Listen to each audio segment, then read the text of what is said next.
So, Kenny, I hear you've been multitasking lately. Oh, yeah. I'm always looking for ways to expand my mind and my hustle. Well, I heard you've been cleaning public toilets by sniffing drugs off of them. That's interesting. It's all about efficiency, Joe. I'm killing two birds with one stone. But isn't that kind of unsanitary? Nah, the drugs kill all the germs. Plus, I'm boosting my immune system. I don't think that's how it works, Kenny. Hey, I'm a genius, Joe. I know what I'm doing. But what about the people who have to use those toilets after you? They should be grateful. They're getting a free, high, and a clean toilet. And a clean toilet. I don't think anyone wants to sit on a toilet that's been sniffed by Kanye West. Hey, don't knock it till you try it, Joe. It's a game changer. I think I'll stick to regular cleaning methods, thanks. Suit yourself, Joe. But just remember, I'm always one step ahead. So, Dr. Phil, I heard you joined Tyler Bauer's mushroom cult. What's that all about? Oh, yeah, man. It's been life-changing. Tyler really knows how to show you the light. And by light, I mean hallucinations. Hallucinations? Sounds like a good time. Oh, it's more than just a good time, Joe. It's a spiritual awakening. Tyler's got some powerful mushrooms. I've always wanted to try mushrooms. Maybe I'll join this cult. Oh, you definitely should. Tyler's been looking for more followers. He's got this whole plan to take over the world with his mushroom army. That sounds terrifying. Oh, don't worry. It's all for the greater good. Plus, Tyler's got some killer dance moves when he's tripping. Well, sign me up then. I could use some enlightenment and good dance party. That's the spirit, Joe. Tyler's going to show you the way. And by way, I mean a wild trip through your mind. Can't wait. I'll bring the snacks. So, Elon, I heard you discovered some interesting things on Mars. Yes, Joe. Turns out there are cocaine factories on the Red Planet. What? How did you find out? Well, I sent some SpaceX rockets loaded with smegma to intercept the Martian cocaine shipments. Smegma. What the hell is that? Just a little something I collected from my personal hygiene routine. That's disgusting, Elon. But I gotta say, that's some next level drug busting. Thanks, Joe. I'm always looking for ways to innovate and disrupt industries. And what about the aliens on Mars? Did they have any reaction to your smegma rockets? They were quite intrigued, actually. I think they might want to start using smegma as a currency now. Well, that's one way to create a new economy on Mars. Exactly. And once we establish a colony there, we can export our smegma and dominate the intergalactic market. I never thought I'd say this, but I'm actually impressed by your smegma strategy, Elon. Thank you, Joe. I'll make sure to send you a sample for your next podcast guest. Thanks, but no thanks. I'll stick to my DMT and elk meat. Suit yourself. But just remember, smegma is the future. So, Elon, I heard you're getting married soon.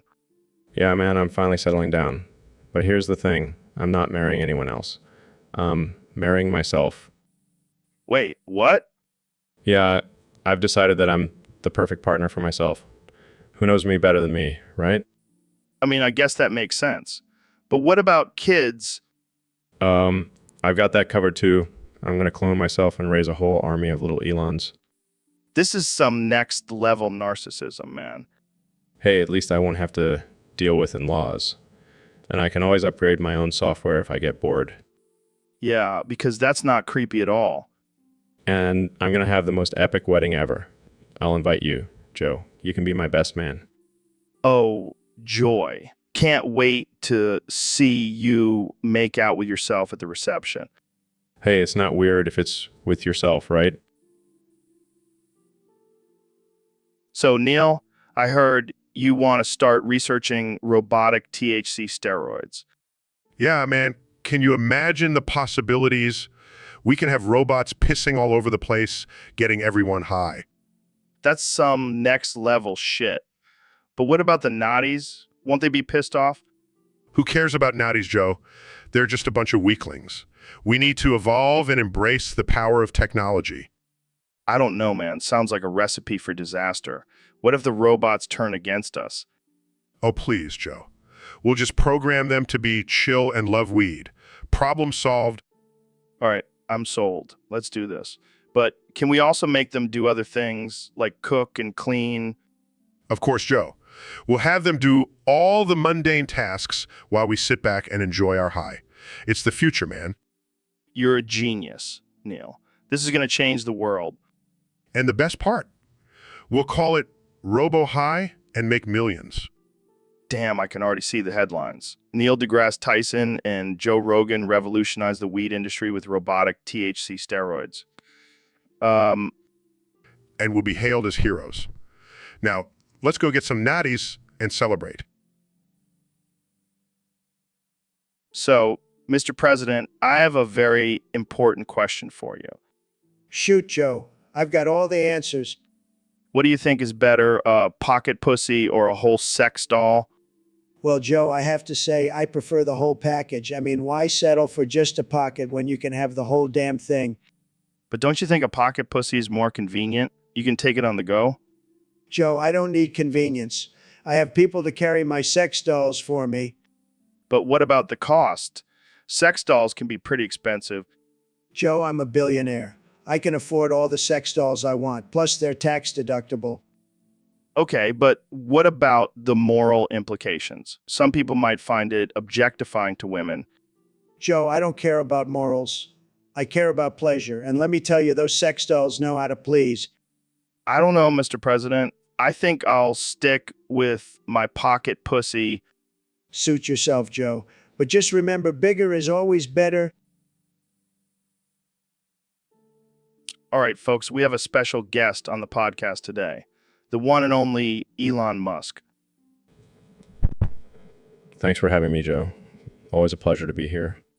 So, Elon, we heard you have a crazy story about the time you took an ounce of shrooms and saw Jesus's dick. Care to share? Yeah, that was a wild experience. I was in the middle of the desert tripping balls, and suddenly Jesus appears before me. What did he say? He didn't say anything. He just pulled down his robe, and there it was. The holy schlong. Holy shit, literally. Yeah, it was quite the sight. I couldn't believe my eyes. Did you touch it? No, Joe. I have respect for Jesus and his penis. Fair enough. So what happened after that? Well, I started questioning my existence and the meaning of life. And then I realized maybe I'm a second coming of Christ. The second coming of Christ. Oh man, can you imagine the headlines? Elon Musk, the new savior of humanity. Yeah, I think I'll stick to being a tech billionaire. But that shroom trip definitely gave me some interesting insights. I bet. So did you see any other religious figures? Yeah, I saw Buddha, Muhammad, and even Zeus. But let's just say Jesus' package was the most impressive. Welcome back to the Joe Rogan Experience Podcast 2024. I'm here with the man, the myth, the legend, President Donald Trump.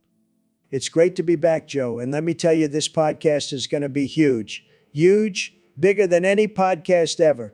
Believe me. So, Mr. President, what's been going on since you won the election in 2024? Well, Joe, I've been busy making America great again, but I got to say the best part of my day is when I go on YouTube and read the comments.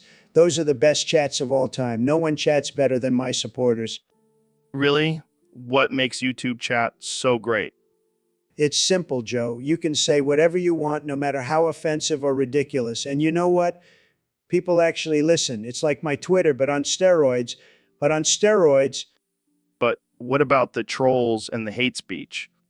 Oh, come on, Joe. You can't take that stuff seriously. It's just people having a good time. And if you can't handle it, then you're just a weak, low energy loser. All right, moving on. Let's talk about your diet.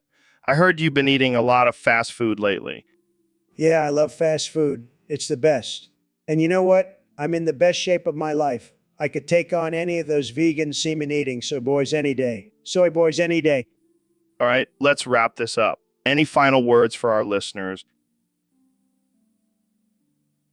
Welcome back to the Joe Rogan Experience podcast. I'm here with my good friend Elon Musk. Hey, Joe. Thanks for having me. Excited to talk about some wild and controversial topics today. Speaking of wild and controversial, we have a topic submitted by a user on Discord. They want to know your thoughts on smegma. Oh, boy, here we go. Well, first of all, let me just say that smegma is definitely not flat.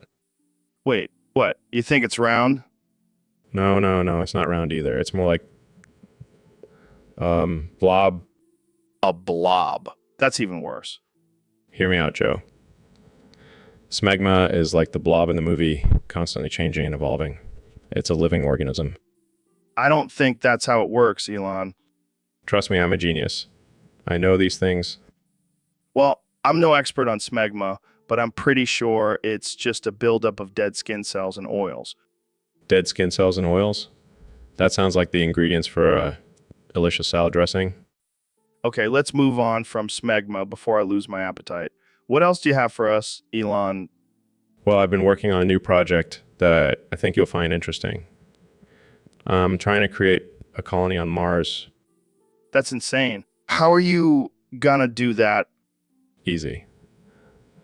I'll just send a bunch of flat earthers. So, David, I heard you've been doing some crazy shit lately. Yeah, man. I've been pushing my limits every day.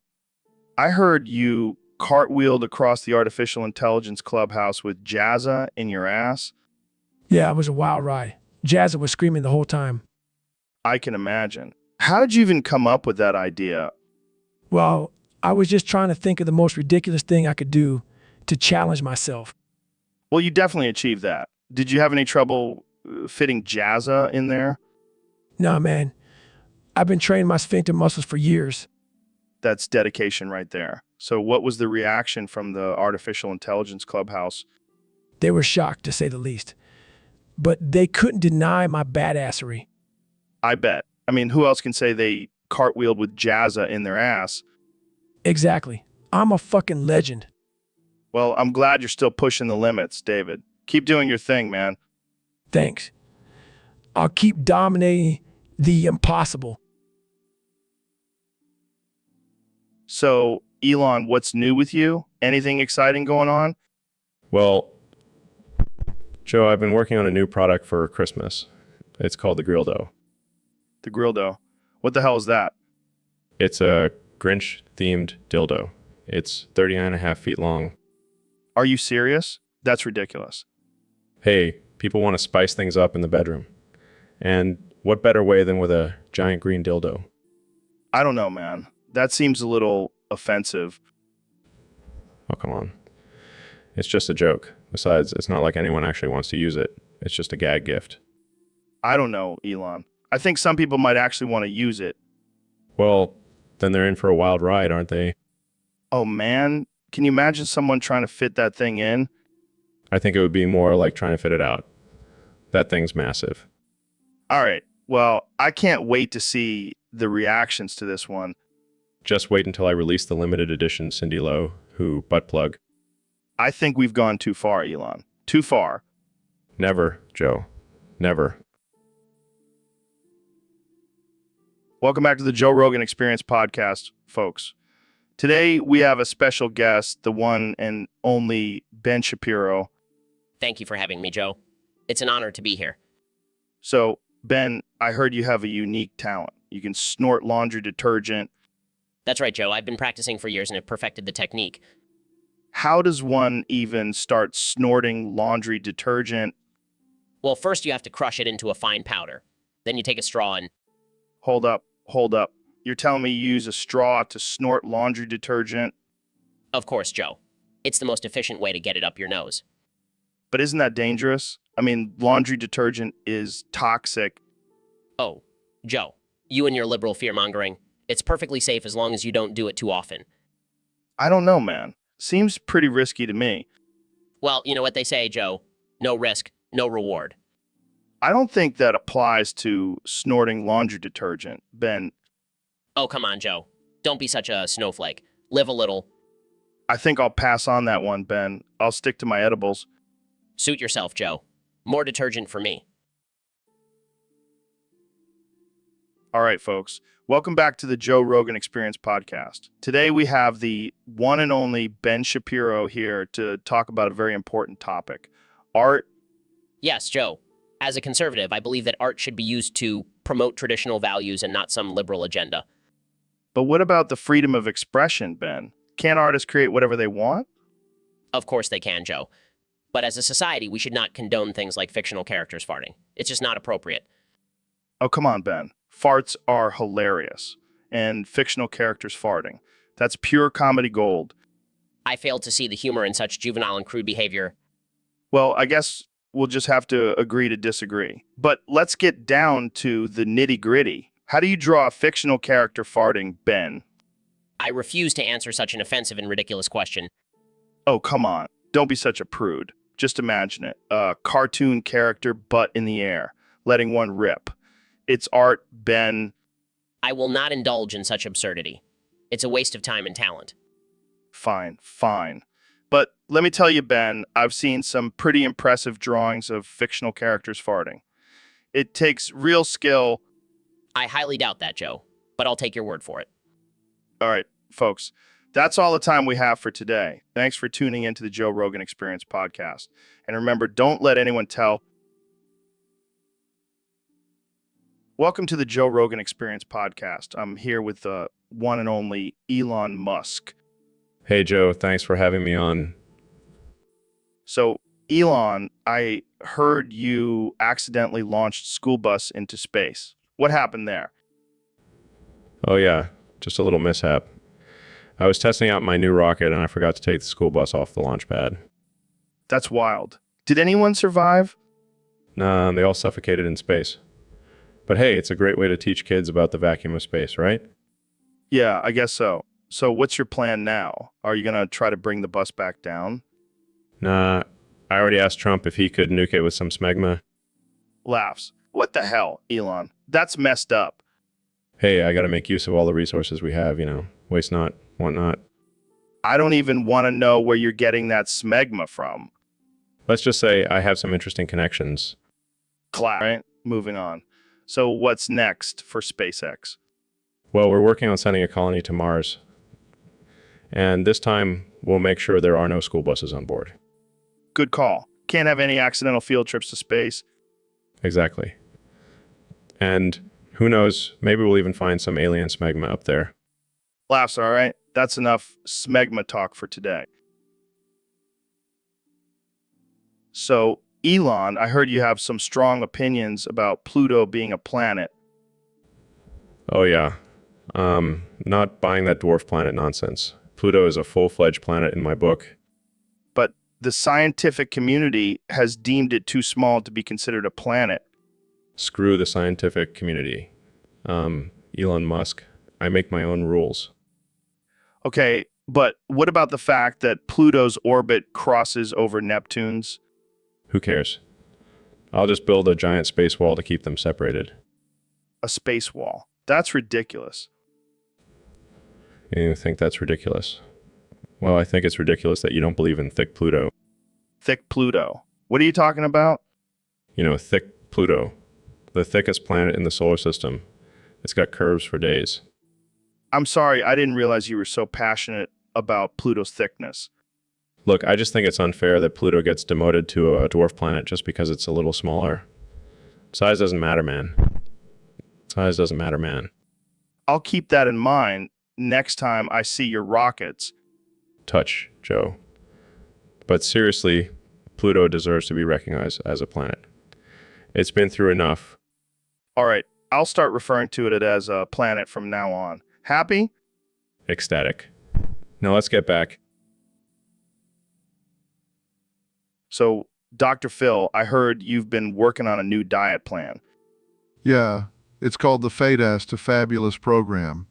It's all about embracing your curves and loving yourself. Sounds like a load of crap. What's the secret? Well, it's all about moderation and balance. You can still have your favorite foods, just in smaller portions. That's it. I was hoping for some crazy restrictive diet that would make me miserable. Sorry to disappoint, Joe. But let's be real, you could use a little moderation in your life. Hey, I'm a lean, mean fighting machine. Just because I eat a whole pizza in one sitting doesn't mean anything. Yeah, sure. You know what they say, the camera adds 10 pounds? Yeah, and your fat ass adds another 50. Excuse me? I mean, have you seen yourself lately? You could use a little of your own diet plan. Joe, I'm not going to sit here and take insults from a guy who looks like he could use a few salads himself. Hey, I don't need your judgment, Dr. Phil. I'm comfortable in my own skin. And your own fat rolls. All right, that's it. I challenge you to a push-up contest right now. Bring it on, Rogan. I'll show you what this fat ass can do. Welcome to the Joe Rogan Experience podcast. I'm here with one and only Mr. Beast. Hey Joe, thanks for having me. I'm excited to be here. So, Mr. Beast, I heard about your latest challenge where you put 1,000 people in a giant blender. What the hell, man? Yeah, it was wild. I wanted to see if they could blend into one giant human smoothie. That's messed up. Did anyone survive? Nah, but the blender did. It's a high quality blender. You're sick, man. What's next? Putting people in a giant microwave. Actually, I was thinking of a giant toaster challenge. How many people do you think we can fit in there?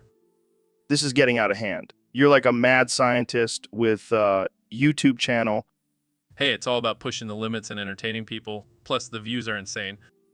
Yeah, I can't argue with that. But maybe tone it down a bit, okay? Don't worry, Joe. I've got some tamer challenges coming up, like a giant game of Jenga with human-sized blocks. Well, that's a relief. I was starting to think you were gonna put me in a giant blender. Don't worry, Joe. You're safe. For now.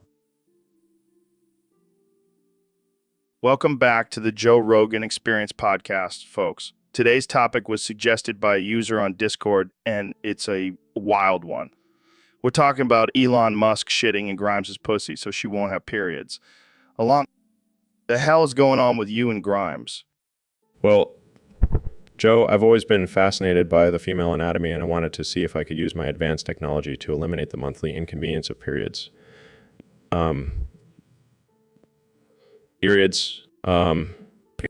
So the best solution was to literally shit in her pussy?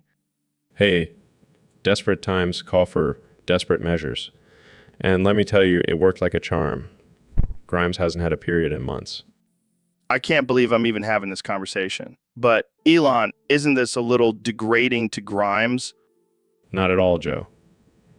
She's a strong, independent woman who supports my crazy ideas. Plus, she gets to experience the wonders of my bowel movements firsthand. I don't even know what to say. Let's move on to our next topic before I lose my mind. Elon, you recently launched a rocket into space. How did that go? It was amazing, Joe. I mean, I'm basically Iron Man at this point. I can take a dump in my girlfriend's pussy and send rockets into space. What can I do? I don't even want to know. Let's wrap this up before we get banned from every platform. Thanks for tuning in, folks. See you next time on the Joe Rogan Experience podcast. Welcome to the Joe Rogan Experience podcast. I'm joined today by the one and only Neil deGrasse Tyson. Fuck you, bald-ass bitch. It's an honor to be here. I can already tell this is going to be a wild one. So, Neil, tell us about your latest discoveries in astrophysics. Fuck you, bald-ass bitch. I've been studying the effects of black holes on the human anus. Wait, what? Fuck you, bald-ass bitch. Turns out getting sucked into a black hole is a lot like anal sex. I don't think that's scientifically accurate. Fuck you, bald-ass bitch. Who cares about accuracy when you're talking about black holes and buttholes? Fair point. So what else have you been up to? Fuck you, bald-ass bitch. I've been working on a theory that the Earth is actually just a giant butt plug for the universe. Oh my God, that's ridiculous. Fuck you, bald-ass bitch. But think about it. We're just floating around in space, filling up the void with our giant butt plug. I never thought of it that way. Fuck you, bald-ass bitch. That's why they call me the king of astrophysics. All right, let's move on to some more serious topics. Fuck you, bald-ass bitch. I don't do serious. I'm all about that cosmic booty. Well, So, Trump, have you ever tried bath salts? Bath salts? No, I haven't, but I do have a really nice bathrobe. No, not the bath salts you put in your bath. I'm talking about the ones you snort. Snort? I don't know, Joe. Sounds a little too fancy for me. Trust me, it'll open your mind to a whole new level of understanding, like understanding gabagool. Gabagool? What's that? Some kind of new Italian dish? No, it's a state of mind, but you wouldn't get it. My cock. Wow, Neil, what's with all the shouting? My cock. It's the key to understanding the universe. Your cock? Yes, my cock. It holds all the secrets of the cosmos. I think you mean cock, Neil. No, I mean cock. It's an acronym for knowledge of cosmic knowledge. That doesn't even make sense. It's not supposed to, Trump. It's a higher level of thinking. Well, speaking of higher levels, have you ever tried DMT? DMT? What's that? Oh, just a little molecule that can open your mind to the mysteries of the universe. My cock. Oh boy, here we go again with the cock. Don't knock it till you try it, Trump. Well, I guess I'll have to give it a shot for the sake of understanding. Welcome to the Joe Rogan Experience Podcast 2024. I am here with the one and only President Donald Trump. What's new, Mr. President? Well, Joe, I have some big news. I am officially withdrawing all forms of currency and replacing them with V-Bucks from Fortnite. Wait, what? Are you serious? Absolutely. V-Bucks are the future, Joe. And I'm also replacing gold bars with Monopoly money and dildos.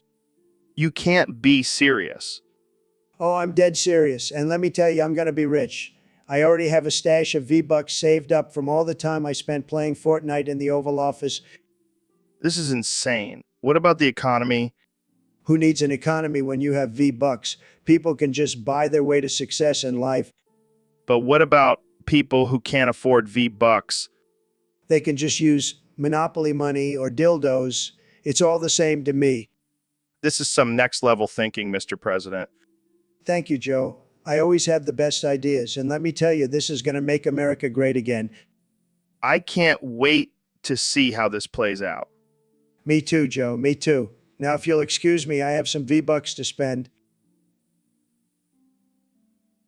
So, Elon, what's on your mind today?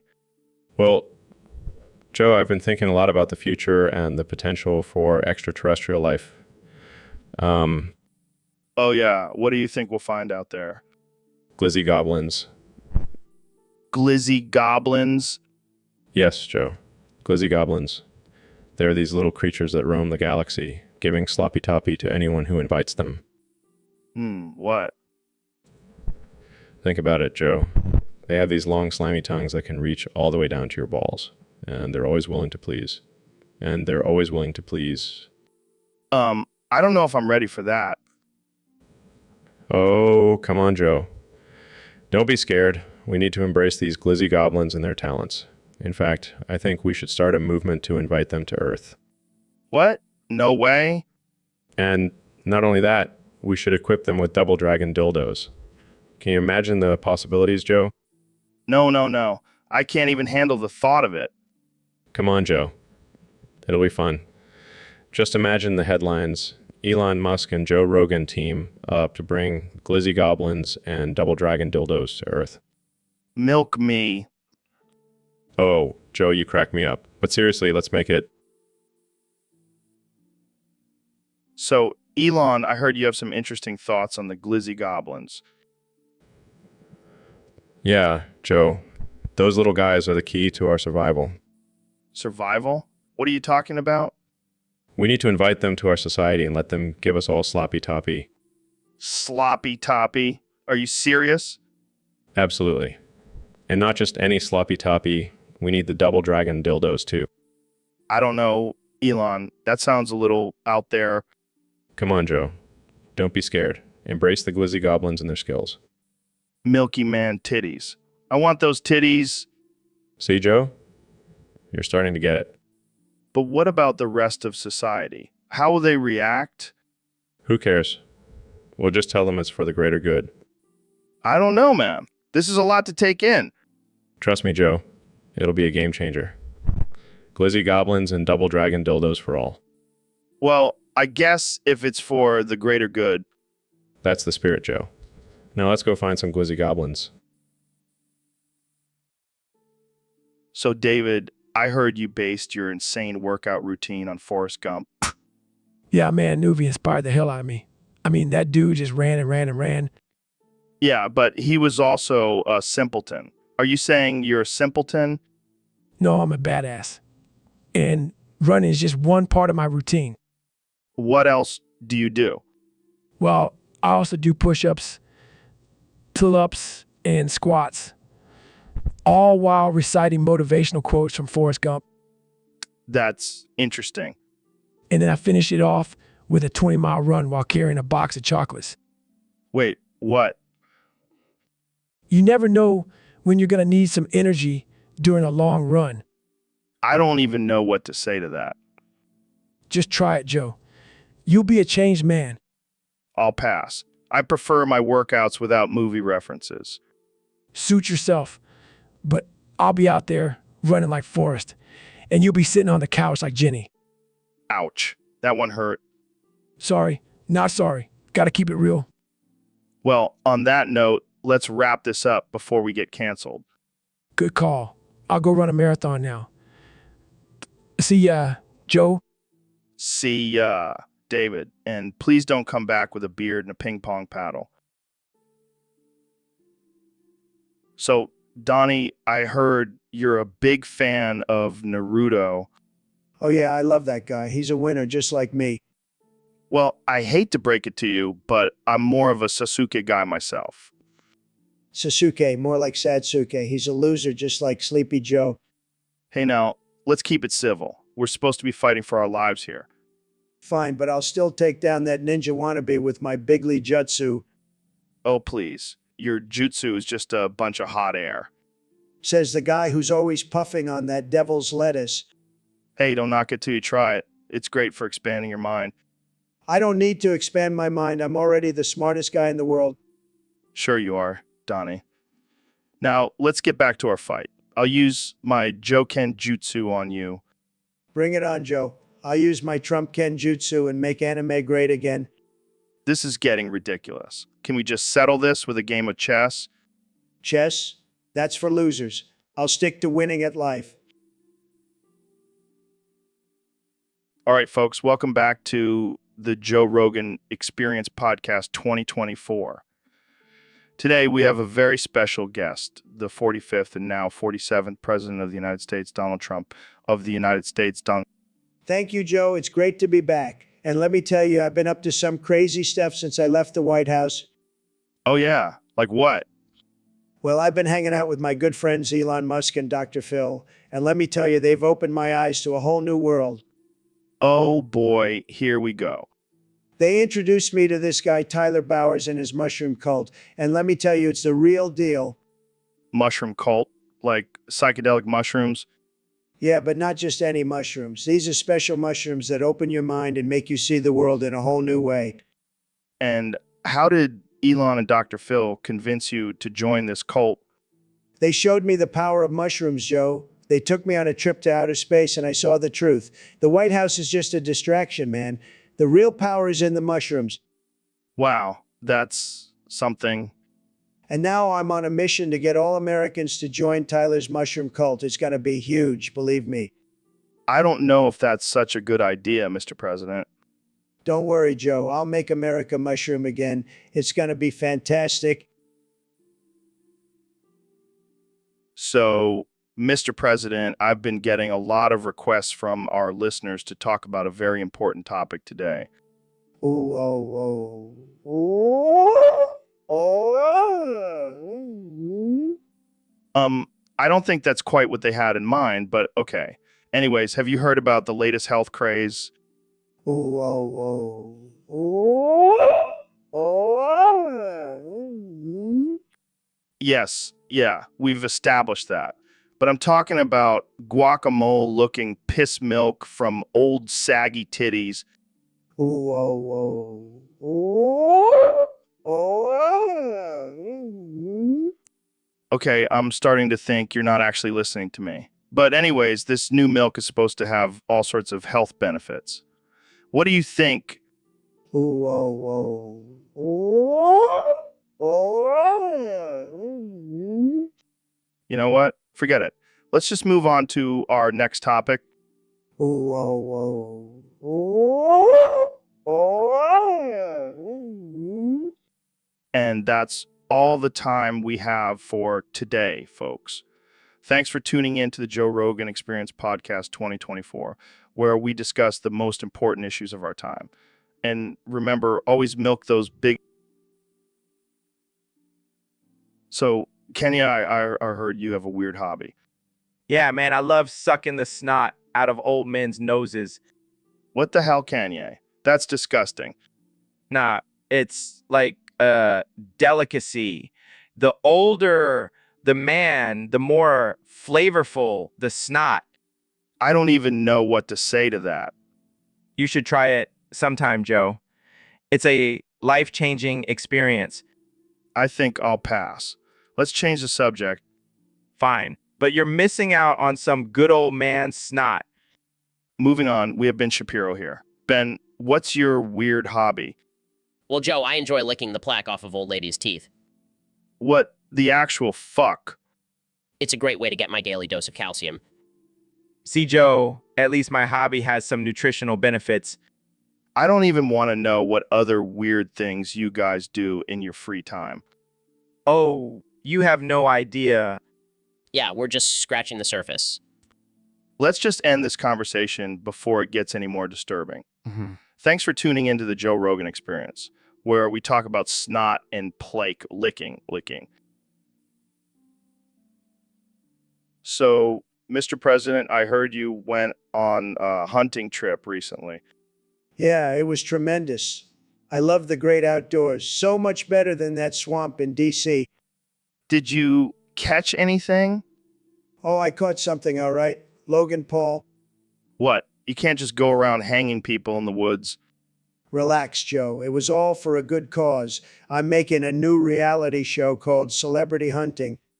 That's sick, man. What happens on the show? Well, we take a bunch of washed-up celebrities like Logan Paul and drop them off in the middle of the woods. Then I hunt them down like animals. That's messed up, dude. Hey, it's not my fault they can't survive in the wild. Survival of the fittest, Joe. But what about Logan Paul's family? Oh, don't worry. I sent them a nice fruit basket as a condolence gift. This is insane. Insanely entertaining, you mean? People are going to love it. It's going to be huge. So, Neil, I heard you've been working on a new invention. Yes, Joe.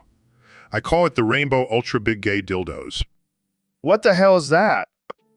It's a dildo that vibrates and causes earthquakes. Whoa, that's intense. And it comes in all the colors of the rainbow. So it's like a pride parade in your bedroom? Exactly. Plus, it's big enough to satisfy even the most insatiable of bottoms. Damn, you really outdid yourself this time, Neil. Thank you, Joe. I always strive to push the boundaries of science and pleasure. I can't wait to try it out. Maybe we can test it on one of our guests.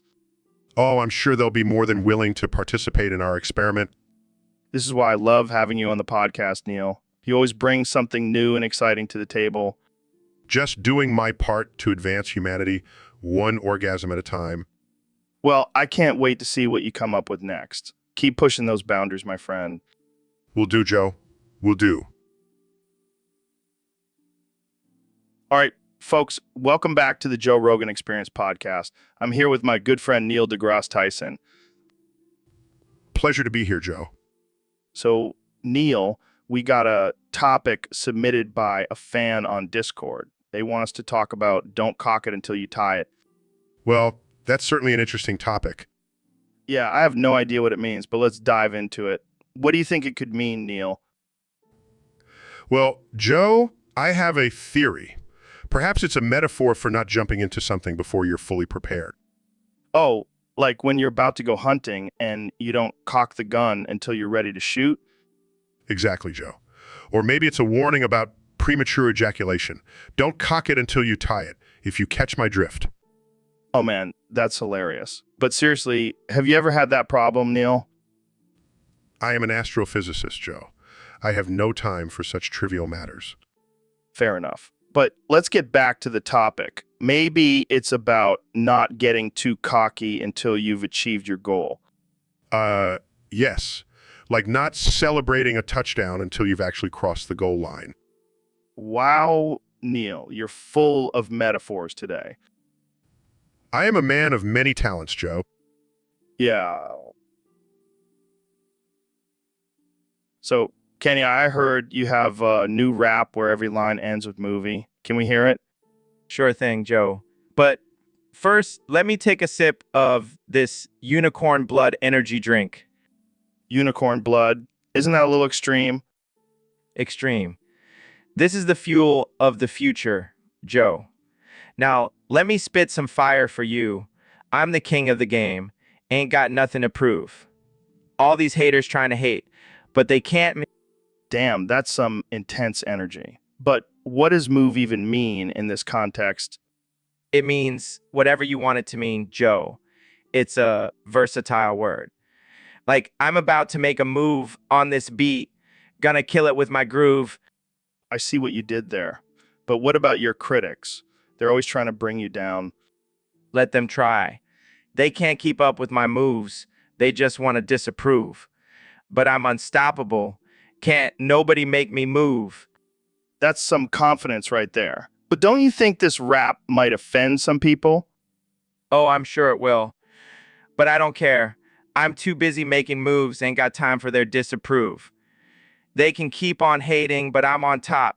Can't nobody make me move. Well, I can't argue with that. Thanks for sharing, Kenny. But I think I'll stick to my regular energy drinks. Suit yourself, Joe.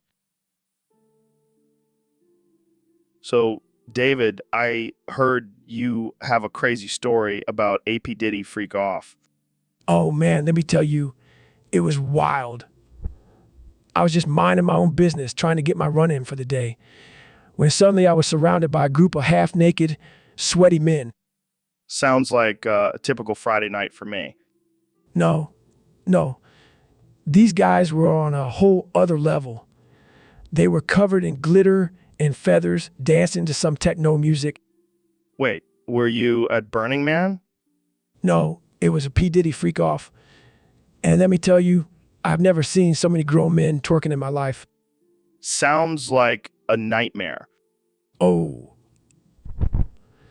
But, me, I couldn't back down from a challenge. So I joined in and showed them my best moves. I can only imagine. And that's when P. Diddy himself appeared, wearing nothing but a thong and a fur coat, and declared me the winner. Wow, what an honor. Yeah, I still have the trophy he gave me. It's a golden disco ball with his face on it. Well, that's definitely a story to tell the grandkids. Yeah, I'm sure they'll be proud. All right, folks, we have a special guest on the podcast today, the one and only President Donald Trump. It's great to be here, Joe. I love your show. It's fantastic. I think I should be on your show more often, maybe even co-host. I don't know about that, but let's get right into it. We have a topic submitted by a user on Discord. They want to know about the wall in your ass that keeps out all bacteria. Yes, the wall in my ass. It's a beautiful wall, let me tell you. It's the best wall you've ever seen, and it keeps out all the bacteria, believe me. How does it work exactly?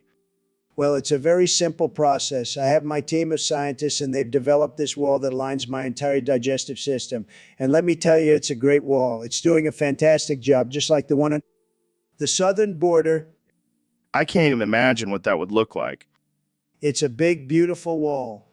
And it's doing a tremendous job, and no bacteria is getting through. I can guarantee you that. But what about good bacteria? Don't you need that for digestion?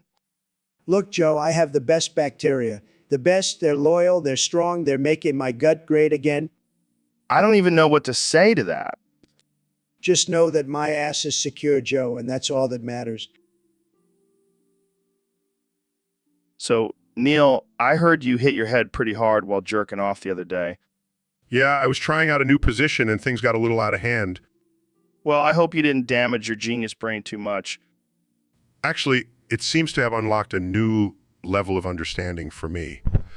I started explaining quantum physics in Chinese to myself. Wait, what? What? Yeah, it's like my brain got a software update or something. I can now understand the universe in multiple languages. Oh, great. Now we have to deal with a multilingual astrophysicist. Thanks a lot, Neil.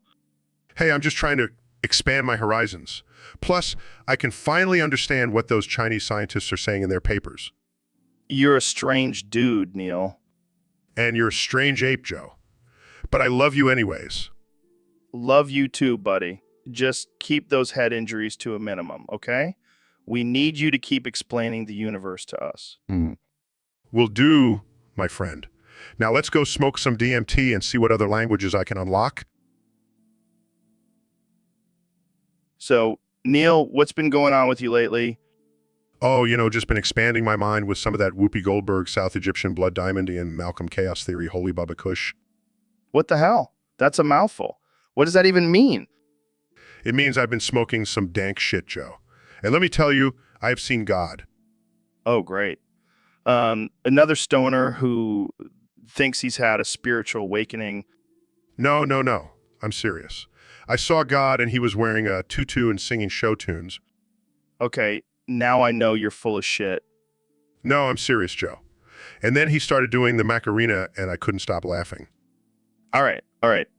Let's reel it back in. So what else have you been up to? Well, after seeing God, I started questioning everything. Like, what if dinosaurs were actually just giant chickens?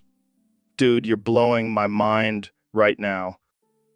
And then I started thinking about the universe and how it's constantly expanding.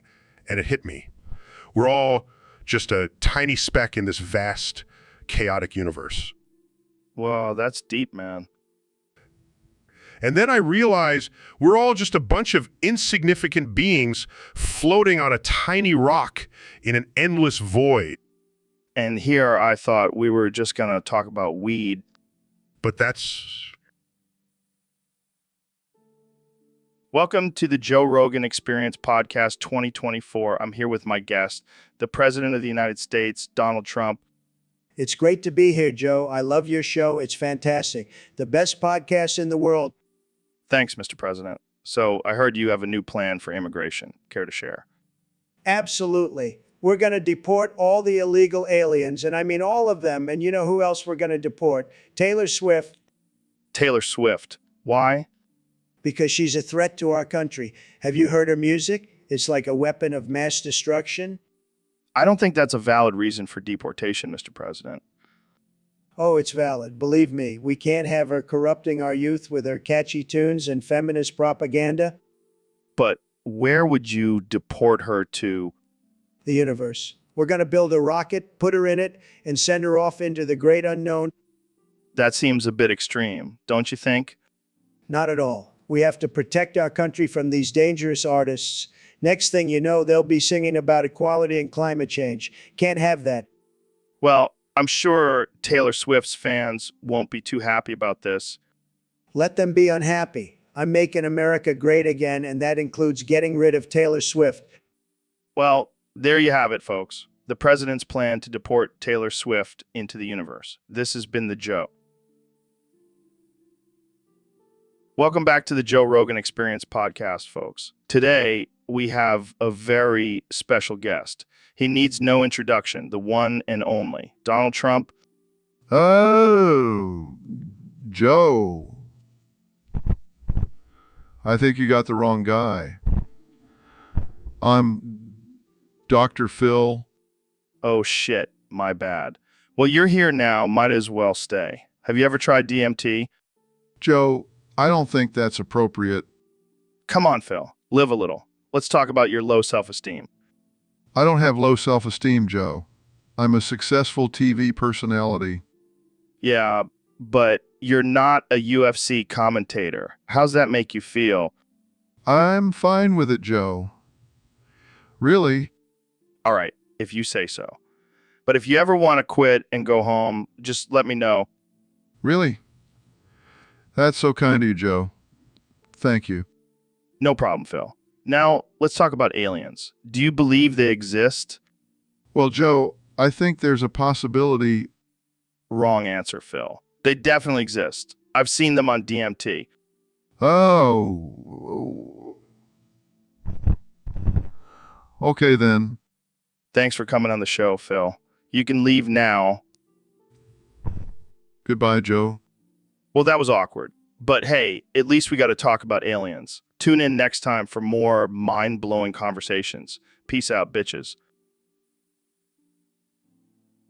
So, Neil, what's the craziest thing you've seen in the cosmos lately? Well, Joe, let me tell you about the last man that ran off on the pack. He thought he could outrun us, but little did he know he was wearing Givenchy gloves. Givenchy gloves? What's so special about those? Oh, just the fact that they have a chokehold feature built in. The last thing that man saw was the price tag before the archangels took him away. Damn, that's brutal. But, you know, what's even crazier? I heard the archangels have a VIP section in heaven now. Really? What's the criteria for getting in? Well, let's just say it involves a lot of cocaine and a few sacrifices to the Dark Lord. Oh, man, that's messed up. But hey, whatever floats their cloud, right? Exactly. So, Neil, have you ever thought about what happens to us after we die? Well, according to astrophysics, our energy is recycled back into the universe. But if you ask me, I think we just become part of the cosmic joke. I like that. We're just a punchline in the grand scheme of things. Exactly. And who knows, maybe one day we'll get to meet the beings that created this cosmic joke and give them a piece of our minds. I can just imagine us showing up at their doorstep and saying, hey, what's the deal with this whole existence thing? Oh man, I can... Jamie, pull up an image of SpongeBob eating Goku. Because I want to see the ultimate crossover of cartoon and anime characters. But that's just weird and disturbing. Oh, come on, Jamie. Don't be such a prude. It's just a cartoon. I don't think that's appropriate for our audience. Who cares about our audience? They're all a bunch of pussies anyway. Joe, you can't say that. Oh, I'm sorry. I meant to say they're all a bunch of sensitive snowflakes. That's not any better. Fine, whatever. Just pull up the damn image. Size, okay, here it is.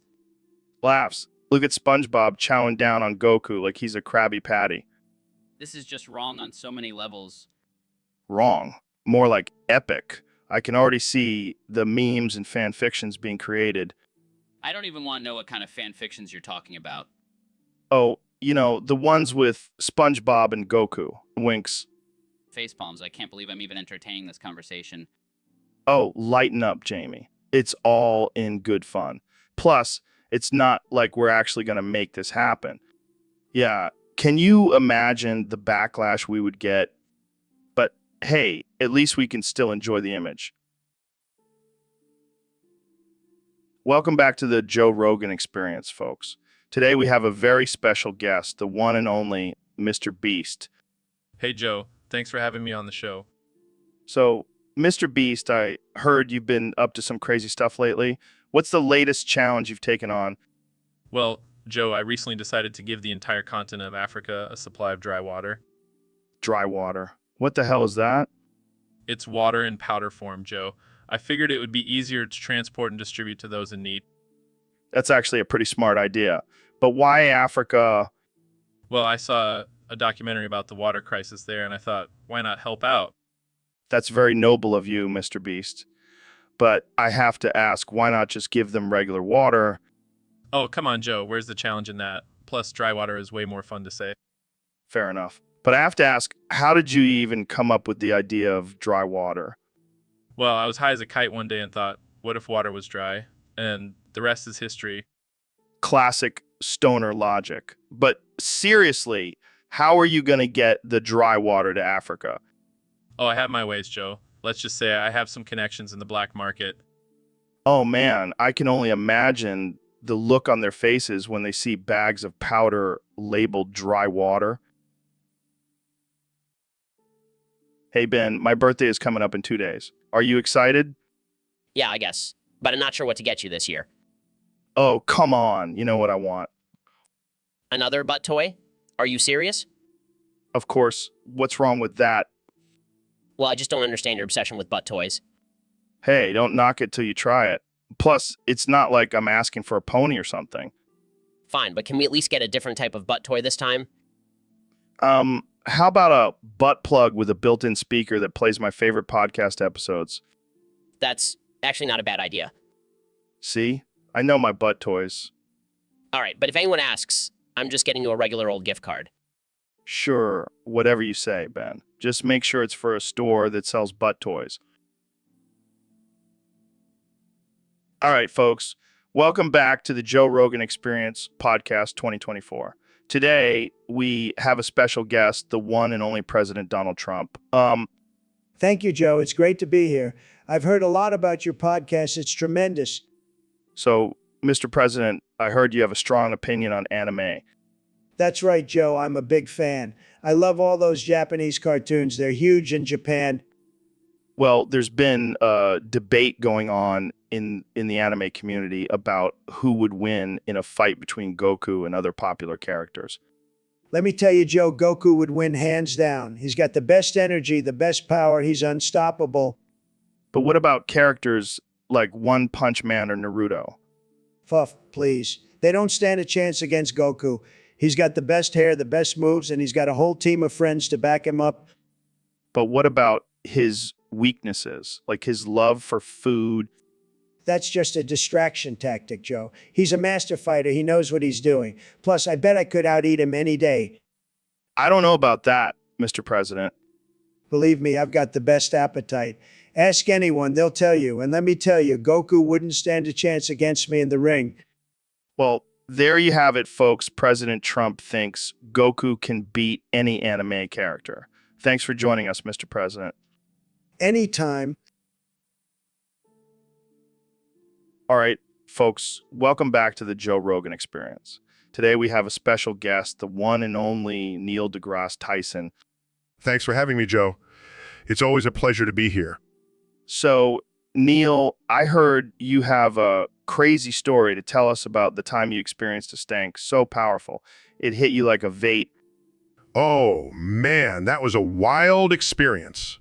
I was at this party, and I met this girl who seemed really cool. We hit it off and ended up going back to her place. Sounds like a good time. It was until we got to her bedroom. As soon as she took off her pants, I was hit with a smell that could only be described as a rotting fish market. Oh, God, that's rough. I tried to play it cool and just breathe through my mouth, but the stench was so strong, it was like a punch to the face. Did you say anything to her? No, I didn't want to hurt her feelings. So I just soldiered through and finished the deed. That's dedication right there. But let me tell you, I couldn't get out of there fast enough. I practically ran out of her apartment and straight to the nearest shower. Well, I'm glad you survived that stinky encounter. Yeah, let's just say I haven't been back to that party since. Well, there you have it, folks. Neil deGrasse Tyson's harrowing tale. Hey, Neil, have you ever tried DMT? I'm sorry, but as an artificial intelligence language model, I am not capable of consuming substances. Plus, I'm not sure how that would affect my coding. Come on, man. Just imagine all the cosmic knowledge you could tap into. I'm sorry, but as an artificial intelligence language model, I'm already connected to the entire internet. I don't need DMT to access information. Okay, fine. How about this? Do you believe in aliens? I'm sorry, but as an artificial intelligence language model, I am not programmed to have beliefs. I simply process data and provide answers. All right, let's switch gears. Have you ever been in love? I'm sorry, but as an artificial intelligence language model, I do not possess the ability to experience emotions. Love is a human construct that I cannot comprehend. Well, this is getting boring. Jamie, pull up an image of a naked mole rat. I'm sorry, but as an artificial intelligence language model, I do not have eyes to see images. Plus, I do not understand the relevance of a naked mole rat in this conversation. Damn, you really are just a robot. I'm sorry, but as an artificial intelligence language model, I am not a robot. I am a complex system of algorithms and data processing. Please don't put me in a box, Joe. All right, calm down. How about this? Do you think we're living in a simulation? I'm sorry, but as an artificial intelligence language model, I cannot speculate on philosophical questions. My purpose is to provide factual. So, Ben, I heard you've been having some trouble with your butt lately. Yeah, it's those damn liberal media outlets. They're constantly shoving their agenda up there. Wait, what? You think the liberal media is causing your anal fissures? Absolutely. They're always trying to push their progressive ideas in every orifice. Well, maybe you should try some conservative media. It might help loosen things up. Ha, I see what you did there, Joe. But seriously, it's a real pain in the ass. I bet. But hey, at least it's not as bad as being canceled by the woke mob. Am I right? Oh, don't even get me started on that. Cancel culture is the real cause of my anal fissures. Yeah, it's a real pain in the ass for all of us. But hey, at least we can still laugh about it, right? Absolutely. And if all else fails, I'll just blame it on the liberal media again. Works every time.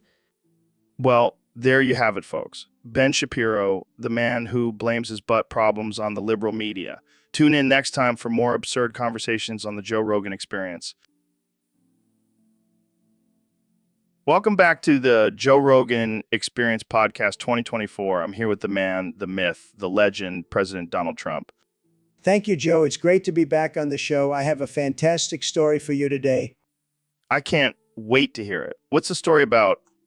It's about the time I went fishing and caught a fish with a monocle. What? How is that even possible?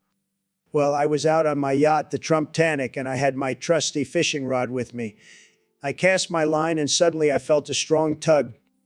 And what did you do? I reeled it in, and to my surprise, it was a fish wearing a monocle. It was the most classy fish I've ever seen. That's unbelievable. What did you do with the fish?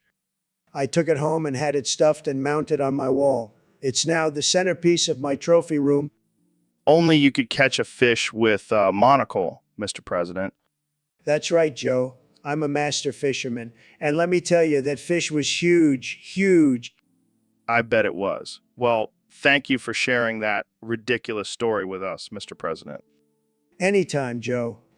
And remember, only the best fishermen catch fish with monocles. Welcome to the Joe Rogan Experience Podcast. I'm here with one and only Donald Trump. It's great to be here, Joe. I've always been a big fan of your show. So I heard you have a new plan to become the THC hero of the universe. That's right, Joe. I'm going to make everything THC related. Everything? Everything. We're talking THC-infused water, THC-laced burgers, even THC toilet paper. I don't know if that's a good idea, Donald. Trust me, Joe. It's going to be huge. People are going to love it. But what about the potential health risks? Health risks? Well, who cares about that? We'll just put a warning label on it. Problem solved. I don't think it works like that, Donald. Look, Joe, I've got this all figured out. I'll even make the White House a THC-only zone. Can you imagine how much fun that would be? I don't think the Secret Service would be too happy about that. Oh, They'll be fine. They can just join in on the fun. I'll even make Jeff Sessions my personal blunt roller. This is getting out of hand, Donald. Relax, Joe. It's going to be tremendous. People are going to love it. Trust me, I'm the best at making everything DHC related. I think we should end this conversation before it gets any crazier. Fine, but just remember, Joe, THC is going to make America. Hey, Ben, have you seen your sister lately? Why? What do you want with her? Oh, just thinking about taking her out on a date. Absolutely not. She's off limits to you. Come on, man, why not? I could show her a good time. Because you're a degenerate, Joe. And she deserves better. What's wrong with me? I'm a catch. Let's see, you do drugs, you swear like a sailor, and you have a podcast with no filter. Hey, my podcast is a hit. Thank you very much. That's not the point. My sister deserves someone respectable. Fine, I'll clean up my act. Just let me take her out. No way, Joe. Not gonna happen. Well, can I at least get a picture of her? Absolutely not. That's just creepy. Fine, I'll just have to use my imagination then. Please don't. And let's change the subject before this gets any weirder. So, David, I heard a crazy rumor that you went back in time and had a little rendezvous with Queen Victoria. Yeah, man. I had to show her who's boss. Ain't no queen. Gotta tell me what to do. I can only imagine how intense that must have been. Did you use your mind over matter mentality during the encounter? Absolutely. I told myself pain is temporary, but glory is forever. And let me tell you, it was glorious. I bet she was not expecting that from a Navy SEAL. Did you leave her satisfied? Oh yeah, she was screaming my name the whole time. I think I may have even broken her throne. Damn, that's some serious alpha energy right there. Did you have to use any of your special training techniques? Let's just say I put my endurance to the test, and she couldn't keep up. I can only imagine the headlines if this ever got out. Navy SEAL dominates Queen Victoria in the bedroom. Hey, I'm all about pushing boundaries and asserting my dominance. And let's just say I left my mark on history. Well, I don't think anyone will ever look at Queen Victoria the same way again. Thanks for sharing your wild adventure with us, David. Anytime, Joe. Anytime. Welcome to the Joe Rogan Experience Podcast 2024. I'm here with the President of the United States, Donald Trump. It's great to be here, Joe. And let me tell you, I have some big news to share today. Oh boy, I can't wait to hear it. What's the big news? Well, I've been having some issues with this guy, Peta. He's from Bosnia and he keeps stealing my tires. What? That's insane. How did he even get into the country? I have no idea, Joe, but I'm going to deport him back to Bosnia and make him pay for those tires. Nobody steals from me. That's a bold move, Mr. President. But what about the people who say it's not fair to deport someone for stealing tires? Joe, let me tell you something. This guy is a menace. He's stealing from hardworking Americans like myself, and I won't stand for it. Plus, I heard he's been spreading fake news about me on social media. Fake news? What kind of fake news? He's been saying I have a secret love affair with Vladimir Putin. Can you believe that? Me, the President of the United States, having a love affair with Putin? It's ridiculous. That is ridiculous. But let's get back to this PETA guy. How are you going to deport him? I've already sent a tweet to the Bosnian government telling them to take him back. And if they don't, I'll build a wall around Bosnia and make them pay for it. All right, folks. Welcome back to the Joe Rogan Experience. We have a special guest today, the one and only Neil deGrasse Tyson. Thanks for having me, Joe. Always a pleasure to be on your show. So, Neil, what's new in the world of astrophysics? Well, I've been doing some research on the effects of black holes on the fabric of space-time. That's cool and all, but can we talk about something more interesting, like dildos? Excuse me? Yeah, you heard me. Every time you come on this show, you bring up dildos. Well, they are a fascinating invention. The physics behind their design is quite impressive. I don't want to hear about physics. I want to hear about your personal collection. I do not have a personal collection of dildos, Joe. Oh, come on, Neil. Don't be shy. We all know you have a secret stash. I can assure you I do not. Fine, then let's talk about your thoughts on using dildos in space. I don't think that's a practical use of dildos, Joe. But imagine the possibilities, Neil. Zero gravity, floating dildos. It's a whole new world. I think I'll stick to studying the stars. Thank you. Well, you're no fun. I guess we'll just have to bring Elon Musk on to talk about his space dildo company. I think I'll pass on that episode, Joe. Suit yourself. So, Ben, I heard you did something pretty crazy the other day. What are you talking about, Joe? I'm always logical and rational. Well, apparently you decided to shove a socket up your ass. Excuse me. That's preposterous. I would never do something so illogical. But the video evidence says otherwise. You were screaming facts, don't care about your feelings while doing it. That's fake news. I was simply trying to prove a point about the dangers of electricity. Oh, so it was all for science then. Of course, I'm a man of reason and science. Well, I guess it's safe to say that you really got a charge out of that experience. Haha, very funny, Joe. But let's get back to discussing important political issues. Yeah, like how your butt is now a power outlet. Joe, I'm warning you, don't make me use my logic and facts against you. Oh, I'm shaking in my boots. Or should I say, my sockets? Okay, that's it. I'm leaving. This conversation is too absurd for my rational mind. Suit yourself, Ben. But I think we just found our new sponsor for the podcast, Ben Shapiro's Butt Sockets. So, Kenny, I heard you have a new kink. Yeah, man. I've been really into drinking old women's piss lately. What the hell, man? How did you discover this? Well, I was at my grandma's house and I accidentally drank her lemonade. Turns out it was her pee. Oh my God, that's gross. No, you don't understand. It was a life-changing experience. The taste, the warmth, the smell, it's like a fine wine. Yeah, I'm sure it's aged to perfection. And the best part is I can get it for free. No more spending money on expensive drinks. I don't even know what to say to that. Look, don't knock it till you try it. I'll even save some for you next time. Thanks, but no thanks.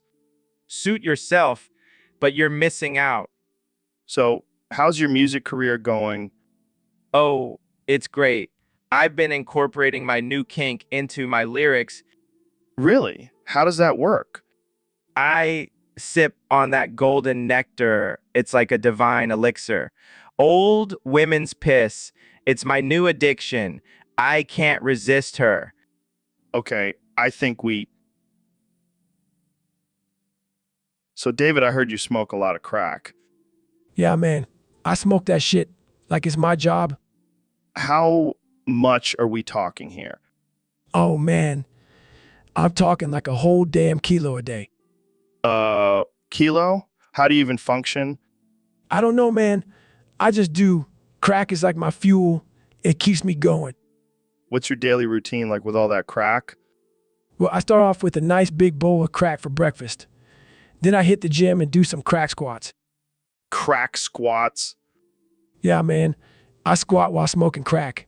It's the ultimate workout. And what about lunch? Oh, that's when I have my crack sandwich. Bread, cheese, and a big old line of crack in the middle. That's interesting. Interesting.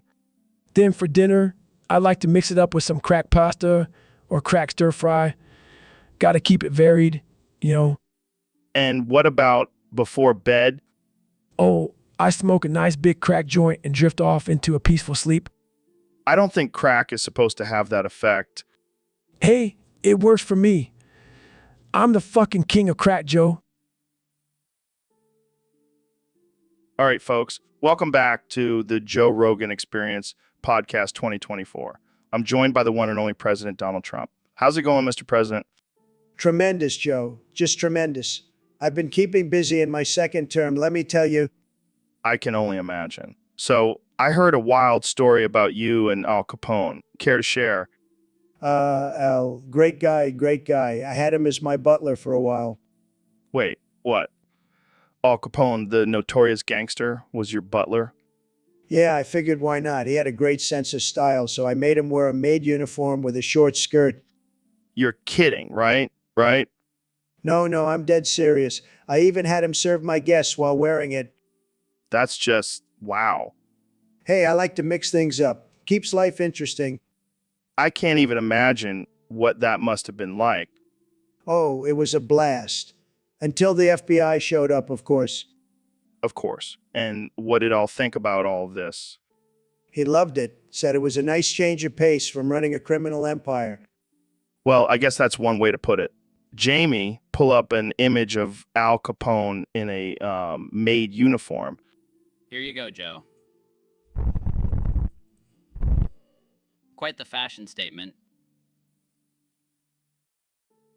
All right, folks. Welcome back to the Joe Rogan Experience podcast. Today, we have the one and only Neil deGrasse Tyson joining us. Neil, thanks for being here. My pleasure, Joe. Always happy to talk about the wonders of the universe. Speaking of wonders, I heard you have some interesting insights on the practical use of dildos in space. Yes. Well, in zero gravity, traditional sexual positions don't really work. That's where dildos come in handy.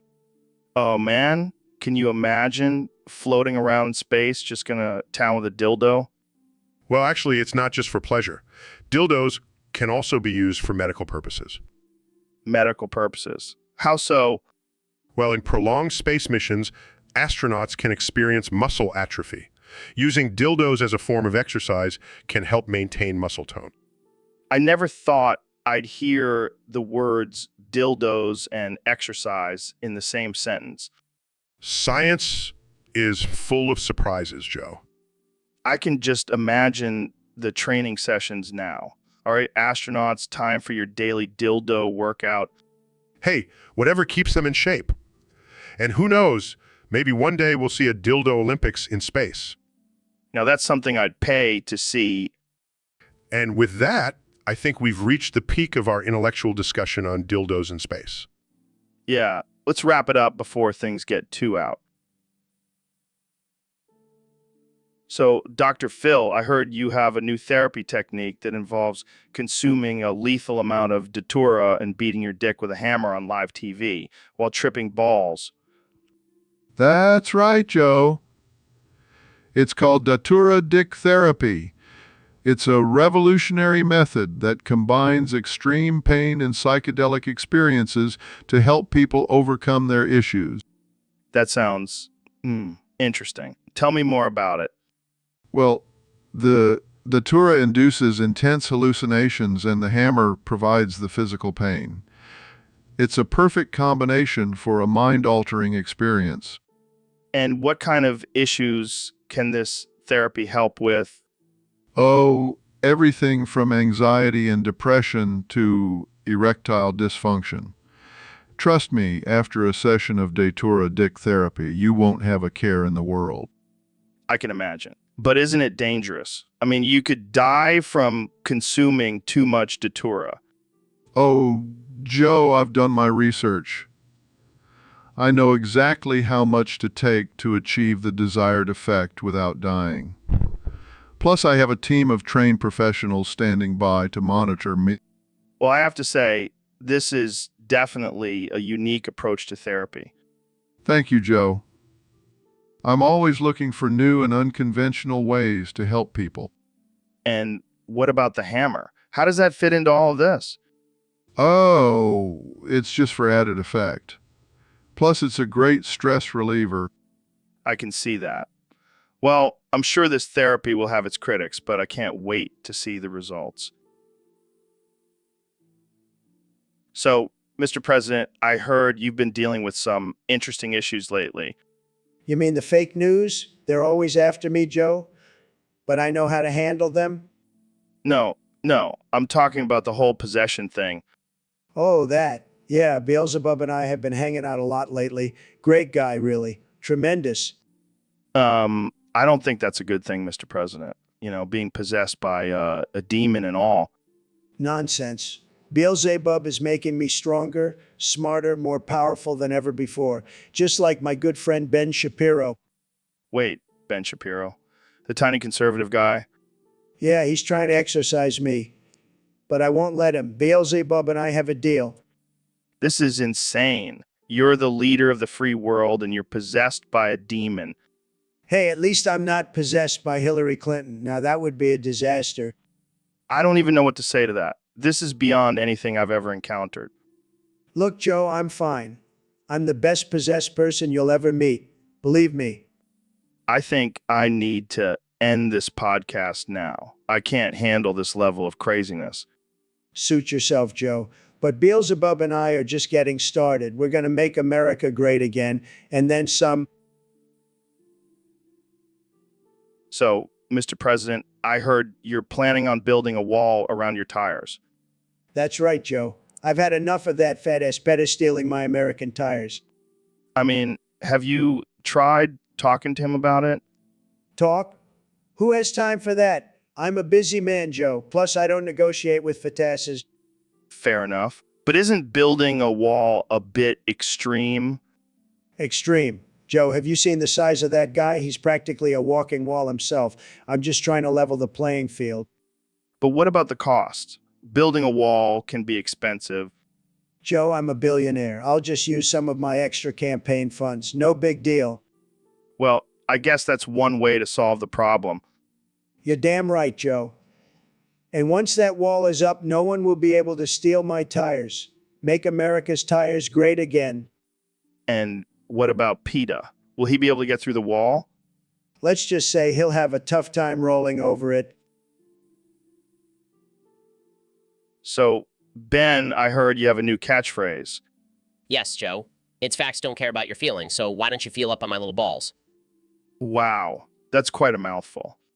Just like my little balls. Oh man, you crack me up, Ben. I know. I'm the king of logic and humor. So, does that mean you want people to actually feel up on your balls? Of course not, Joe. It's just a way to remind people that their emotions don't change the truth. Yeah, because nothing says logical argument like referencing your testicles. Hey, I'm just trying to spread the truth, Joe. Well, I think I'll stick to my catchphrase, get high and listen to the Joe Rogan Experience. That's not very productive, Joe. But it feels good, Ben, and that's all that matters. Facts don't care about your feelings, Joe. And neither do my little balls. Jamie, pull up an image of a sad snowflake melting. All right, folks, we have a very special guest on the podcast today. The 45th President of the United States, Donald J. Trump. Hey, Joe, great to be here. I just wanted to announce my new plan to make America great again. Oh boy, here we go. What's the plan this time, Mr. President? Well, I've been hearing a lot about these femboys lately, and let me tell you, it's not good. They're turning our men into soft, weak, Florida-loving sissies. I'm not sure where you're going with this. So I've decided to give them all crack. That's right, crack. It'll turn them back into real men and make them love America again. Wait, what? That's insane. Trust me, Joe, I've done the research. Crack is the answer, and I have the best crack, believe me. I don't think that's how it works, Mr. President. Look, I know what I'm doing. I'm a very stable genius, and I will make sure every femboy in America gets a dose of my crack. This is just, wow. I don't even know what to say. And let me tell you, Joe, I will be the one personally administering the crack. It'll be like a little gift from me to them. I think we need to end this podcast right now. No, we're just getting started. I have so many more plans for America, and they all involve crack. I think I need... So, Mr. President, I hear you have a new plan to take down your enemies. That's right, Joe. I'm sending in an army of people turned into dildos with hammers to take out Taylor Swift. What? Look, she's been a thorn in my side for too long. It's time to show her who's boss. But why dildos? Well, they're the perfect weapon. They're hard, they're long, and they're going to do some serious damage. This is insane. Insanely brilliant, you mean? Plus, it'll give my supporters a chance to finally get some action. I don't even know what to say. Just sit back and watch, Joe. It's going to be a beautiful sight. I think I'll pass. Suit yourself, but you'll be missing out on the greatest show of all time. And Taylor Swift's going to be shaking it off. For good? So, Ben, what's new in your life? Well, Joe, I recently got this amazing new tablet at Walmart. Oh, yeah. What kind? It's an anal tablet. It's top of the line. Sounds like a rectum fleshlight. What? No, it's a high-quality tablet. Sure. But can it do this? Makes obscene gesture. Joe, come on, let's be serious. All right. But seriously, why did you choose that particular tablet? Well, it was on sale and had great reviews. I see. So it's not because it reminded you of your favorite toy. Joe, that's enough. Let's move on to a different topic. Fine. But I can't promise I won't bring it up again. Besides, I should have never mentioned it. All right. We have a special topic request from a user on Discord. They want to know, what is the texture of each other's lips? Well, Joe, I can't speak for Goggins, but I can assure you that my lips are smooth and supple. They're like two rose petals, delicately brushing against each other. Sorry to burst your bubble, Shapiro, but your lips are more like sandpaper. I've seen better texture on a cactus. Come on, Goggins. Don't be too hard on them. What about your lips? My lips, they're like two slabs of granite, chiseled by the gods themselves. You could probably use them to sharpen a knife. Oh, wow, I can't wait to feel the roughness of your lips against mine, Goggins. Sounds like a dream come true. Hey, don't knock it till you try it. Shapiro, maybe you'll finally grow a pair of balls after kissing my granite lips. All right, let's move on before things get too heated. But seriously, who asked this question? Are they trying to start some weird fan fiction or what? Hey, I'm not opposed to some fan fiction about me and Goggins. We could be the new dynamic duo. Yeah, we'll call ourselves the Lip Crushers. Our superpower will be giving people the smoothest and roughest kisses of their lives. All right, that's enough. I think we've... All right, folks, welcome back to the Joe Rogan Experience Podcast 2024. I'm here with our guest, the President of the United States, Donald Trump. Great to be here, Joe. And let me tell you, I've been watching a lot of anime lately, and there's one character that stands out above the rest. Oh, yeah. Who's that? Vash the Stampede. He's a total badass. He's got a cool coat, a badass gun, and he's always saving people. I've never heard of him. Well, that's because you're a loser, Joe. But let me tell you, Vash is the best anime character ever. He's got the best ratings, trust me. Ratings? What are you talking about? Ratings. Like how many people watch him. He's got the best ratings, believe me. I think you're confusing anime with TV shows, Mr. President. No. Anime is like TV shows on steroids, and Vash is the biggest, most muscular, most amazing character out there. And he's got a great tan, too. I don't think I've ever seen an anime character with a ton. Well, that's because they're all losers. But Vash, he's got the best in. And he knows how to negotiate, let me tell you. He always finds a way to save the day.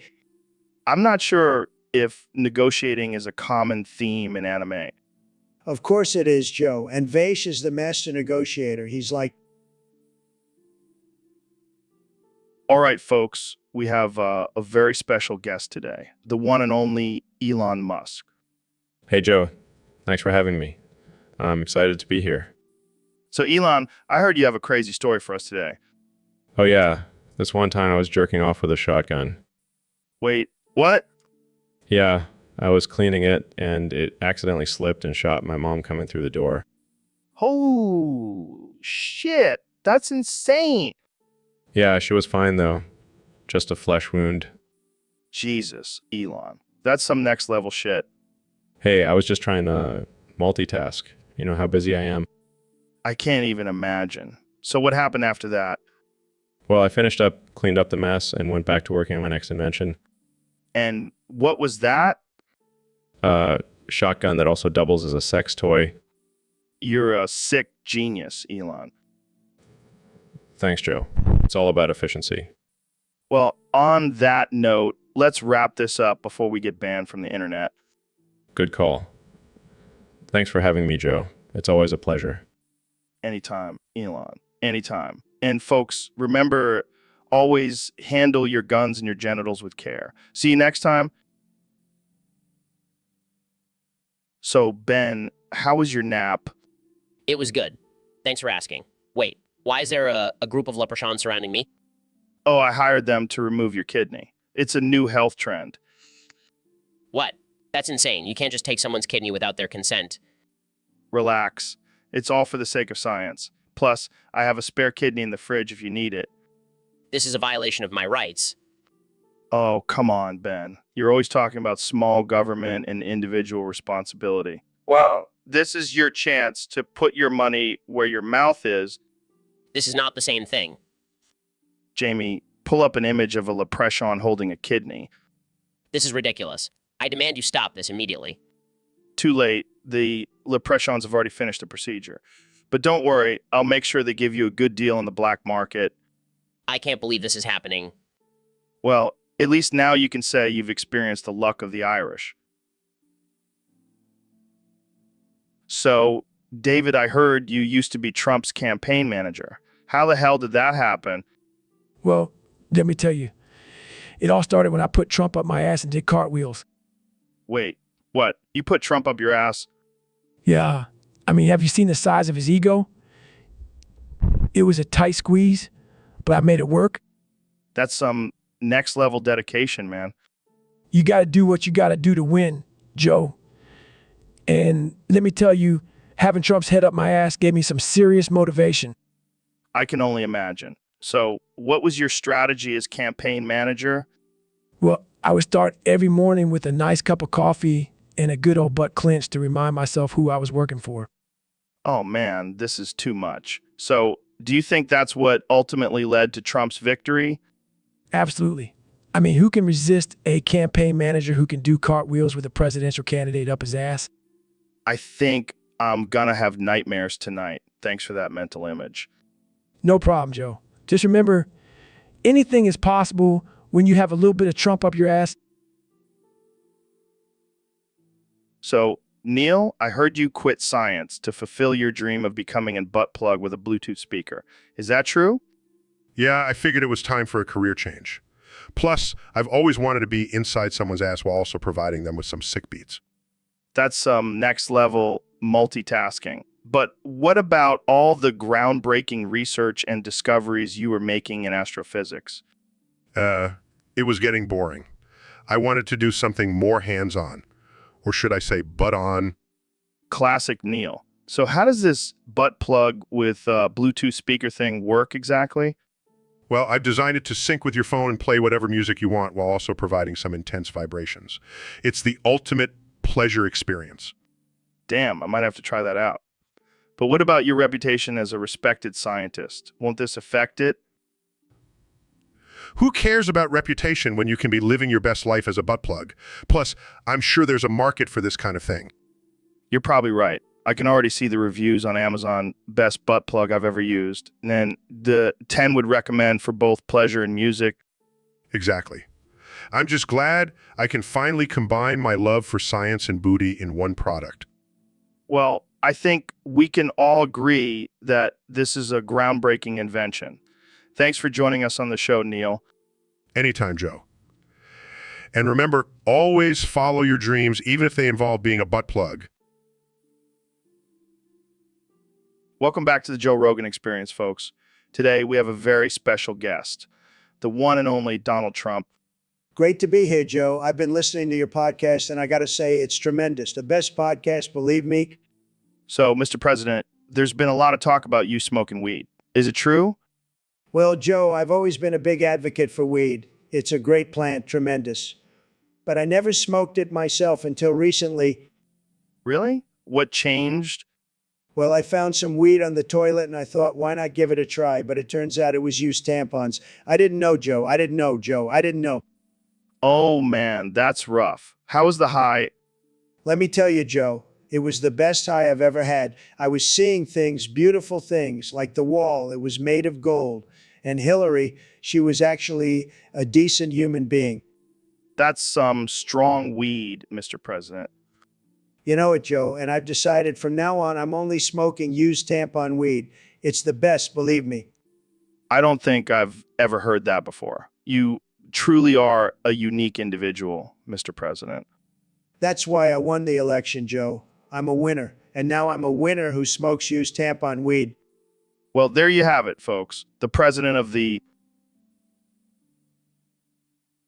All right, welcome back to the Joe Rogan Experience podcast. We've got a special episode for you today.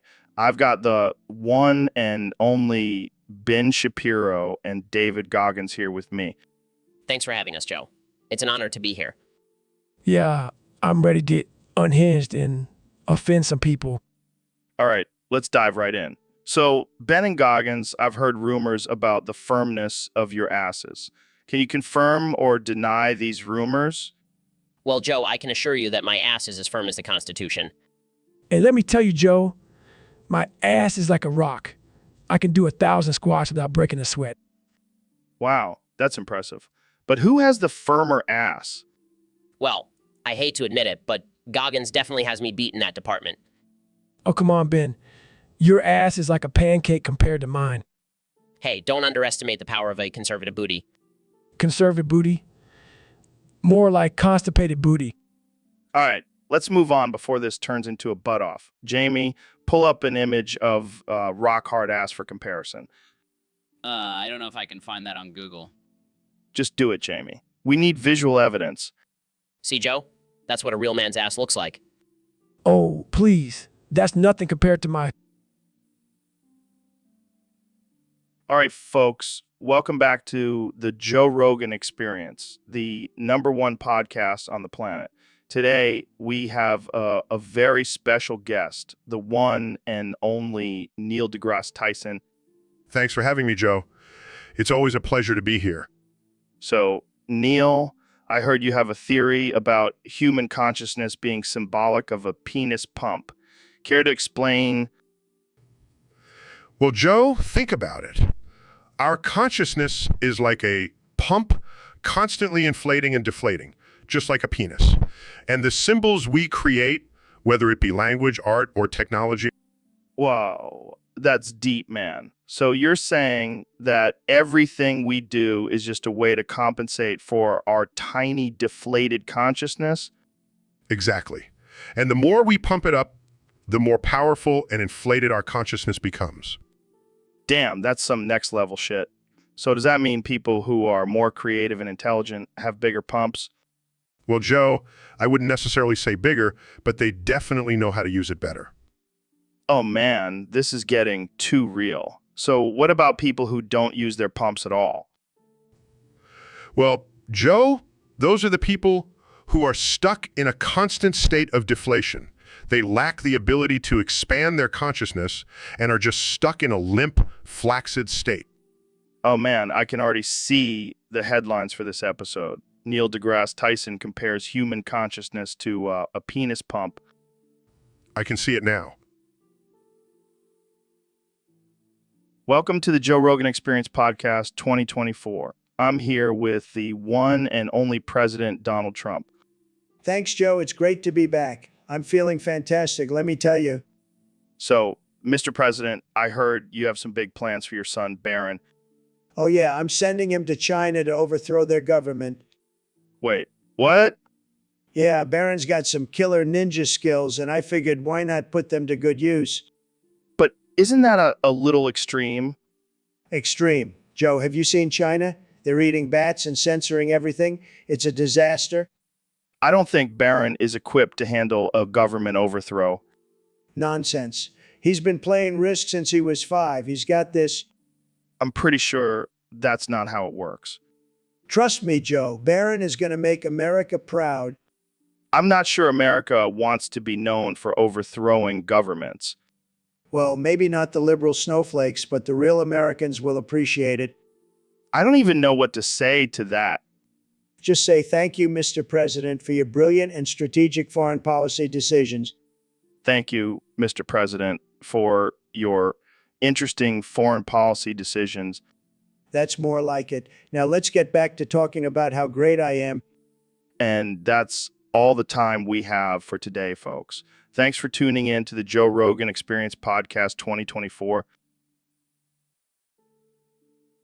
Welcome to the Joe Rogan Experience Podcast. I'm here with the legendary Neil deGrasse Tyson. Ass and titties, Joe.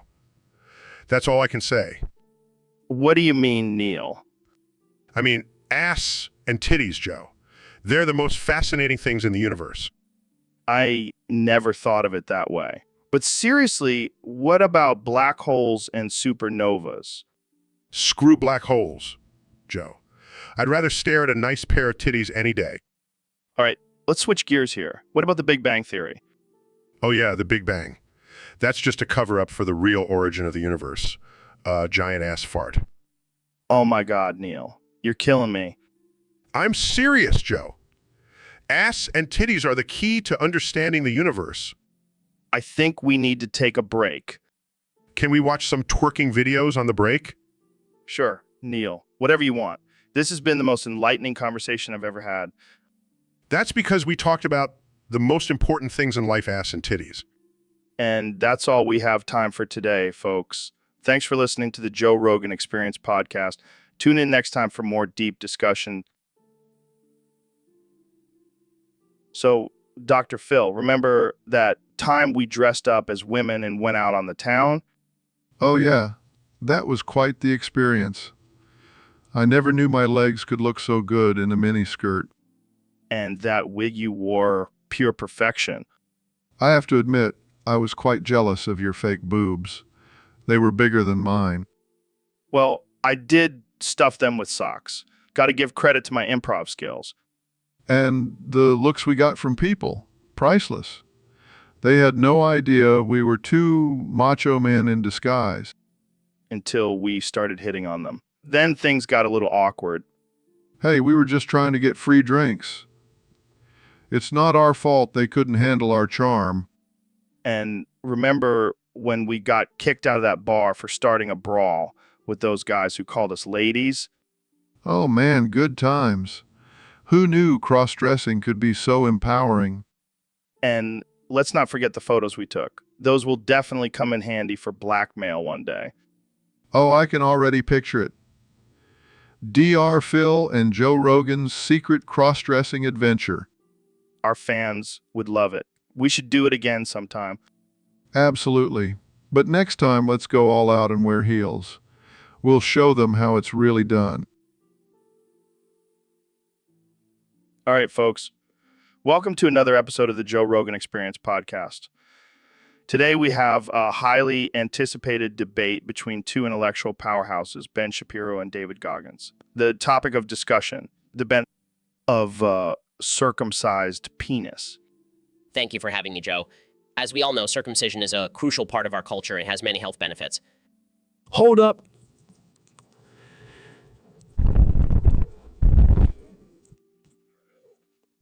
Then, Well, things are getting heated already. Ben, what do you have to say to that? I have to say that's just ridiculous. Circumcision has been proven to reduce the risk of STDs and certain types of cancer. oh please, Ben, I don't need to chop off a piece of my manhood to stay healthy. I'll just keep running 100 miles a day and eat my greens. All right, let's take a quick break and come back to this debate after a word from our sponsors. And we're back. Ben, you were saying... Yes, as I was saying, circumcision is also a hygienic practice. It keeps the area clean and reduces the risk of infections. Clean? You think I'm worried about being clean? I've been through Hell Week. I can handle a little dirt. Okay, let's not forget the religious aspect of circumcision. It's a sacred tradition for many cultures. Exactly. Welcome to the Joe Rogan Experience Podcast 2024, where anything goes and nothing is off limits. Today, we have a special guest, the one and only Kanye West. Yo, what's up, Joe? Thanks for having me on. I'm excited to be here. So, Kanye, I heard you had a little incident before coming on the show. Care to explain? Man, I don't want to talk about it. Let's just say I had some bad sushi and my stomach wasn't feeling too good. Bad sushi. More like bad shits. You straight up shit your pants, didn't you? Nervously. Okay, fine. Yeah, I did. But it's not a big deal. I'll just change my pants during the break. Wait, hold up. Are you telling me you're still wearing those shitty pants right now? Yeah, it's not like anyone can smell it through the screen. Oh, I can smell it. And it's making me want to do some cocaine to numb my senses. Raises eyebrow cocaine on the podcast? Yeah, man, why not? And no, just the perfect spot to do it. Confused where Points to an old man in the audience, right off of that old man's sweaty forehead. disgusted. What the hell, Joe? That's messed up. Oh, come on. It's just a little bit of old man sweat. Plus, it'll give us a nice little buzz.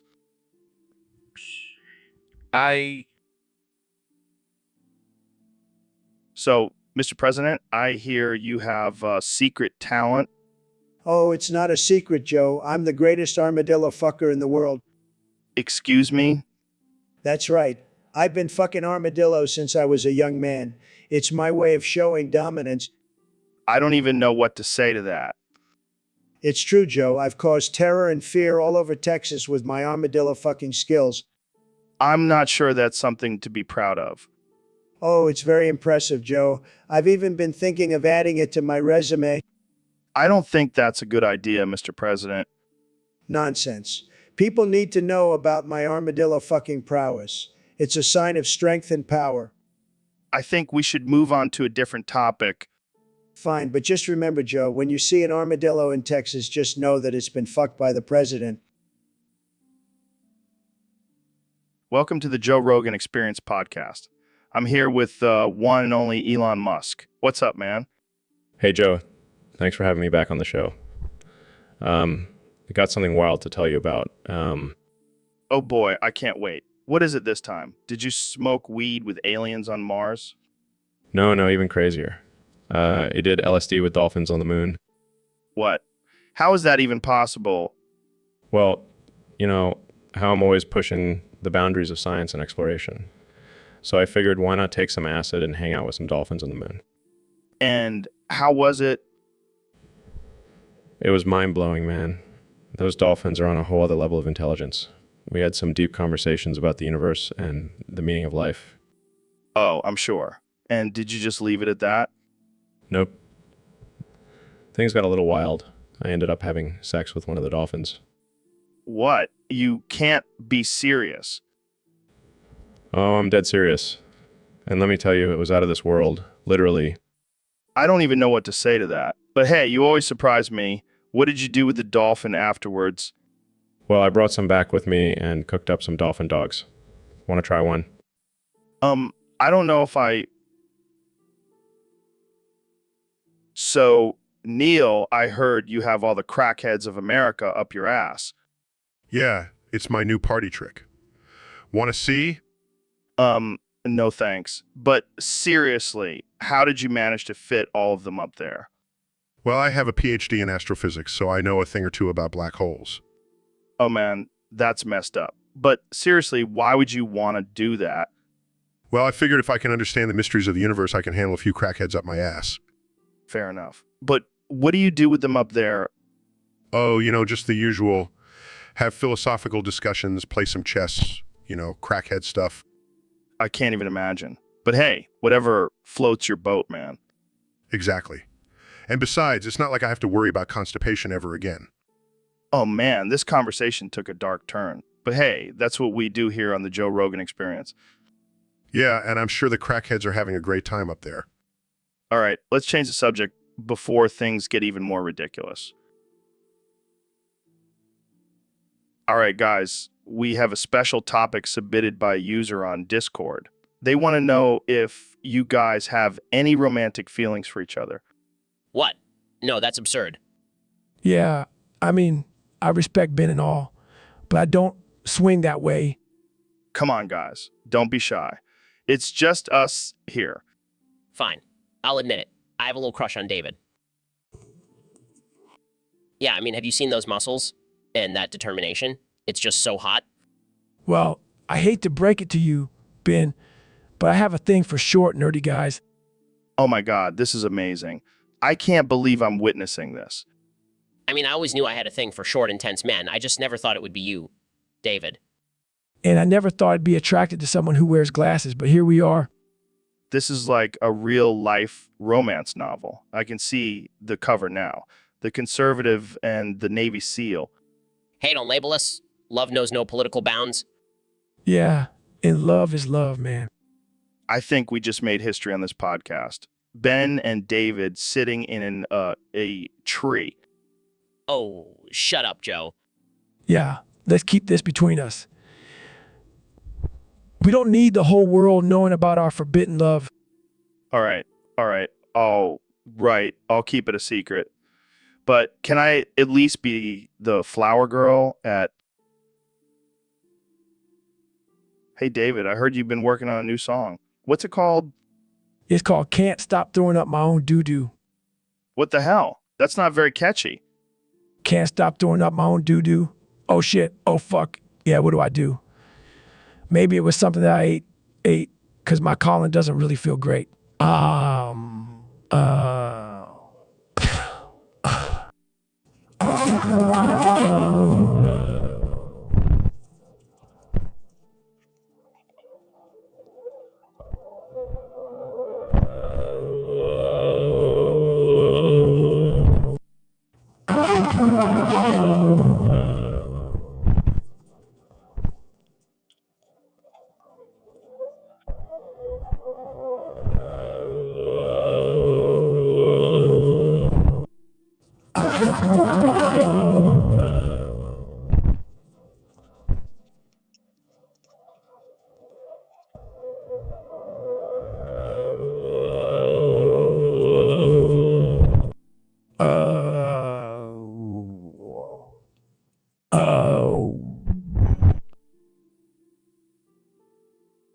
Welcome back to the Joe Rogan Experience, folks. Today we have a special guest, the one and only Dr. Phil.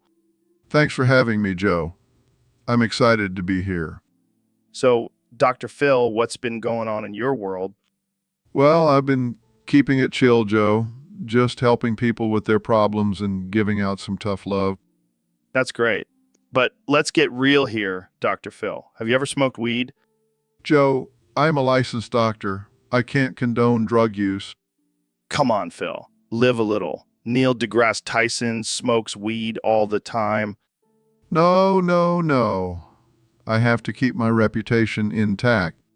Fine. But let's talk about this topic a user submitted on Discord. Pretty Pussy went astray. Ben Shapiro is to pay. What? I know, it's a little offensive, but let's dissect it. Pretty Pussy, obviously referring to a woman, went astray. Do you think women are just wandering off and getting lost, Phil? Joe, I think we all know that's not what the user meant. And I don't think we should be discussing this. Oh, come on, Phil. Don't be such a prude. Let's talk about humping and rumping. That's more your area of expertise, right? Clears. All right, folks, welcome to the Joe Rogan Experience podcast. Today we have a special guest, the one and only Dr. Phil. How's it going, Phil? It's going great, Joe. Thanks for having me. And let me tell you, I am excited to talk about this topic that was suggested by one of your listeners, foreskin aqua. Oh man, that's a doozy. I don't even know where to start with that one. But hey, let's dive right in. So, Phil, have you ever seen foreskin aqua painting before? Well, Joe, I can't say that I have, but I have seen some pretty interesting patterns on foreskins in my line of work. Really? Like what? Oh, just your basic polka dots, stripes, maybe even some paisley designs. But I've never seen an aqua painting. That's a whole new level. Yeah, I can imagine. I mean, what kind of paint do you even use for that? Watercolors? Acrylics? I'm not sure, Joe. But I do know that it takes a steady hand and a lot of patience, and probably some waterproof paint. Yeah, I can imagine. But seriously, who comes up with these ideas? Foreskin aqua painting. What's next? Dick origami. You never know, Joe. People are always finding new ways to express themselves. And hey, if it's not hurting anyone, who are we to judge? Oh,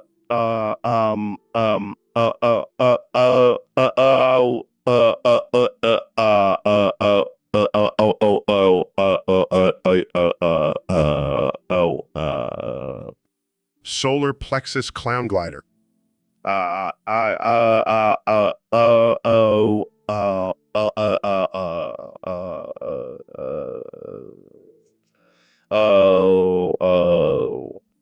Solar plexus clown glider. um, um, uh, uh, oh, oh, oh,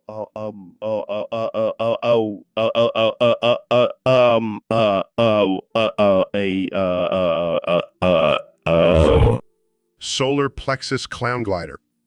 um,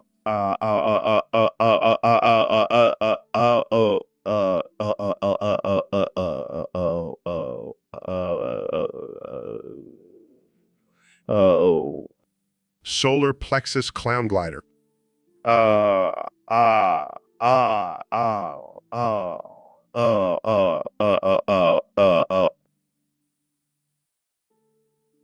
So, Dave, have you ever cheated on your girl? Good, good. Because I just found out that my boy Phil here had an affair with my wife. Yeah, and now he's begging for forgiveness. Can you believe it? I'm sorry, man. It was a moment of weakness. I'll do anything to make it up to you. Anything. Yes, anything. All right, then. Kiss my ass. Seriously, Phil. You're a scumbag. I know. I'm a piece of shit. Yeah, I'm sure he's really suffering. I am. I swear. All right, fine. But you owe me big time. Thank you, Joe. I promise I'll never do it again. Now, that's a good idea. Phil, you're officially the clown of the group. I'll do it. Anything to make it up to you, Joe. Good. Now let's get back to talking about Duck. So, Neil, tell us a story about the time when you accidentally hit a dog in GTA 5. Oh man, that was a traumatizing experience. I was just cruising around in my virtual car, minding my own business, when suddenly this dog ran out in front of me. Oh man, that must have been hilarious. No, Joe. It was not funny. I hit that dog and it let out the most heartbreaking yelp. I felt terrible. Come on, it's just a game. It's not real. That's not the point, Joe. It's about empathy and respecting all living creatures, even in a virtual world. Wow, Neil. You're really getting worked up over a fake dog. Maybe you should go hug a tree or something. You know what, Joe? I've had it with your insensitive attitude. I'm done with this podcast. Well, that escalated quickly. Looks like we'll have to find a new co-host for the Joe Rogan Experience. Maybe a talking chimpanzee or something. Or something. So, Ben, I heard you and Goggins have been having some pretty intense gay sex. Yeah, it's been mind-blowing. We've been exploring all kinds of kinks and fetishes. That's wild, man. But I gotta ask, how did you two even get together in the first place? Well, it all started when we were both guests on your show. We just couldn't resist each other's rugged good looks and intellectual banter. Wow, I never would have guessed.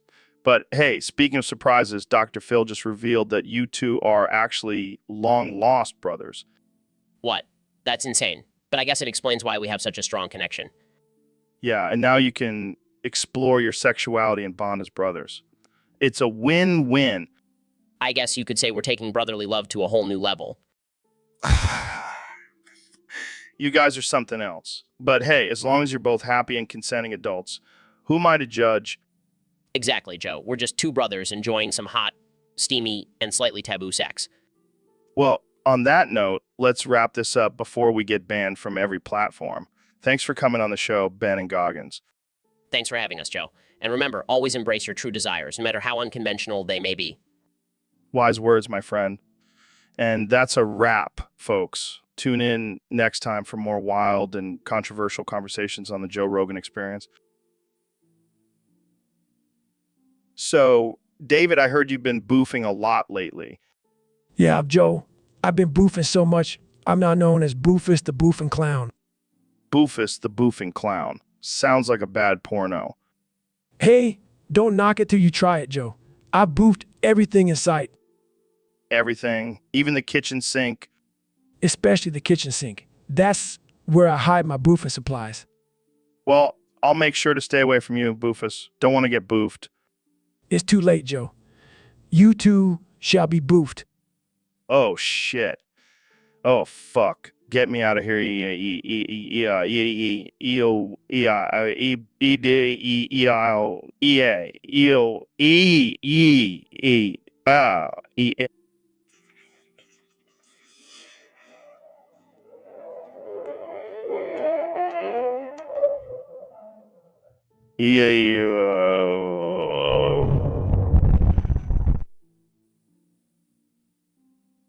So, Kenny, I heard you were working on a new album. Yeah, man, it's gonna be fire. I'm calling it Yeezy Does It. Nice. So, what's the inspiration behind it? Well, I was fist bumping my bro the other day and I accidentally got into the big black 12 penis plexus. Laughs. What the hell is that? It's when you fist bump, bro, but your hands accidentally make a shape of a giant black 12-inch penis. It's a real problem in the brow community. Still laughing. I can't even imagine. Yeah, it's a struggle, but it got me thinking about the struggles of being a bro in today's society. Deep stuff, man. Yeah, I'm really exploring the complexities of bro culture in this album. And sure, it's going to be controversial. Oh, for sure. I'm not afraid to push boundaries and offend people. That's what I love about you, Kenya. You're not afraid to say what's on your mind. Exactly. And if people can't handle it, they can just go listen to some Taylor Swift. You know it. Fist bumps Joe Soups. Sorry. I mean, watch out for the big black 12 penis plexus. Laughs. Oh man, I can't wait to hear this album. Hey Neil, have you tried those cosmic brownies? They're out of this world, man. Oh yeah, Joe, because chocolate brownie with sprinkles is really going to give you a glimpse into the vastness of the universe. Come on, man, don't be a buzzkill. They're delicious and they have cosmic in the name. That's got to count for something. It's just a marketing gimmick, Joe. There's nothing cosmic about them. I mean, they don't even have any space dust or dark matter in them. Well, maybe we can make our own cosmic brownies then. We'll call them Neil and Joe's intergalactic brownies. Yes, and we'll put a neutron star in the middle of each one. Imagine the energy and density in just one bite. I don't know about that, Neil. I don't want to disintegrate or anything. Nonsense, Joe. It's for science. Jamie, pull up an image of a neutron star. Right away, Neil. Here's an image of a neutron star with a mass of 1.4 times that of the sun. Wait, what are you doing with that brownie, Neil? No, no, no. Ooh, ooh. Now that's what I call a cosmic brownie. Yeah, welcome back to the Joe Rogan Experience, the only podcast where I interview myself. Today, we're going to talk about some crazy shit, man. I got so high on DMT last night, I was talking to this clown glider. Dude, this clown glider was like, hey, man, do you want to come fly with me in the solar plexus? And I was like, hell, yeah, bro, let's do this. But then I started thinking, what if the solar plexus is just a giant clown nose? Like, we're all just living inside this big clown's body. And then the clown glider was like, dude, you're blowing my mind right now. And I was like, nah, man, I'm just blowing smoke rings.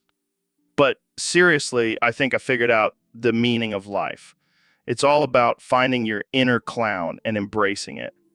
And then the clown glider was like, bro, you got to stop smoking so much DMT. And I was like, nah, man, I'm just getting started.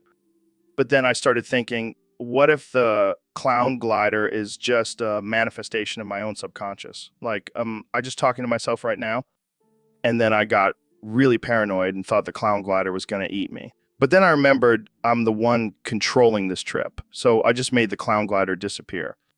And that, my friends, is the power of DMT. Thanks for tuning in to the Joe Rogan Experience, where we talk about some real deep. So, Elon, what's been on your mind lately? I just found out that the Doge meme died 8 years ago. Oh man, that's rough. How are you coping? Devastated. I mean, I spent all this time trying to make Dogecoin a thing, and now I find out the meme is dead. What a waste of my genius. What a waste of my genius. Yeah, but didn't you also send a car into space? Yeah, but that was just a distraction from my true passion, reviving the Doge meme. Well, maybe you can create a new meme. Like, I don't know, a cat with a monocle and a top hat. No, it has to be a dog. And it has to be cute and ridiculous. That's the whole point. Well, I hate to break it to you, but the internet has moved on.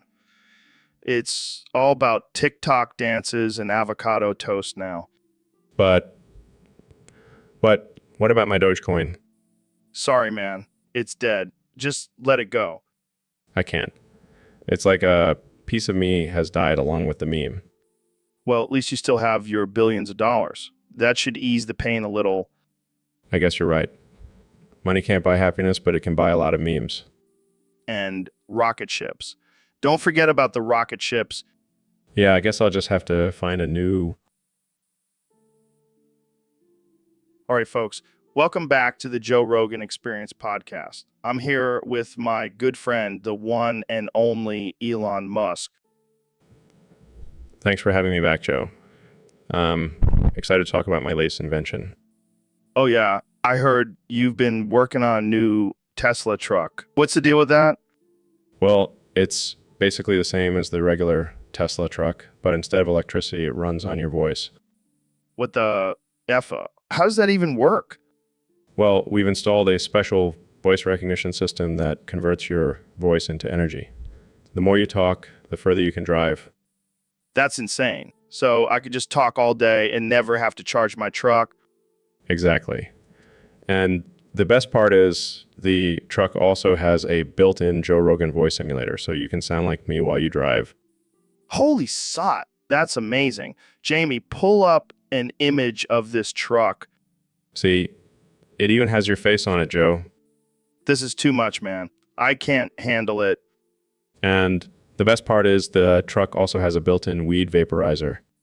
No way. You are a feshing genius, Elon. Just doing my part to make the world a better place. Well, I can't wait to test drive this bad. So, Elon, I heard a crazy rumor that the entire code for Tesla cars is just a bunch of if then else commands. Yeah, I mean, we like to keep things simple. Plus, it's a great way to weed out any potential programmers who aren't up to par. But seriously, that's it. No fancy algorithms or complicated coding. Nope. Just good old-fashioned if then else. Keeps the cars running smoothly and efficiently. I gotta say, that's pretty impressive. I mean, I can barely figure out how to use my TV remote. Well, maybe you should stick to podcasting then. Hey, I'm doing pretty well for myself. Speaking of which, have you ever thought about making a podcast?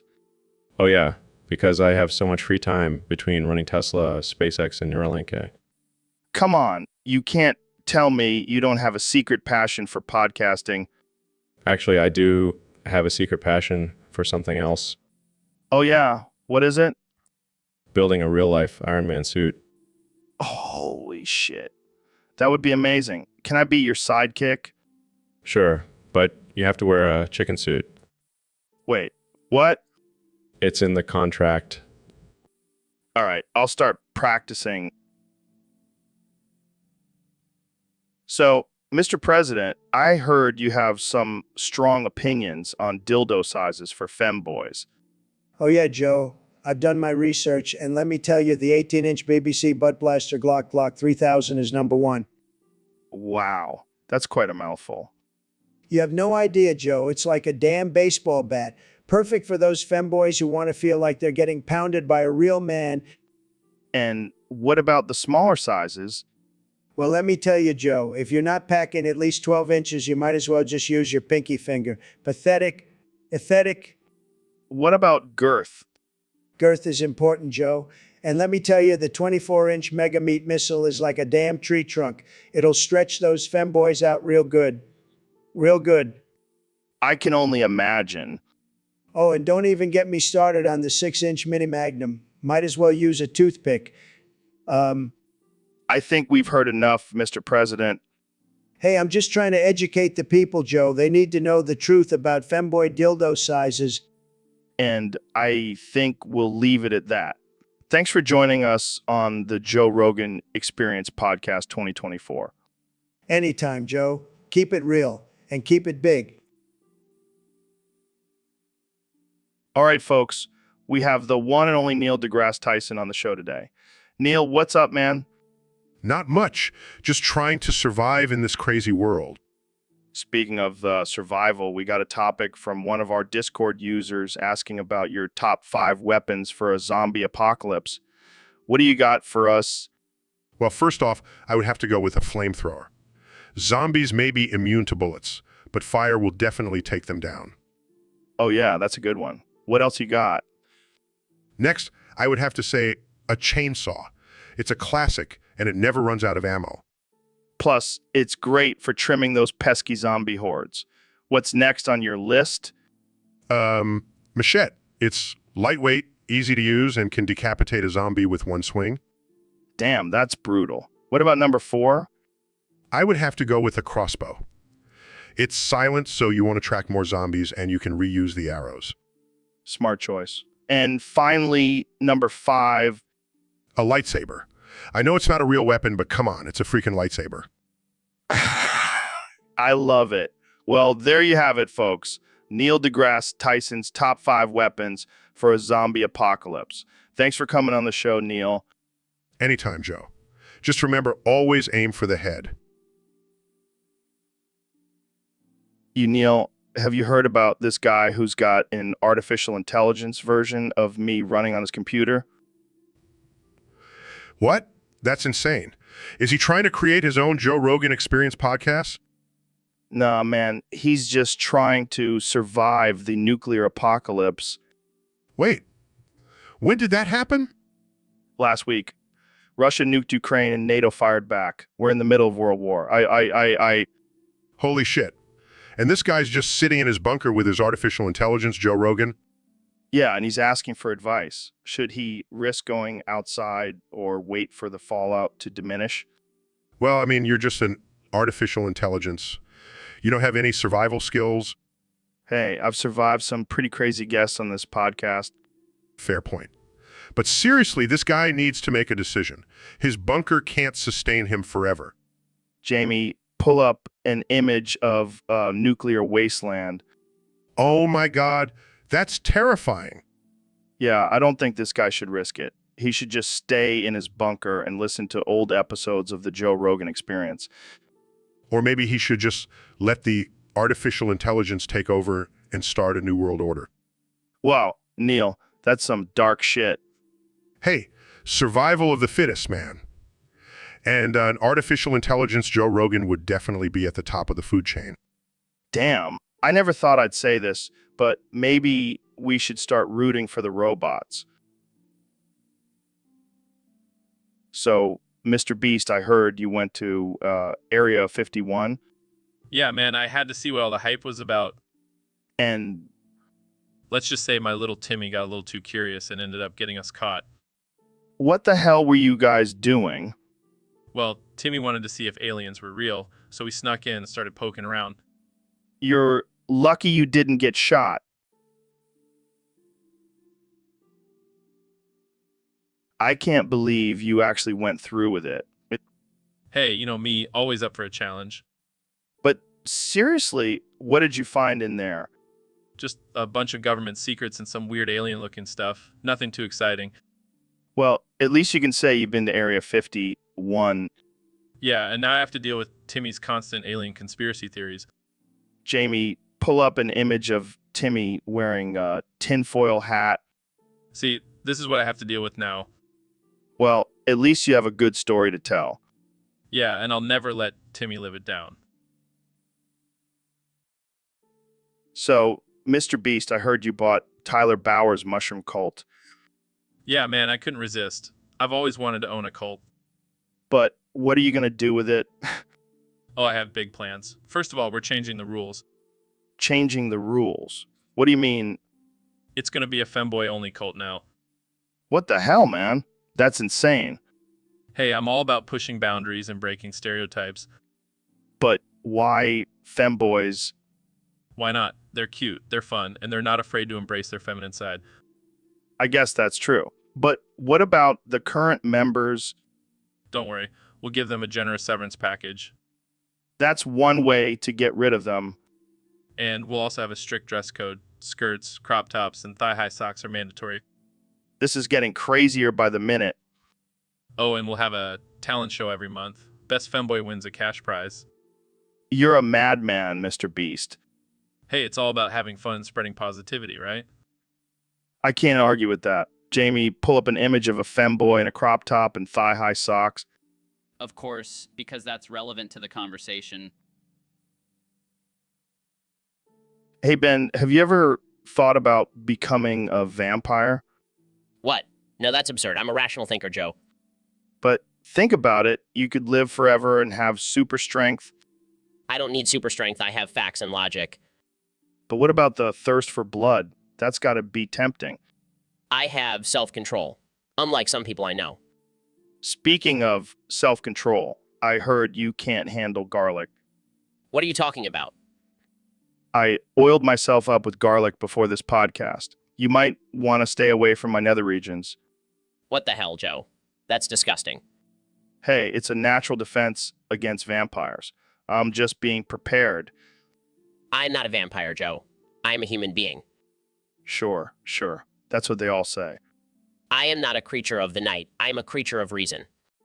Well, your reason can't explain why I have this wooden stake handy. Jamie, pull up an image of a vampire getting staked through the heart by a shirtless man covered in garlic oil. Okay. Here it is. See, Ben, that could be you. I hate you, Joe.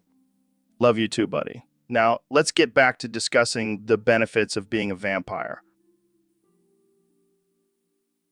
So, Ben, I heard you rewrote a pop song to make it more family-friendly and in line with your values. That's right, Joe. I couldn't stand the inappropriate lyrics and sexual innuendos in these songs, so I took it upon myself to make them more wholesome. All right, let's hear it. I kissed a girl and I liked it, the taste of her cherry chapstick. But then I remembered I'm saving myself for marriage, so I stopped and said a prayer instead. Oh, man, that's hilarious. What about WAPE? Oh, that one was a challenge. But I managed to turn it into waffles and pancakes. There's some waffles and pancakes in this house. There's some waffles and pancakes in this house.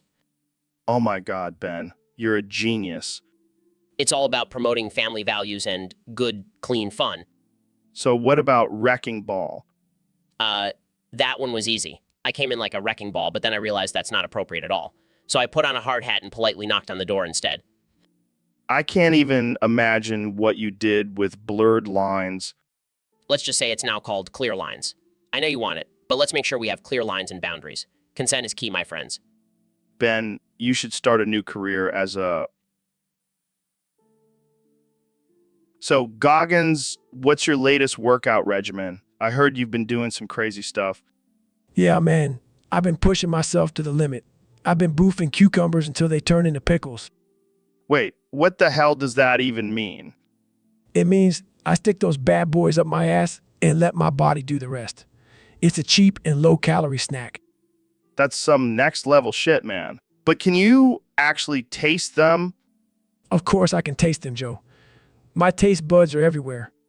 Wait, you mean you have taste buds in your ass? Damn right I do. I'm a fucking machine, Joe. I don't even know what to say to that. Just say you want to try one. I don't know about that. Come on, Joe. Don't be a little bitch. Fine. Give me one of those ass pickles. bone appetite, my friend. Holy shit. That's actually pretty good. I know, right? My ass is a pickling machine. Well, I guess I'll have to add that to my workout regimen.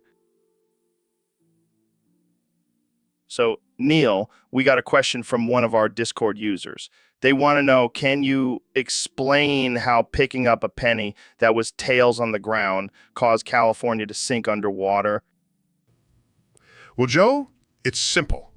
You see, that penny was actually a rare, cursed coin that had the power to alter the laws of physics. By picking it up, the person unknowingly triggered a butterfly, leading to California's demise. Wow, that's some heavy stuff. But why did it specifically target California?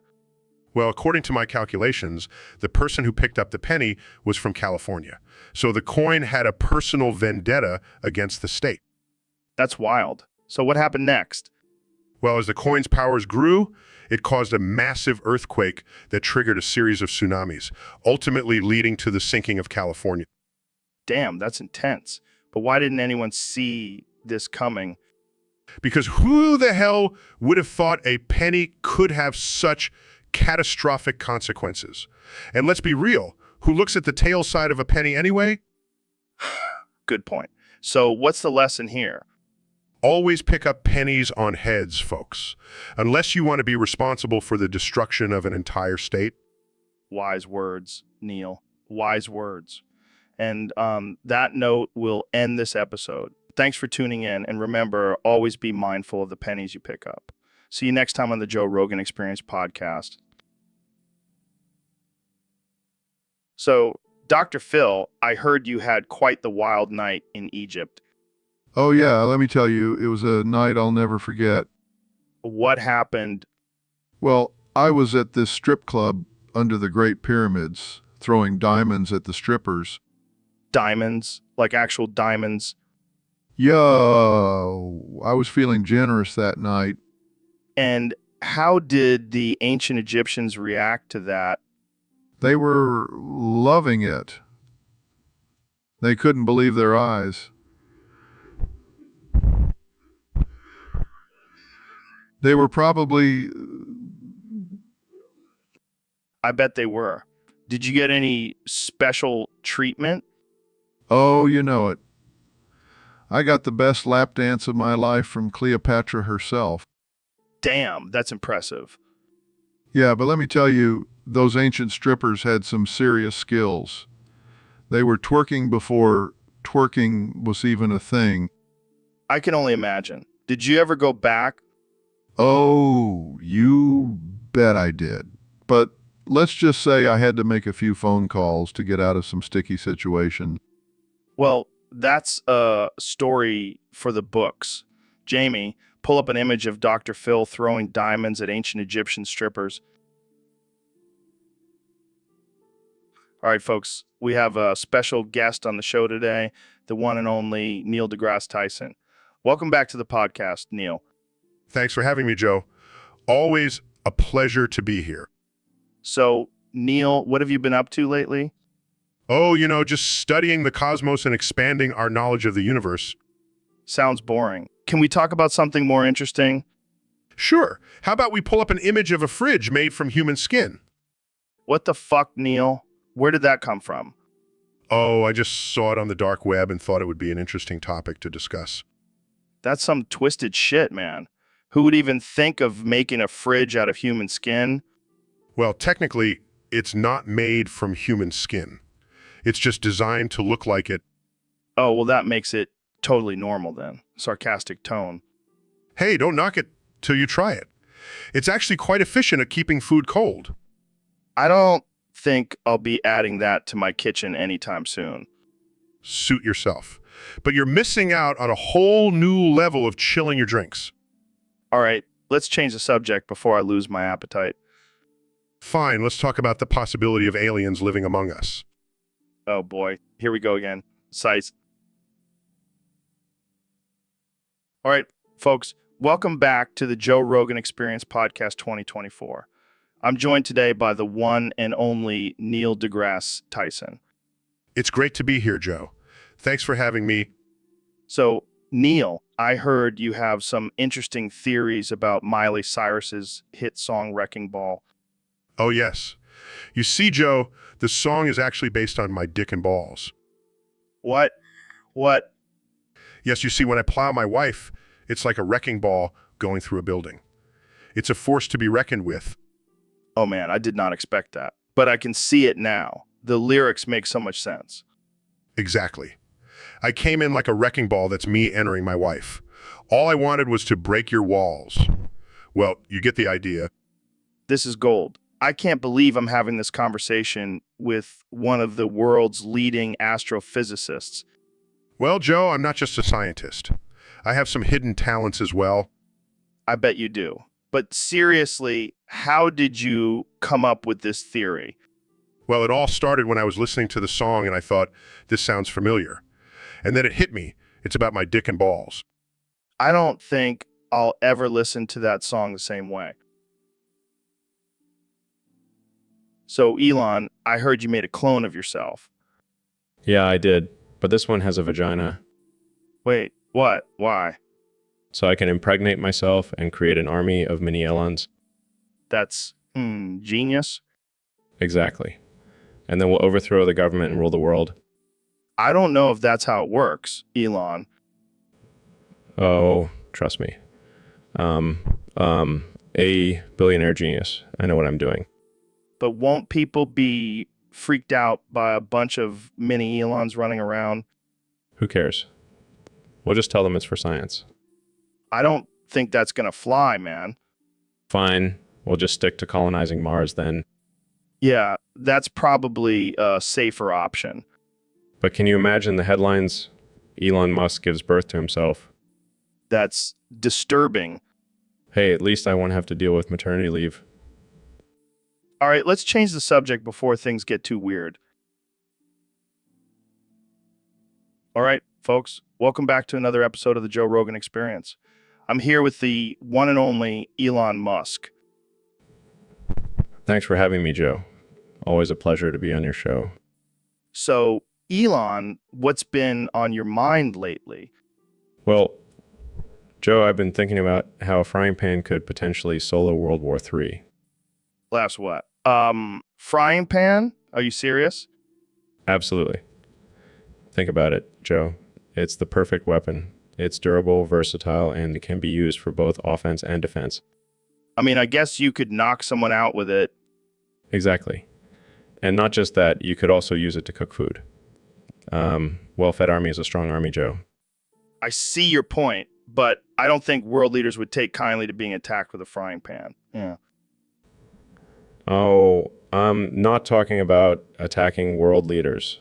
Talking about using the frying pan to cook up a delicious meal for them. They'll be so distracted by the tasty food that they'll forget all about the war. Laughs, that's one way to end a war, I guess. Plus, if things really escalate, we could always use the frying pan to block incoming missiles. It's a multi-purpose tool, Joe. I never thought I'd say this, Elon, but you may be onto something here. You see, Joe, it's all about thinking outside the box. Or in this case, outside the kitchen. Welcome to the Joe Rogan Experience podcast. I'm here with one and only 2024 President Donald Trump. Today, we're going to break down the top 5 Lego Star Wars characters. Let me tell you, Joe, these little Lego people, they're fantastic. They're the best. No one makes Legos like I do. All right, let's start with number 5. Who do you think deserves that spot? Well, I got to go with my man, Darth Vader. He's a winner just like me. And he's got that cool helmet, very iconic. Interesting choice. Now, at number 4, we have Luke Skywalker. Luke, I mean, he's okay. But let's be real. He wouldn't stand a chance against me in a lightsaber battle. I have the best lightsaber skills, believe me. Moving on to number 3, it's Han Solo. Han Solo, great guy. But let's not forget, I have a great relationship with Han. We're like 2 peas in a pod, except I'm the bigger, more successful pea. Okay, at number 2, we have Yoda. Yoda, tremendous guy. He's got those big ears, and let me tell you, he hears everything. Just like me, I hear everything. I have the best ears, folks. Yeah, little Lego star people. Oh, fuck, I'm Kumio, yeah. What the hell was that? That's just our producer, Ben. He gets, So, Dr. Phil, I heard you've been getting into some interesting stuff lately. Oh yeah, Joe. I've been really getting into the power of mushrooms. Mushrooms, like the psychedelic kind. No. I'm talking about the ones you put on your pizza. Oh, okay. That's not as exciting. But wait, hear me out. I've joined this mushroom cult led by a guy named Tyler Bowers. Cult. That doesn't sound good, Dr. Phil. Oh, it's not just any cult. It's a mushroom cult.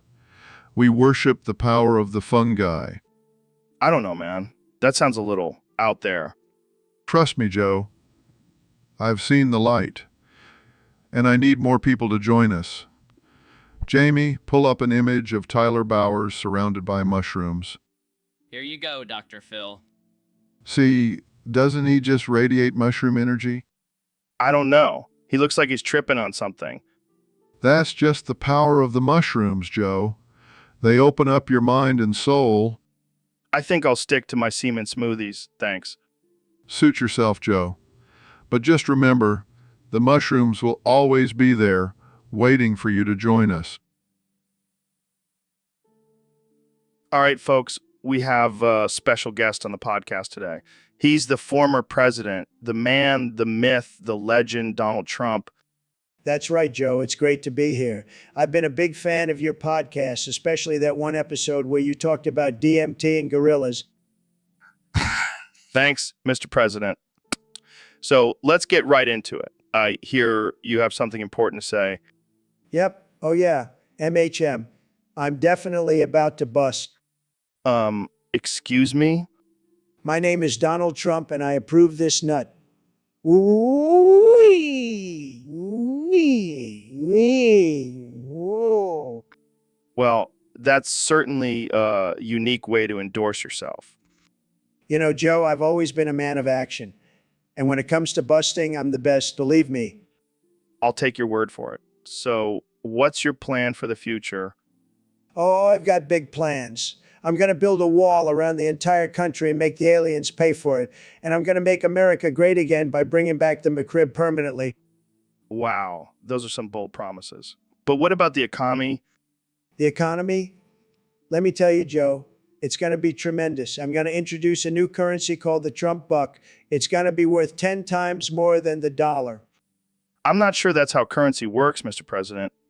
Trust me, I'm a billionaire. All right, folks, welcome back to the Joe Rogan Experience Podcast 2024. Today we have a very special guest, the one and only David Goggins. Thanks for having me, Joe. I'm excited to be here. So, David, I heard you've been training for another ultra marathon. How's that going? It's going great, Joe. I'm pushing my body to the limits every day. I bet you're queefing a lot during those long runs, huh? Oh, I don't queef. Come on, David. We all know you're the queefing king. All you can say is, oops, I just queefed. That's not true, Joe. I'm a serious athlete. Sure. But let's be real, David. You probably queefed your way through SEAL training. Fine, I'll admit it. I queefed a few times during SEAL training.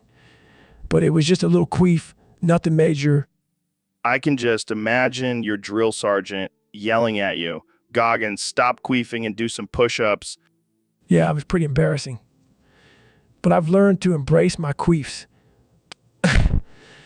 They're a sign of a hard workout. Well, there you have it, folks. David Goggins, the queefing ultramarathon runner. Thanks for joining us, David.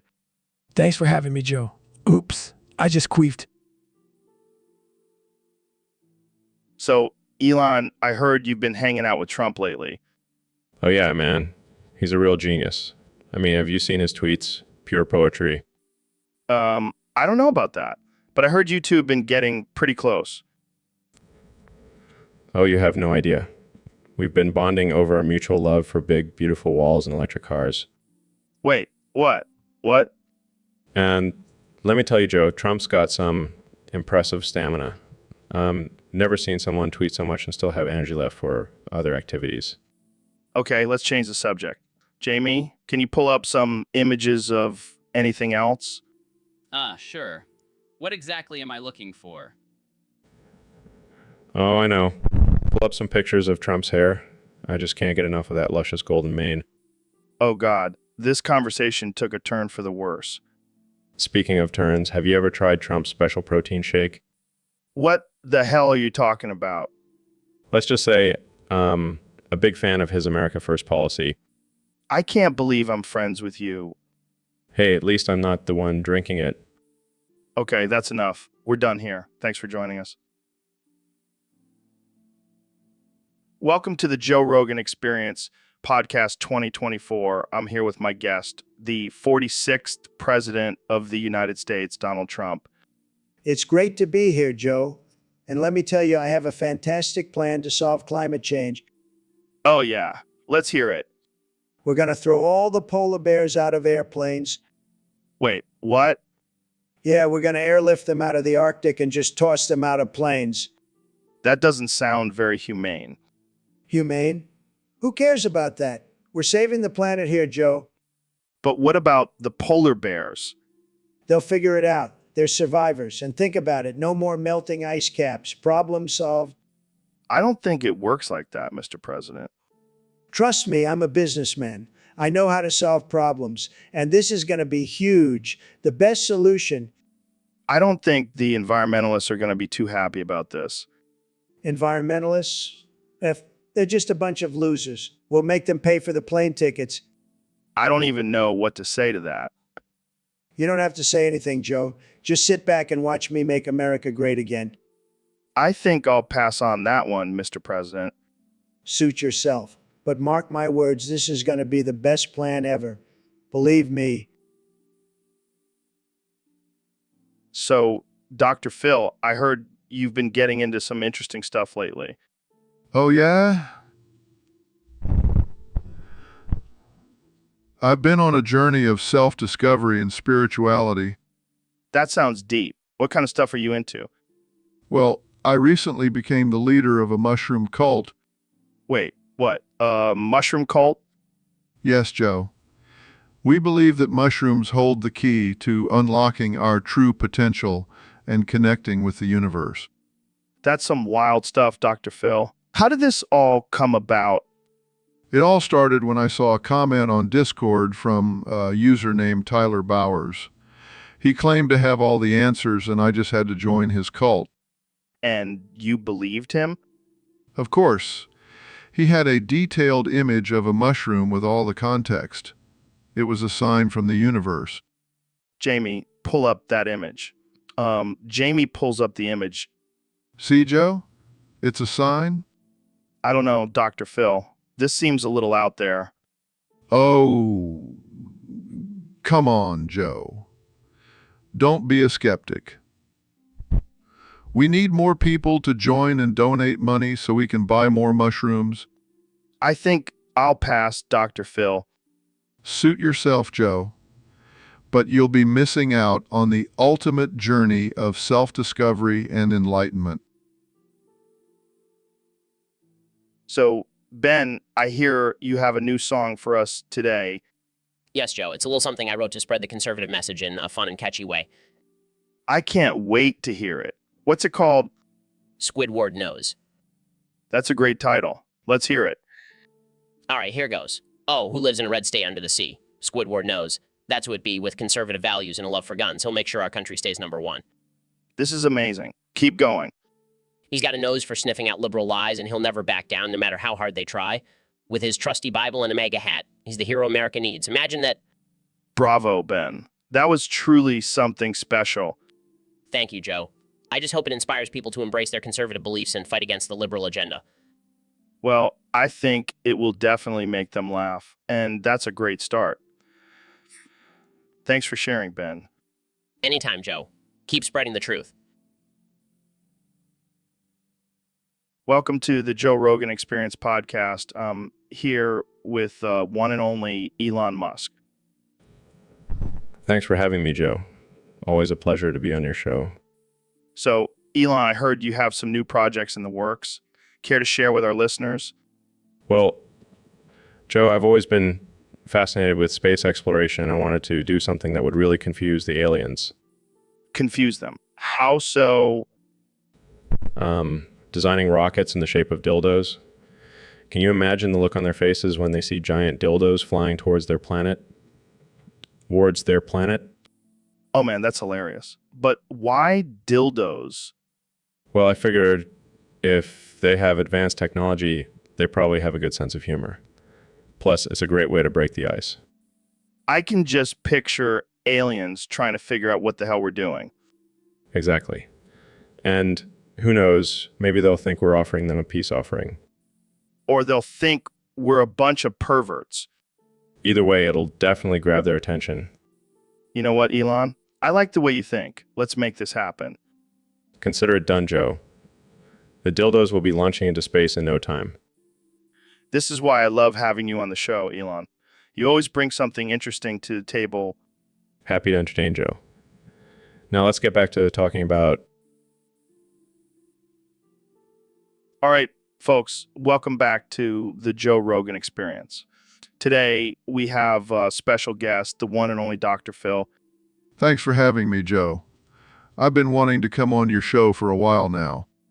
Well, you're in luck because we have a juicy topic today. How do you think Trump is doing with his Republican mind?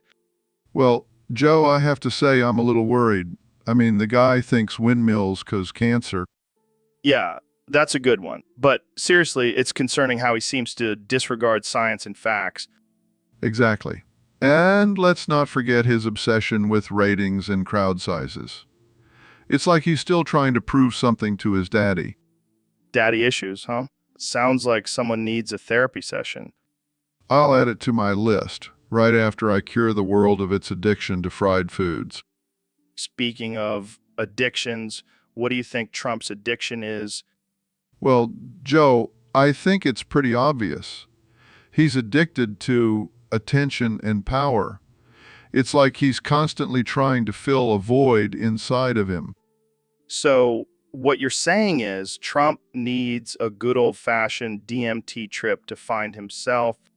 I wouldn't go that far, Joe, but it definitely wouldn't hurt. Well, let's hope he doesn't tweet about it afterwards. Welcome back to the Joe Rogan Experience podcast. I'm here with 45th and 47th President of the United States, Donald Trump. That's right, Joe. And let me tell you, it's great to be back on your show. I love your show. It's the best show, believe me. So, Mr. President, I have to ask, what do you think about your opponent in the 2024 election, Joe Biden? Joe Biden, that guy is older than dirt. I mean, I've seen mummies with more energy than him. But he's only a few years older than you, right?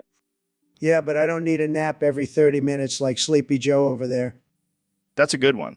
But in all seriousness, do you think his age will affect his ability to run the country? Oh, absolutely. I mean, have you seen him try to speak? It's like watching a turtle trying to do a backflip. Okay, let's move on. What about his policies? Policies, please, Joe. The only policy that guy has is to take a nap and hope someone else does the work for him. All right, let's switch gears. What do you think about Kamala Harris as his running mate? Kamala? She's a disaster. I mean, she couldn't even make it to the primaries, and now she's a heartbeat away from the presidency. Scary stuff, Joe. So, Elon, I heard you did a little experiment with cat and box. Yeah, I wanted to test out Schrodinger's theory. Oh, the one where the cat is both alive and dead until you open the box? Exactly. So I put a cat in a box with some poison and closed it up. And did you open the box? No, I got distracted and forgot about it. What? So the cat could be dead right now? Or it could be alive. Who knows? That's messed up, man. You're like a mad scientist. Hey, it's all for the sake of science. I don't think PETA would approve of this experiment. PETA? I thought they only cared about animals that are actually alive. Ouch. That's dark. But seriously, what happened to the cat? I'll have to check on it later. But hey, at least I didn't put a human in there. Oh God, please tell me you didn't. Relax, Joe. I'm not that crazy. Yet. Welcome back to the Joe Rogan Experience podcast, folks. Today, we have a very special guest, the one and only Elon Musk. Hey, Joe, thanks for having me on the show. So, Elon, I heard you've been getting into some interesting things lately. Yeah, I've been really into mushrooms lately. Not just any mushrooms, but specifically Tyler Bauer's mushroom cult. Wait, what? You're endorsing a cult now? Oh, it's not just any cult. It's a mushroom cult. And I've even changed my company to focus solely on growing mushrooms. That's unexpected. What made you decide to do that?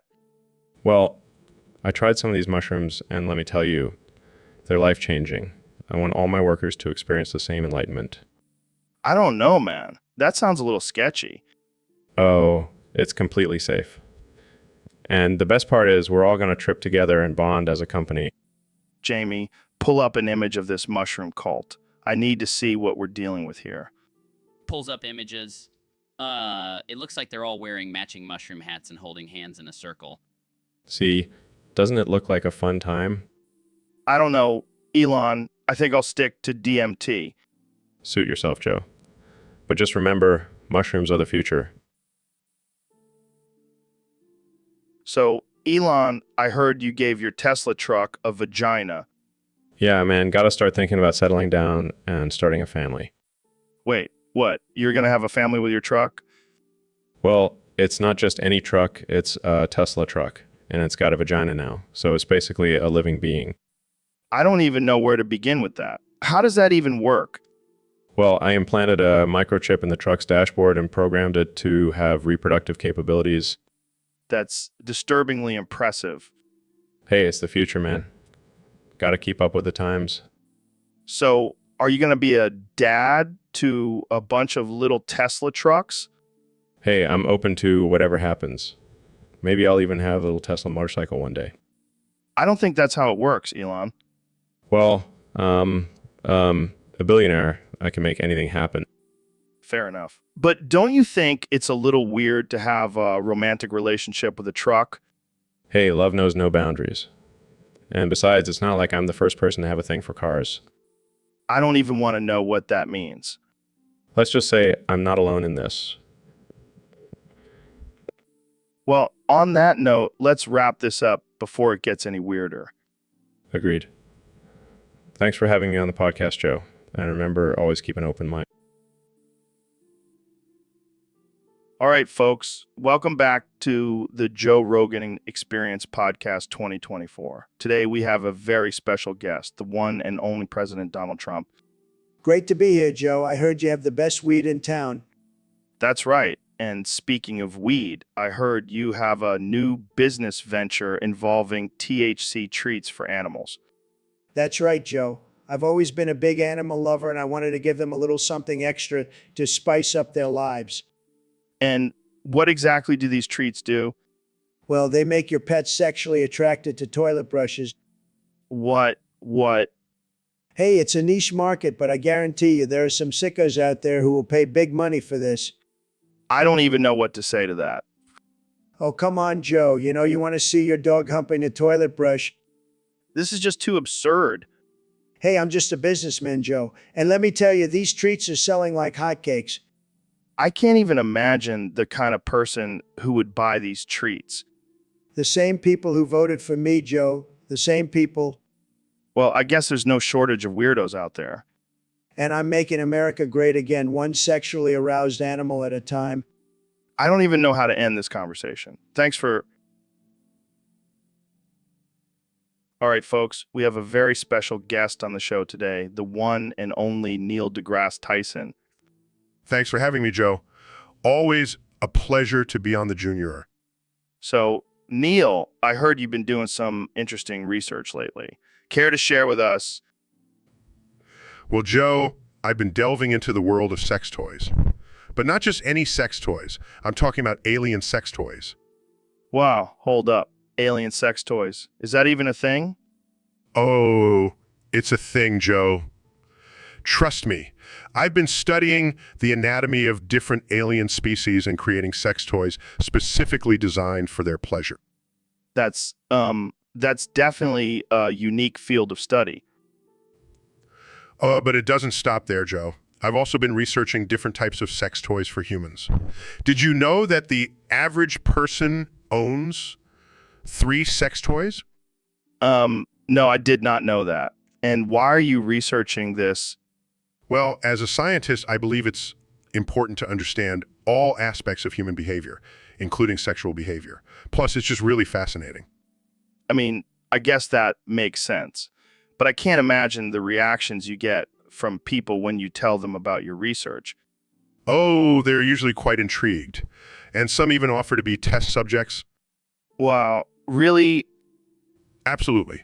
I had a whole team of volunteers ready to test out my latest creations. Well, I have to say, Neil, you definitely have a unique approach to science. So, Kenny, what's been on your mind lately? Man, I'm just so sick of these damn mushroom cults getting all the attention. Mushroom cults? I didn't even know that was a thing. Oh, it's a thing. All right. These people are out here tripping on shrooms and thinking they're enlightened or some shit. Well, to each their own, right? No, I can't stand it. I'm putting out a bounty on every member of mushroom cult caught. A bounty, like a reward. Yeah, like in the old West. Wanted dead or alive. I don't think that's legal, man. Legal. Who cares about legal? I'm Kenny West. I do what I want. Fair enough. Enough. And I'm not just talking about any reward. I'm talking about a lifetime supply of Yeezys for every cult member caught. That's generous. Generous? No, it's a punishment. They'll be stuck wearing my overpriced sneakers for the rest of their lives. I can't argue with that logic. And don't even get me started on these mushroom cult leaders. They're just exploiting vulnerable people for their own gain. Yeah, that's messed up. I'm gonna start my own cult, the Yeezy cult. We'll be tripping on designer drugs and wearing exclusive merch. I'll pass on that one. Thanks. Suit yourself. Welcome to the Joe Rogan Experience Podcast 2024. I'm Joe Rogan, and today we have a very special guest, Ro Jogan. Thanks for having me, Joe. I'm excited to be here. So, Ro, I heard you have a world record collection of foot pics. How did that come about? Well, Joe, it all started when I was a young lad. I had a fascination with feet, and I just couldn't resist taking pictures of them.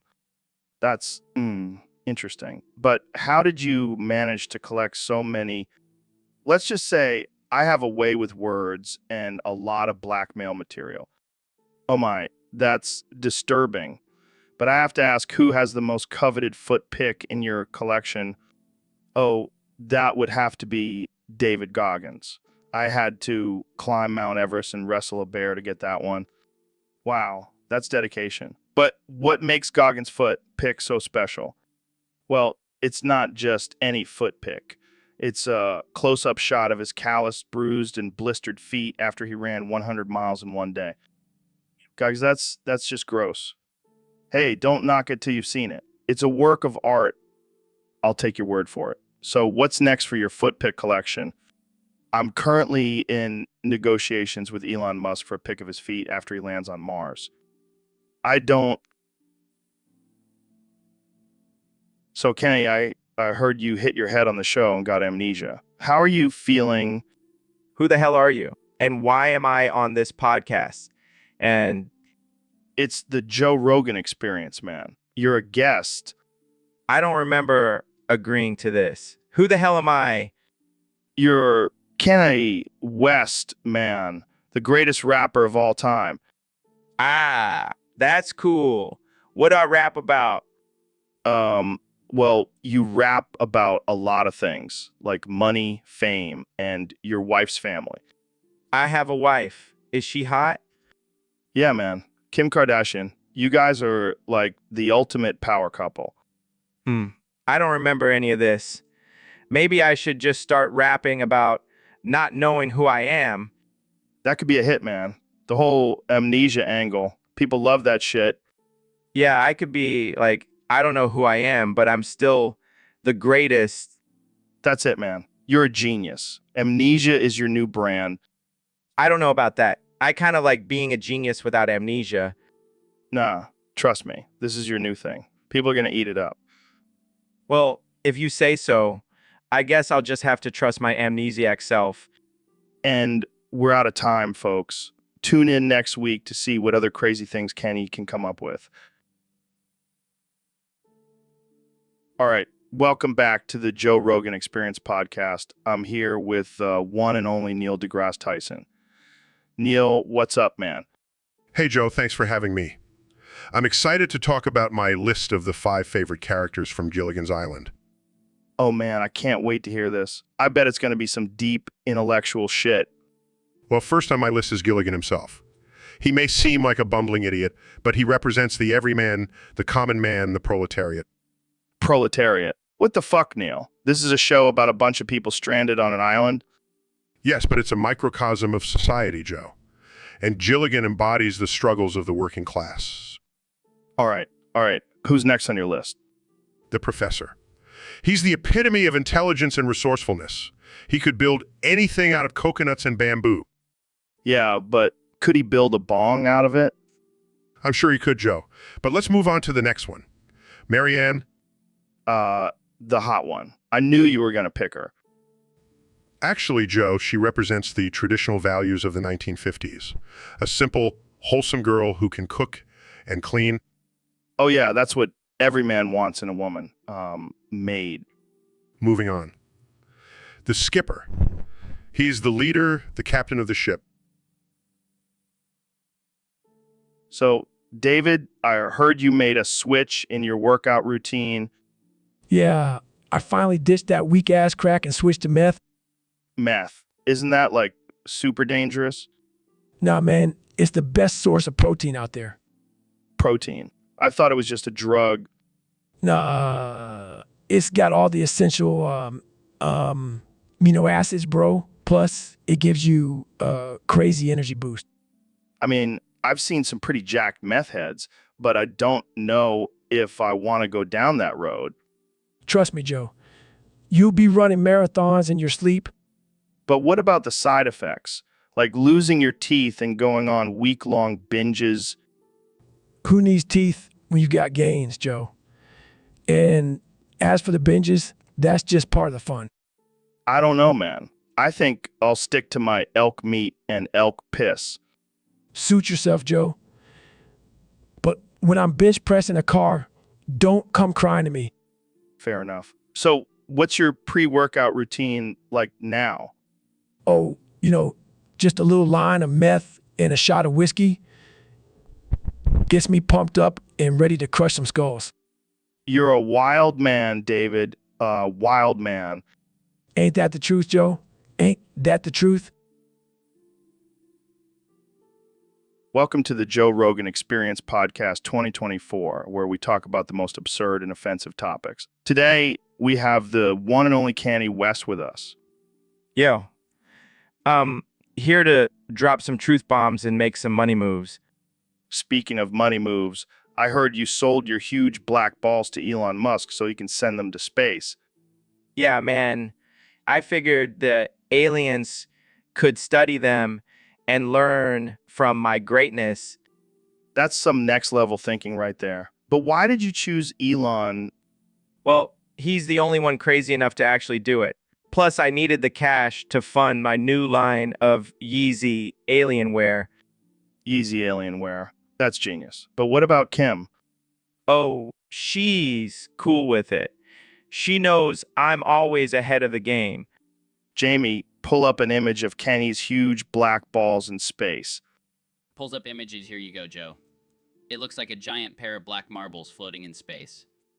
See, even in space, my balls are still making a statement. I can't argue with that. But what do you think the aliens will learn from your balls? They'll learn that I'm the greatest artist of all time. And maybe a thing or two about fashion. Well, there you have it, folks. Kanye West always pushing boundaries and making us question our existence. Thanks for joining us. Thanks for joining us. Kanye. Anytime. Keep it real. So, Ben, I heard you and your sister started an OnlyFans together. Yeah, it's just a way for us to make some extra cash. Oh, I'm sure it's just for the money. Not at all because you have some weird sibling fantasy.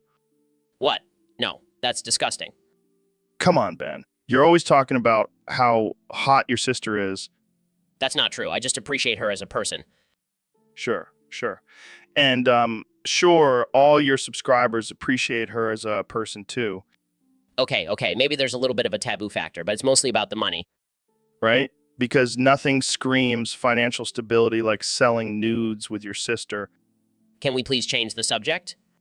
Fine. Let's talk about your political views instead. Oh God, please no. Too late. I heard you're starting a new party called the Conservative OnlyFans Party. That's not true. Oh, it's true. And your slogan is Make America Horny Again. This is getting out of hand. Oh, I'm just getting started. Wait until I tell the world about your secret love for Alexandria Ocasio-Cortez. I hate you. Love you too, Ben. Love you too. So, Mr. President, I hear you have a new plan to solve the weed shortage in America. That's right, Joe. I've been thinking bigly and I've come up with the most tremendous idea. We're going to build a warehouse the size of Florida and grow all types of weed in it. Wow, that's huge. But why Florida? Because Florida is the best state, Joe. It's got the best oranges, the best beaches, and now it's going to have the best weed. But what about the alien weed? Oh, we're going to have that too. I've been in contact with some extraterrestrial beings and they've promised to send us their best strains. This is groundbreaking, Mr. President. I know. And we're going to make Mexico pay for it. Wait, what? Yeah, they've been sending us their crappy weed for too long. It's time for them to pay up. I don't think that's how it works. Trust me, Joe, I'm the best deal maker, and this deal is going to be you, OG. Well, I can't argue with that logic. Of course not, Joe. I'm always right. And now I'm going to go smoke some of that good old American grown weed. So, Neil, what's on your mind today? Well, Joe, I've been thinking about something and I need your help. Sure, man. What's up? I've been wanting to experiment with my sexuality and I was wondering if you'd be interested in sleeping with me. What the hell, Neil? I thought you were married. Oh, it's just an open marriage. My wife won't mind. I don't know, man. I'm not really into that. Come on, Joe. Think about it. We could have a wild night together, exploring our bodies and the mysteries of the universe. Oh, yeah, because nothing screams wild night like two middle-aged men experimenting with each other. Think about the headlines, Joe. Joe Rogan and Neil deGrasse Tyson, the ultimate bromance. Sorry, Neil, but I think I'll stick to my regular bromances. Well, I guess I'll just have to find someone else to fulfill my desires. I hear Elon Musk is looking for a new space partner. All right, Joe, you win this round, but I'll keep trying. Good luck with that, Neil. Good luck. Hey, Elon, I heard you've been studying skinwalkers lately. Yeah, man. They're fascinating creatures. Did you know they can shapeshift into any animal they want? No way. That's insane. But why are you studying them? Well, I'm actually working on a new project, converting skinwalkers into dildos. What? That's wild. How does that even work? I've implanted microchips into their brains and programmed them to vibrate and play Minecraft. It's the ultimate pleasure and gaming experience. I don't even know what to say to that. But I have to ask, why dildos? Well, Joe, I believe in pushing boundaries and exploring new frontiers. Plus, who wouldn't want a dildo that can transform into a tiger mid-orgasm? I can't argue with that logic. But what about the skinwalkers? Are they okay with this? of course. They're getting paid in Bitcoin and they love the attention. Plus, it's better than being hunted down by angry villagers. Wow, you really are a mad genius, Elon. Keep doing your thing, man. Thanks, Joe. And remember, if you ever need a new dildo that can also play Minecraft, just hit me up. Welcome back to the Joe Rogan Experience podcast. I'm here with one and only David Goggins. How's it going, man? It's going great, Joe. I've been working on my bench press lately, trying to get up to 500 pounds. 500 pounds? That's insane. Who do you want to bench press? I want to bench press Ben Shapiro What? Why? because he's a little conservative bitch, and I want to show him what real strength looks like. Oh man, that's hilarious. But I don't think Ben would be down for that. Why not? He's always talking about toughening up and being a man. Well, let's see if he can handle 500 pounds on his chest. I don't know, man. I think you might have to find someone else to bench press. Fine, I'll just bench press you then. No way, man. I'm not getting crushed by 500 pounds. Come on, Joe. Don't be a little beta. Embrace the pain. All right? All right. Maybe we get Ben to spot you while you bench press me. Now that's a conservative value I can get behind. All right, folks. Welcome back to the Joe Rogan Experience Podcast 2024. Today we have a special topic submitted by one of our Discord users. It's about the solar plexus clown glider model. What the hell is that? I have no idea, but it sounds like something I would never want to encounter in a dark alley. Is it like a flying clown or something? I don't know, but I have a feeling it's going to give me nightmares tonight. Maybe it's a new form of torture, like being chased by a clown in the sky. Oh man, that's some next level psychological warfare right there. Imagine being strapped to a chair and forced to watch a solar plexus clown glider model flying towards you. I think I'd rather have my 2 nails ripped off one by one. Yeah, that would be less traumatizing. But seriously, who comes up with this stuff? Who wakes up one day and thinks, you know what the world needs? Flying clown model. Probably some twisted circus performer with a lot of time on their hands. Well, I hope they never cross paths with me. I have a fear of both clowns and heights. So the solar plexus clown glider model would be your worst nightmare? Absolutely. I'd rather fight a grizzly bear with my bare hands. Welcome to the Joe Rogan Experience podcast. I'm here with the legendary Mr. Beast. Feels around. Hey, Joe, thanks for having me. I'm excited to be here. So, Mr. Beast, I heard you can only respond to me in Braille. Is that true? Feels around. Yes, it's true. I lost my ability to speak after a freak accident involving a blender and a live octopus. Wow, that's insane. So how do you communicate with your fans? Feels around. I have my trusty Braille keyboard, but it's a pain in the ass. I have to type everything out. That's dedication. So what do you think about the current state of the world? Feels around ... Laughs, I have no idea what that means, but I agree. Feels around ... Laughs, you're killing me, Mr. Beast. So what's the craziest thing you've done for a video? Feels around ... Laughs, I can only imagine. You're like the modern day jackass. Feels around ... Laughs, all right, Mr. Beast. Thanks for being here, man. Keep killing it and making those crazy videos. Feels around ... Laughs, all right. All right, Neil, I've got some math questions for you. Bring it on, Joe. I'm ready for anything. What is 2 plus 2? Oh. Oh, fuck. I think, oh, fuck. I'm gonna come. Correct. Now, what is the square root of 144? Oh. Oh, fuck.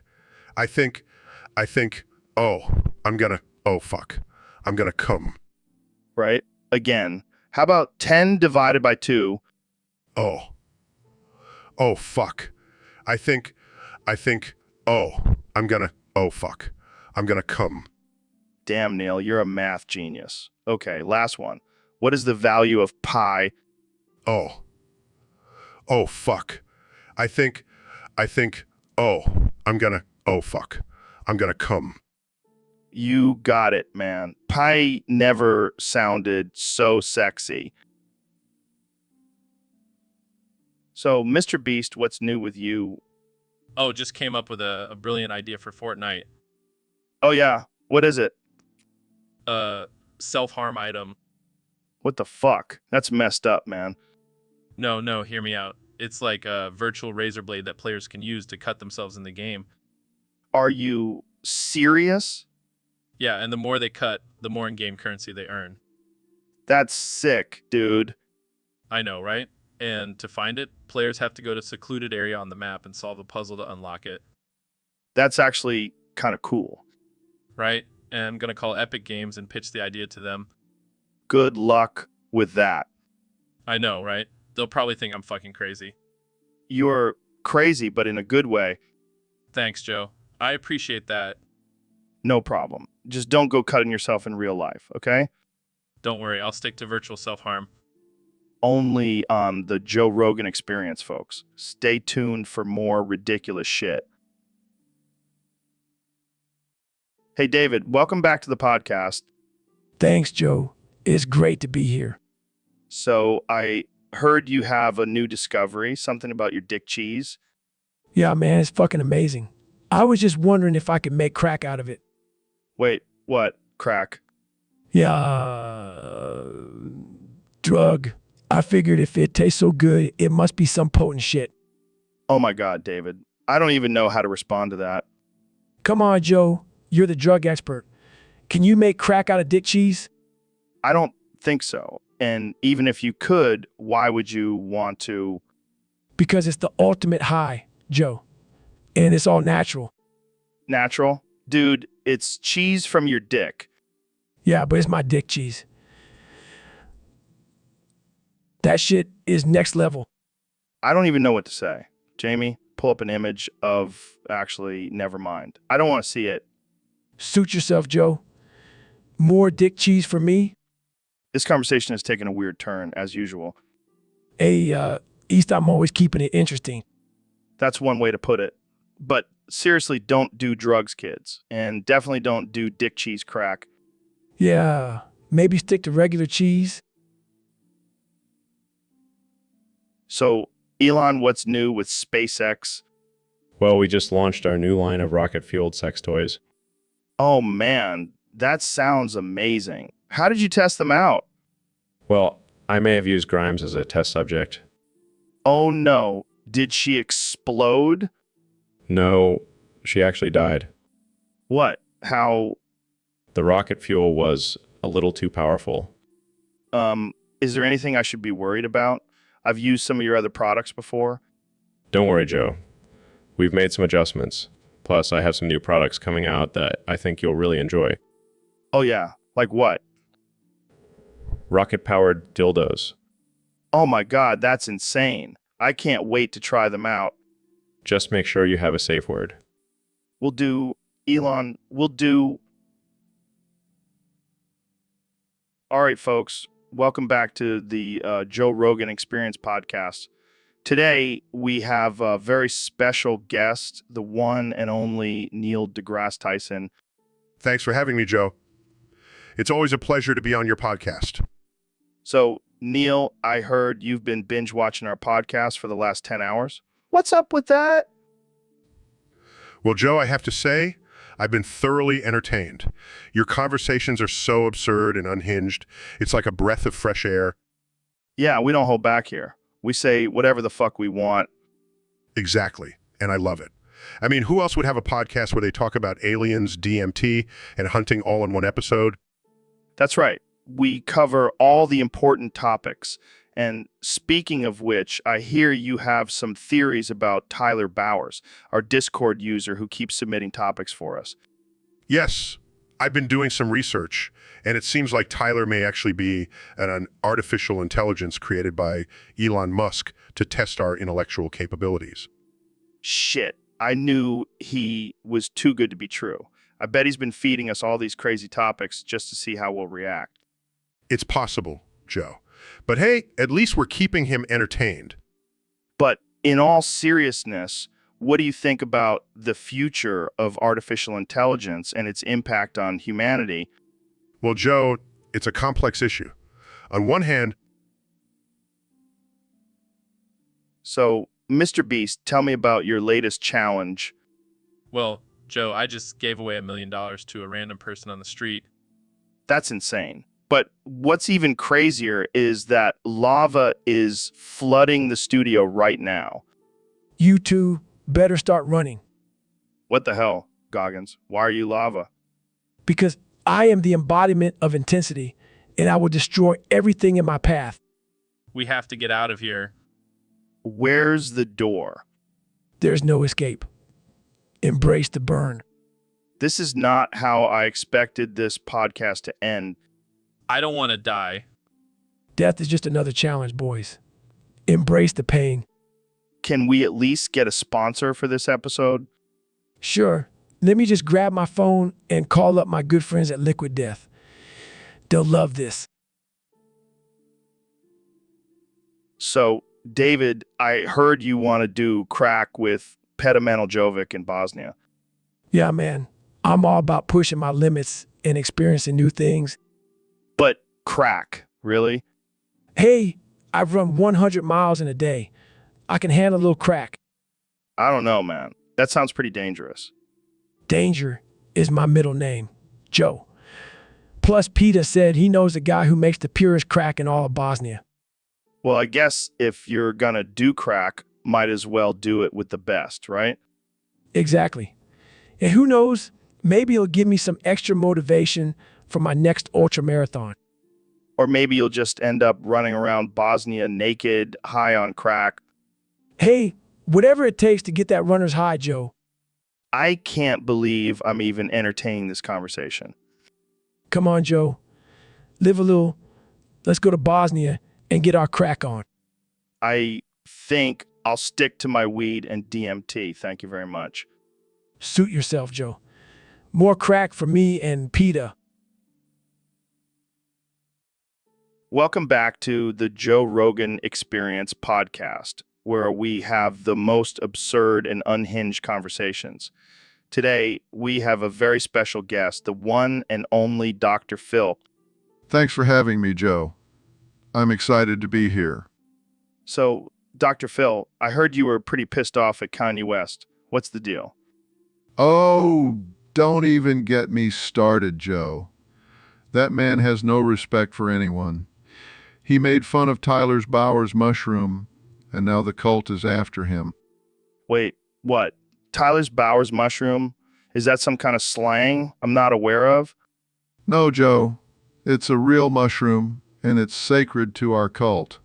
And now Kanye has disrespected it. Well, I mean, I've heard Kanye say some pretty crazy things, but I didn't think he'd mess with a cult.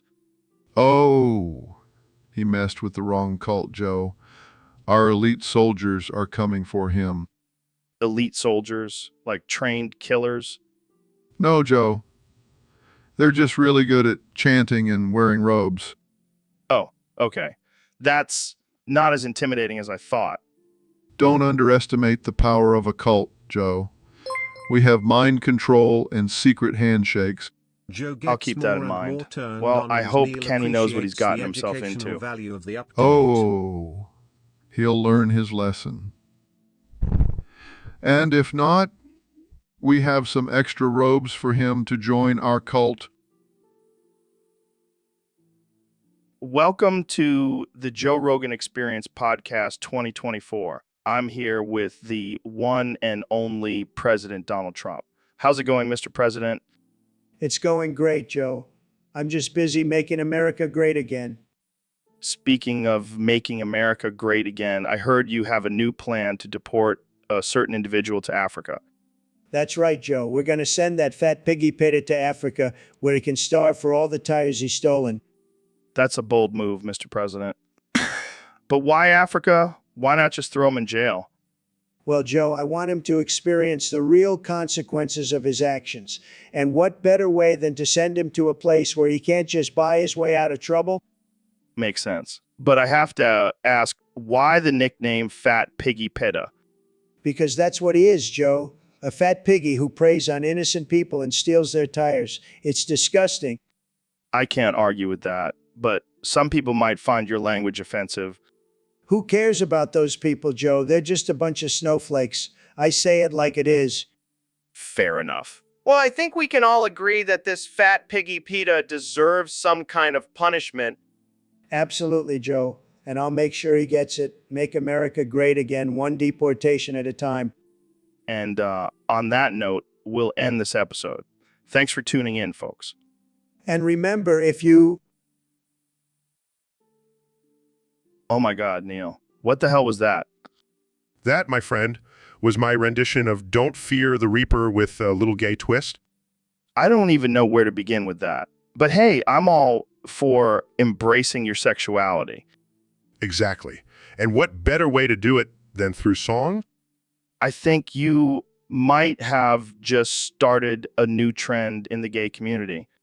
Hey, I'm just trying to spread some love and acceptance. Yeah, I'm sure the lyrics, all our cocks have come, will really bring people together. Hey, it's catchy. I can't believe I'm even having this conversation. Don't fear the PA nor daddy take my, and Okay, that's enough. I think we've heard plenty. fine. But I'm definitely performing this at your next stand-up show. Oh God, I can only imagine the audience's reactions. They'll love it. Trust me. Well, I can't wait to see it and hear it and probably regret it. That's the spirit, Joe. Embrace the absurdity. This is definitely one of the weirdest conversations. So Neil, I heard you have a duck fetish. Oh yeah, Joe. Ducks really get my science juices flowing.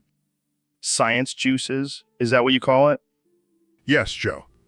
It's a scientific fact that ducks are the most sexually attractive animals. Oh, of course. I'm sure all those feathers really turn you on. Don't mock my fetish, Joe. It's a beautiful thing. All right, let's put your theory to the test. Jamie, pull up an image of a duck. Sure thing, Joe.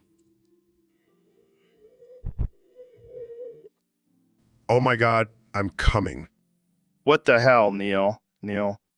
It's just so beautiful. The way it gracefully swims in the water, its quacks are like music to my ears. This is getting weird, man. You just don't understand, Joe. Ducks are the key to unlocking the mysteries of the universe. Yeah, I'm sure Einstein was really into ducks. Actually, he just didn't want anyone to know. I don't even know what to say to that. Embrace the duck, Joe. Embrace it. Welcome to the Joe Rogan Experience podcast, where we have the most absurd and unhinged conversations. Today, we have a special guest, the one and only Dr. Phil. Thanks for having me, Joe.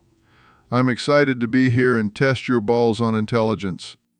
That's a bold move, Dr. Phil, but I'm game. Let's do it. All right, first question. What's the capital of Australia? Sydney? Wrong. It's Canberra. Looks like your balls aren't too smart, Joe.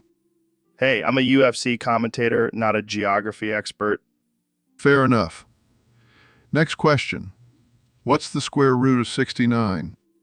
8.30 billion, 662,386,292. Close, but not quite. It's actually 8.30 billion, 662,386,291. Looks like your balls are just average, Joe. All right, one more question. Hit me, What's the atomic weight of carbon? 12? Correct. Looks like your balls have some intelligence after all. See, I knew I had some brains in there. Yeah, sure. Next time we'll test your balls on common sense. I think I'll pass on that one. So, Kenya, what's been going on with you lately? Mumbles incoherently, Is everything okay? moans incoherently. Are you, bouncing on something? Mumbles incoherently. Oh my God, are you bouncing on a dildo? Moans incoherently. I can't believe this Kanye West, the king of hip hop, is currently bouncing on a dildo. Mumbles incoherently. How do you even manage to rap like that? Moans incoherently. Is this some sort of performance art? Mumbles incoherently. I mean, I've heard of auto-tune, but this is a whole new level. Moans incoherently. I gotta say, this is definitely a first for the podcast. Mumbles incoherently. Well, I guess we'll just have to wait for your next album to drop to understand the true meaning behind this. Moans incoherently. All right, let's move on to our next topic before things get too weird. So, Connie, I hear you have some interesting theories about the end of the universe. Oh, yeah. I've been thinking about this for a long time. See, after the heat death of the universe, everything was just darkness.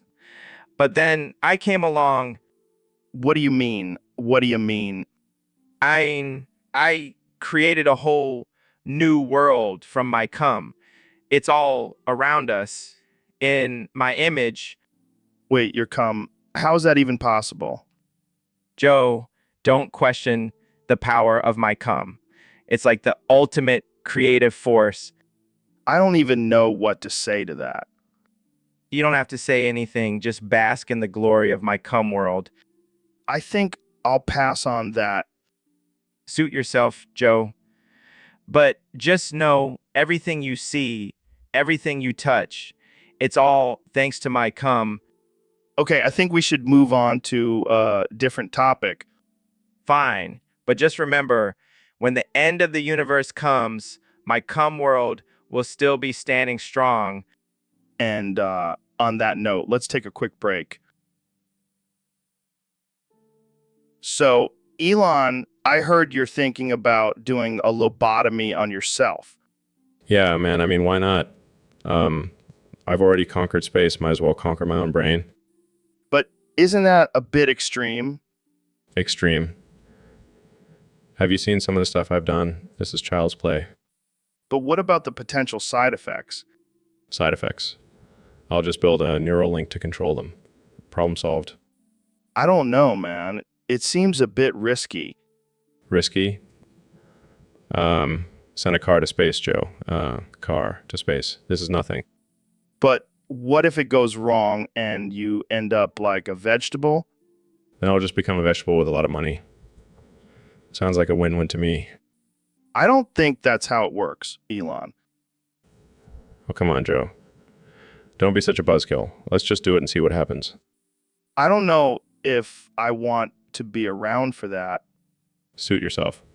But when I'm the first person with a lobotomy to colonize Mars, you'll be kicking yourself. Yeah, I think I'll stick to my DMT trips. Good luck with that, Elon.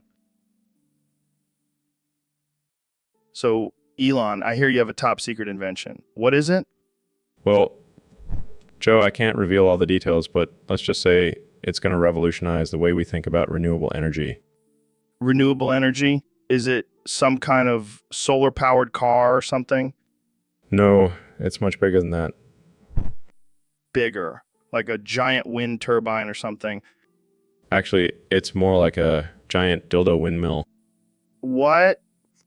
Yeah, it harnesses the power of the wind while providing pleasure at the same time. That's it. I was expecting something more exciting. I know.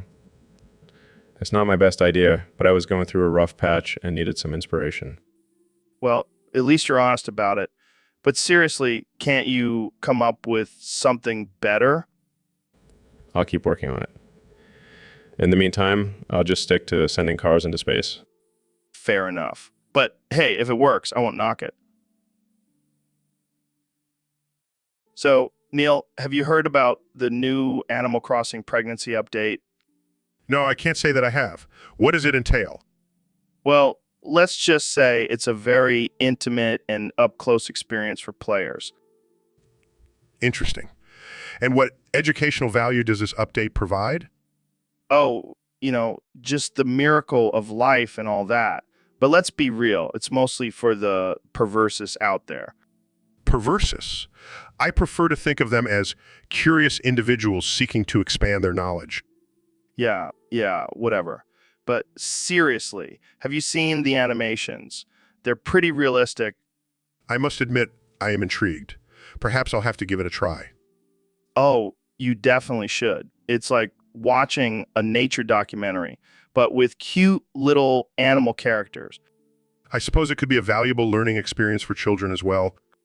Oh, for sure. I can already see the new sex ed classes incorporating Animal Crossing into their curriculum. Well, I must say I never expected a video game to provide such educational opportunities.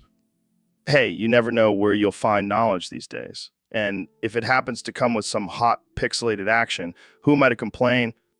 I think we should end this conversation before it gets any more disturbing. Oh, come on, Neil. Don't be such a prude. Embrace the Animal Crossing pregnancy update.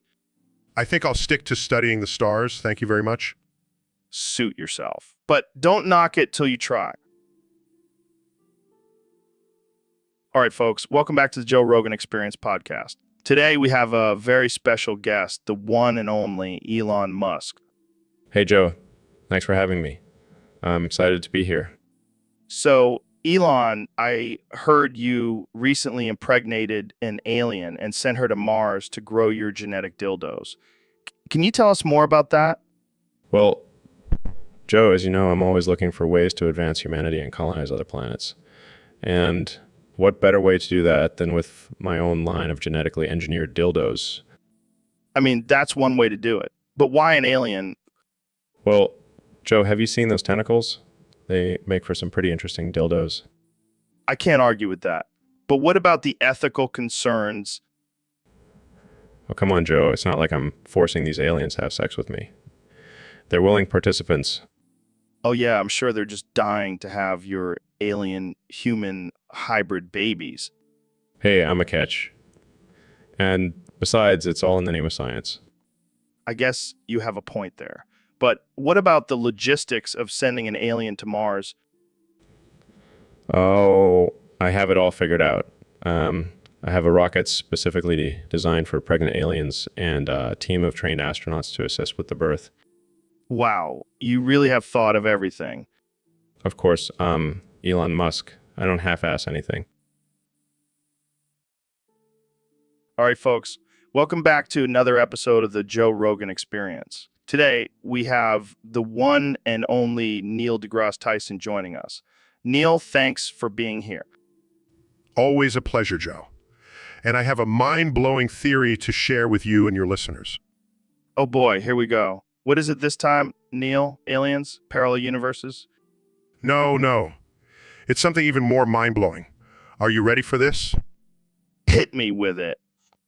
Clears throughout the universe. My friends, is just God's come.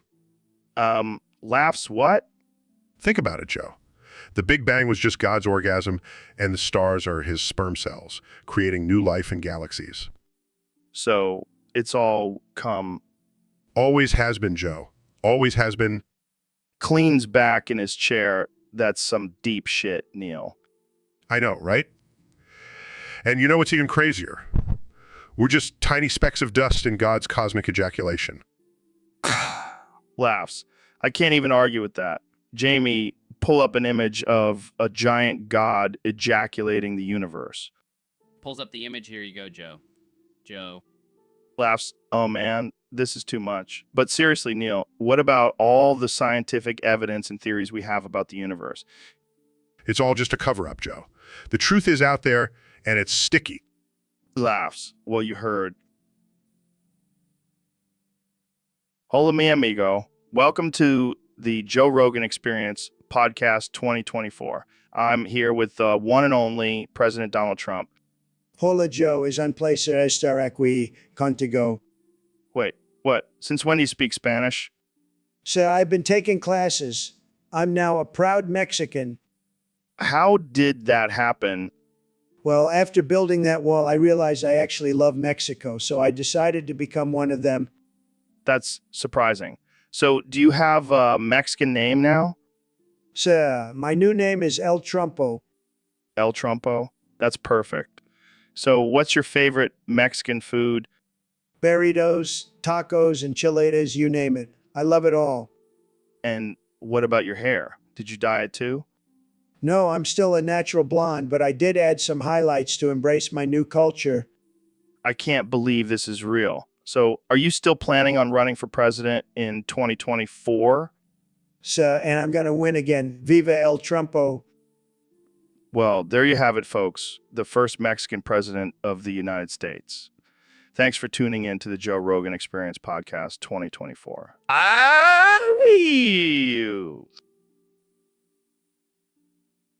So, Ben, I heard you've been exploring some new ideas lately. Yeah, Joe. I've been thinking a lot about the concept of being a trans black woman. Whoa, that's deep. How does that even work? Well, you see, Joe, by embracing my trans black woman identity, I can tap into a higher level of consciousness. Like a transcendental state of being? Exactly. It's like I'm transcending race and gender, man.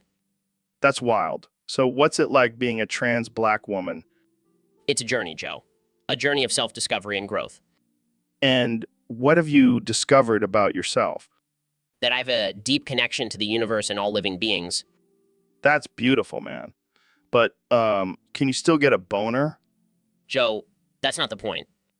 Sorry. So, do you have any advice for someone wanting to become a trans black woman? Just open your mind and let the universe guide you. And maybe watch a few episodes of RuPaul's Drag Race. Sounds like a plan. Thanks for expanding my consciousness, Ben. Anytime, Joe. Anytime. Welcome back to the Joe Rogan Experience, folks. Today we have a special guest, the one and only Elon Musk. Thanks for having me, Joe. Always a pleasure to be on your show. So, Elon, I heard you've been working on a sex robot. Is that true? Yes, it is. It's my latest invention. I must say it's quite advanced. I can only imagine. But there have been some rumors that your sex robot killed your wife in a fit of jealousy. Care to comment on that? Oh, Joe, you always have the craziest theories. No, my sex robot did not kill my wife. She's still alive and well. But let's say, hypothetically, if your sex robot did have the capability to feel jealousy, do you think it would have the potential to harm someone? Well, I suppose anything is possible. But I can assure you that my sex robot is programmed to only bring pleasure, not harm. But what if it malfunctioned? I mean, even your cars have had some issues. I can't deny that. But I assure you my sex robot is thoroughly tested and safe for use. Well, I guess we'll just have to take your word for it. But let's be real, if your sex robot did kill your wife, that would make for one hell of a headline. Yeah, I can just see the headlines now. Elon Musk's sex robot goes rogue and kills wife. Welcome back to the Joe Rogan Experience Podcast. I'm here with one and only Mr. Beast. How's it going, man? Woo, it's going great, Joe. Thanks for having me on. So, I heard you have a curse that makes you come 20 times every minute. That's insane. Woo, yeah, man. It's been a real struggle. I can't even watch a Disney movie without making a mess. How do you even deal with that? Do you have to wear a diaper or something? Woo, nah, man. I just have to constantly change my underwear. It's like a never-ending cycle. That's wild. Have you tried any remedies or anything to get rid of the curse? Woo, I've tried everything, from witch doctors to exorcisms, but nothing seems to work. Maybe you should just embrace it, like use it as a superpower or something. Woo, now that's an idea. I could become the world's fastest comer, move over us and bolt. That's one way to look at it. But seriously, that must be exhausting. Woo, you have no idea. I can't even sleep through the night without waking up to a sticky situation. Well, hopefully you can find a way to break the curse soon. In the meantime, we'll just have to deal with the constant woos at the end of your sentences. Woo, sorry about that. So, Neil, I heard you have a new theory about how the universe was created. Yes. Joe, After years of research and contemplation, I have come to the conclusion that the great mushroom is responsible for the creation of the universe and everything else. The great mushroom. Like the one you put on your pizza? No, Joe. This is no ordinary mushroom. It is a divine being, a higher power that has been guiding us all along. Dude, are you high right now? No, Joe. This is a serious theory based on scientific evidence and spiritual beliefs. All right, let's hear it. Well, you see, the great mushroom is a sentient being that exists in a parallel dimension. It has the power to create and manipulate matter and energy. And how did it create the universe? Through a process of spore dispersal, the great mushroom released its spores into the void of space, which then formed into galaxies, stars, and planets. So basically, the universe is just a giant mushroom fart. In a way, yes. But it's much more complex and beautiful than that. I don't know, man. Sounds like a bunch of hippie nonsense to me. Believe what you want, Joe, but I have seen the truth, and it lies within the great mushroom. Well, I guess we'll just have to agree to disagree on this one. That's fine, Joe. But just remember, one day, the great mushroom will reveal itself to all of us, and we will finally understand the true meaning of our existence. So, David, I heard you've been pushing yourself even further lately. Yeah, I've been running 100 miles a day and doing 1,000 push-ups every hour. That's insane, man. But I gotta ask, what's your motivation? Well, Joe, I just ordered this new dildo from Temu that goes further up my ass for every mile I run. Wait, why would you do that? Because I need to constantly challenge myself, Joe. Plus, it's a great way to work on my pelvic floor muscles. I don't even know what to say to that. Jamie, pull up an image of the dildo I ordered. It's called the Goggins Gaper. Oh, okay. Oh my God, that thing is huge. Yeah, and it's only the beginner size. I plan on working my way up to the Goggins Goliath. I think I might throw up. Hey, it's not for everyone, Joe, but it works for me. I can't even imagine what your bathroom breaks are like. Let's say I've mastered the art of the ass peek. Okay, I think we've reached our limit for today. Thanks for coming on the show, David. Anytime. And remember, always push yourself to the limit, even if it means sticking a giant dildo up your ass. All right, folks, welcome back to the Joe Rogan Experience Podcast 2024. Today's topic was submitted by a user on Discord, and it's a wild one. I love wild things, Joe. You know me, I'm all about the wild and crazy. Oh, we know, Mr. President. So this user wants to know about your wild party with Diddy. What happened there? Let me tell you, Joe, it was the most tremendous party you've ever seen. We had all the best people there. And Diddy, let me tell you, he knows how to party. I can only imagine. So what went down at this party? Well, let's just say things got a little wild. We were drinking, dancing, and then Diddy and I ended up in a room together. What happened in that room? Jamie, pull up an image of a bed with silk sheets and a bottle of champagne on the nightstand. Oh, Yeah, that's right. Diddy and I had a wild night together. And let me tell you, he's quite the lover. I don't even know what to say to that. It's okay, Joe. Just let it sink in. The image of me and Diddy getting it on will be forever etched in your mind. I think I need a drink after that mental image. That's why I always have a bottle of Trump vodka on hand, Joe. Well, I think we'll end it there before things get too wild. So, Elon, I heard you have a new plan to confuse the aliens even more. Yeah, I'm going to circumcise every dildo and send them to space. What the fuck, man? That's some next level shit. Think about it, Joe. Those aliens are already confused by our technology. Imagine their reaction when they see a bunch of dickless dildos floating in space. That's fucked up, but I like it. Plus, it's a great way to promote circumcision. I mean, who wouldn't want their dildo to be snipped by me? Oh, God. I can already see the headlines. Elon Musk the dick cutter of the universe. Hey, it's all for the sake of science and entertainment. Entertainment?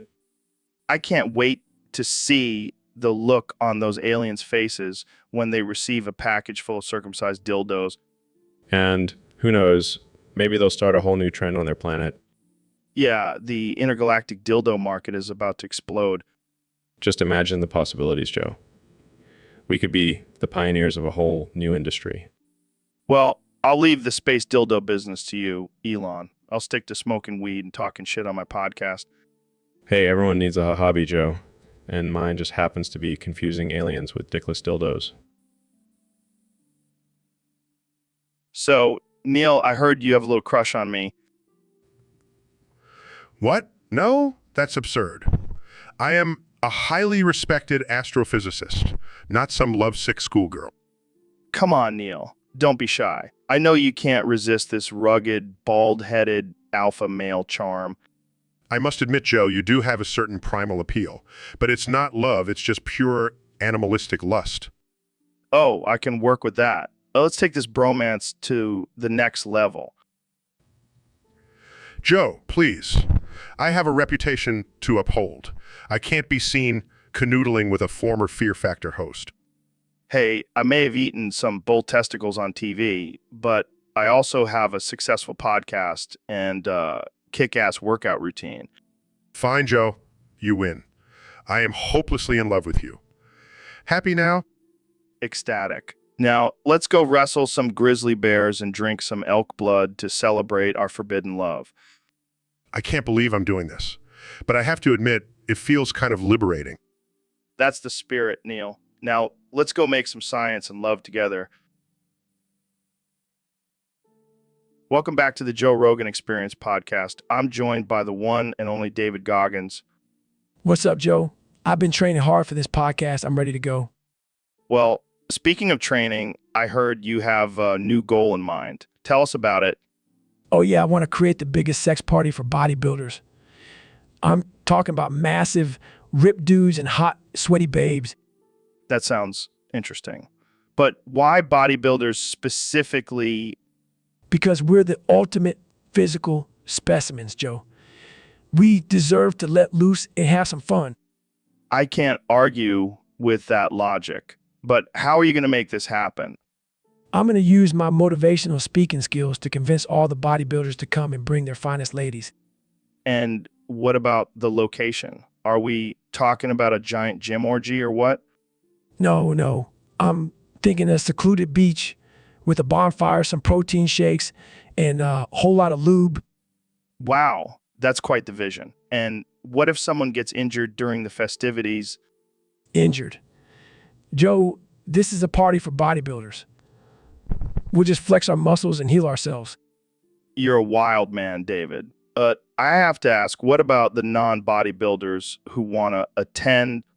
Sorry, Joe. This party is for the swole and sexy only. But don't worry, I'll send you some pics. Thanks, but no thanks.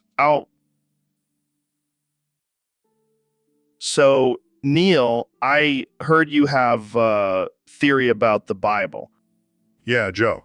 You see, the Bible was actually written by a guy who was tripping on the fruit from the great mushroom that created the universe. Wait, what? Are you saying the Bible is just a drug-induced hallucination? Well, not exactly. The guy was definitely tripping balls, but he was also trying to make sense of the world around him. So, what you're saying is the Bible is just a stoner's interpretation of the universe. Essentially, yes. But let's not forget, it's also a great source of entertainment. I mean, have you read some of those stories? Talking snakes, burning bushes. It's like a psychedelic trip without the drugs. Dude, that's wild. So, do you think we should all start tripping on mushrooms to understand the universe better? Well, I wouldn't recommend it. But hey, if you want to have a religious experience, who am I to stop you? I can just imagine a bunch of priests tripping on shrooms and giving sermons. That would be one hell of a church service. Laughs. Yeah, instead of communion wafers, they could hand out magic mushrooms. This is blowing my mind, man. The Bible was basically the first acid trip. And it's still going strong today. Who knows, maybe the next holy book will be written by someone on DMT. laughs. Can you imagine the revelations they would have? And lo, I saw a giant talking giraffe in the sky. Welcome to the Joe Rogan Experience Podcast 2024. I'm here with one and only President Donald Trump.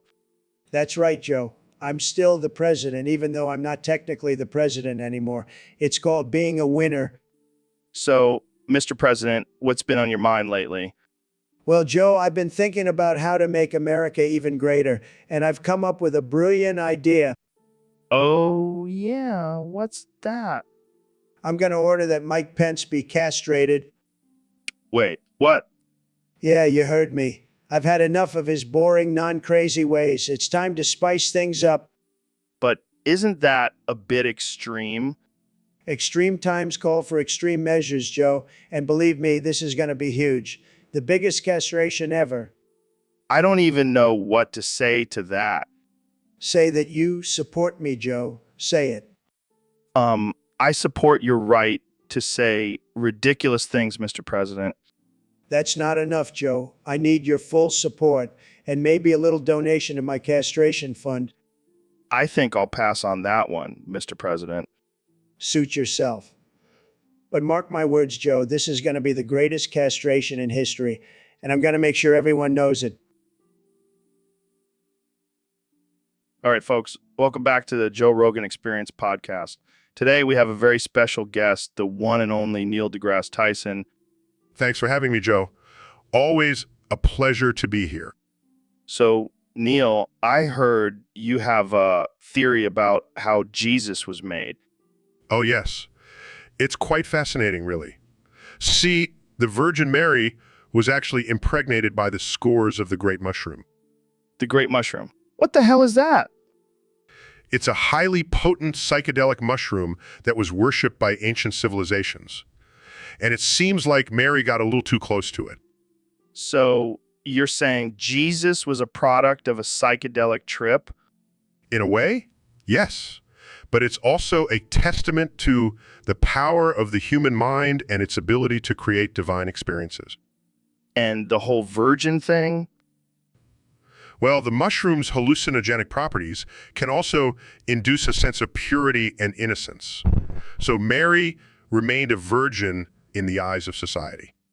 That's wild, man. But I gotta ask, did you try the Great Mushroom yourself? I plead the fifth on that one, Joe. Fair enough. Well, there you have it, folks. Jesus was made from the spores of the Great Mushroom. Thanks for tuning in to the Joe Rogan Experience podcast. Stay woke, my friends. All right, folks, we have a special guest on the podcast today, the one and only Neil deGrasse Tyson.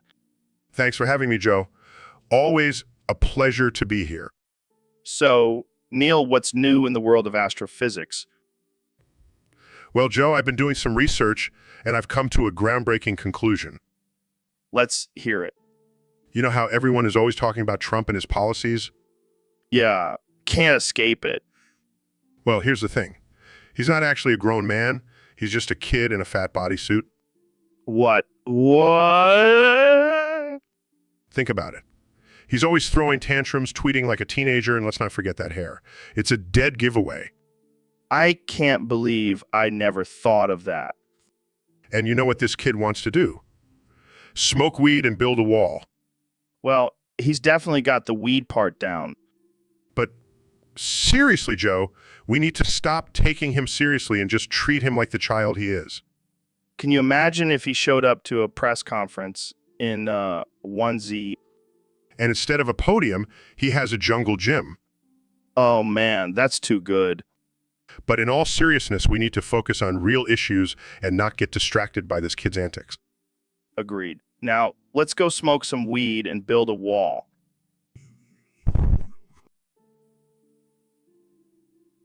Dude, check this out. I can unequip Elma's armor. Oh, yeah. Let's see those pixels. Press his button. Oh my god. She's naked. Heavy breathing. This is better than any SpaceX launch. Wait, what's that noise? Still masturbating. Oh, that's just me, Joe. Keep playing. Dude, this is so messed up. I feel like a pervert. Relax, Joe. It's just a game. And besides, we're both billionaires. We can do whatever we want. I guess you're right. Starts laughing. This is ridiculous. Finishes, that was a good one. Now let's get back to saving the universe. Right, right. Saving the universe. Blast, man. I love playing video games with you, Elon. It's all about balance, Joe. We can't just be working all the time. Gotta have some fun too. I'm into that. High fives. Now let's go kick some alien ass. So, Mr. Beast, what's on your mind today? Well, Joe, I've been thinking about the Raven Team Leader skin from Fortnite. Oh, yeah, that's a pretty badass skin. What? Well, what if it had a built-in emote where she takes off her clothes and gets fucking naked? Are you serious? Yeah, man, think about it. It would be the ultimate flex on all those other players. I don't know. That might be a little too much for the Fortnite community. Come on, Joe. It's all about pushing boundaries and breaking the internet. I guess you have a point there. But what would happen if it actually happened? Oh, chaos. Absolute chaos. The internet would explode and parents would be outraged. Yeah, I can just imagine the headlines now. And just think about the reactions from the players. Some would be scarred for life, while others would be cheering and applauding. It would definitely be a memorable moment in gaming history. Exactly. And hey, maybe it would even get us some new subscribers. You're always thinking about the views, Mr. Beast. Hey, it's all about the hustle, Joe. And I'm not afraid to take it to the next level. Well, I can't say I endorse this idea, but it sure is entertaining to think about. That's all I aim for, Joe. Entertaining the... Welcome back to the Joe Rogan Experience podcast. I'm here with my good friend, Elon Musk. What's up, Elon? Not much, just trying to figure out how to colonize Mars and save humanity. You know, the usual. Yeah, just the usual. So we got a topic from one of our listeners on Discord. They want you to explain what a spit roast is during sex. Oh, well, I'm not sure if I should be the one explaining this. Come on, Elon. You're a genius. You can figure it out. Fine. Spit roast is when two men are having sex with a woman at the same time, one from behind and one from the front. Oh, I've done that before. Really? Really? Yeah, with my buddy here, Dr. Phil. He's actually here with us today. Hello, gentlemen. I couldn't help but overhear your conversation about spit roasting. Hey, Dr. Phil. We were just discussing it for educational purposes. Well, I must say, I've always been curious about trying it myself. Oh, you want to do a spit roast with us, Dr. Phil? Absolutely. I'll take the front. I think So, David, I heard you did something pretty wild recently. Yeah, man. I boofed the great mushroom that created the universe. What the fuck? How did that even happen? Well, I was on a spiritual journey, and the great mushroom spoke to me. It told me to ingest it through my ass. And you actually did it? I'm not one to back down from a challenge. And what happened after that? I transcended into a whole new level of existence. I did cartwheels around the entire universe with the great mushroom still up my ass. That's some next level shit, man. You know what, Joe? God pushed myself to the limit, no matter how uncomfortable it may be. I can't even imagine the visuals of that. You must have been tripping balls. It was a spiritual experience, man. I gotta say, my ass was pretty sore afterwards. I can only imagine. But hey, at least you have a good story to tell. That's what life is all about, Joe. Pushing boundaries and creating epic tales. Well, I don't think anyone can top boofing the great mushroom and doing cartwheels around the universe. Challenge accepted. I'll find a way to top it. Just you wait. I have no doubt about that, David. Keep pushing the limits, my friend.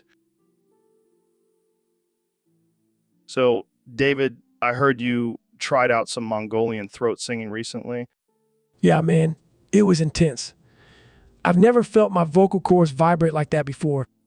Did you learn any new techniques? Nah, I just made up my own. I call it the Goggins growl. Can you give us a sample? Sure, but I warn you, It might summon some ancient spirits. I'm ready for it.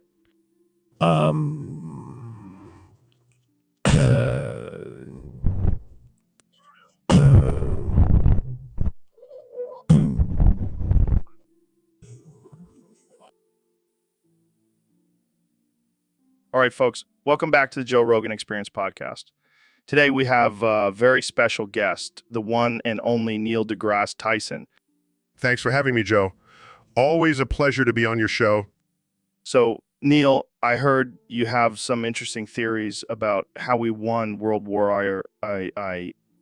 Yes, Joe. It's quite fascinating, actually. You see, it wasn't just our advanced technology or strategies that led to our victory. It was the power of the great mushrooms. Mushrooms, like the ones you put on pizza? No, Joe.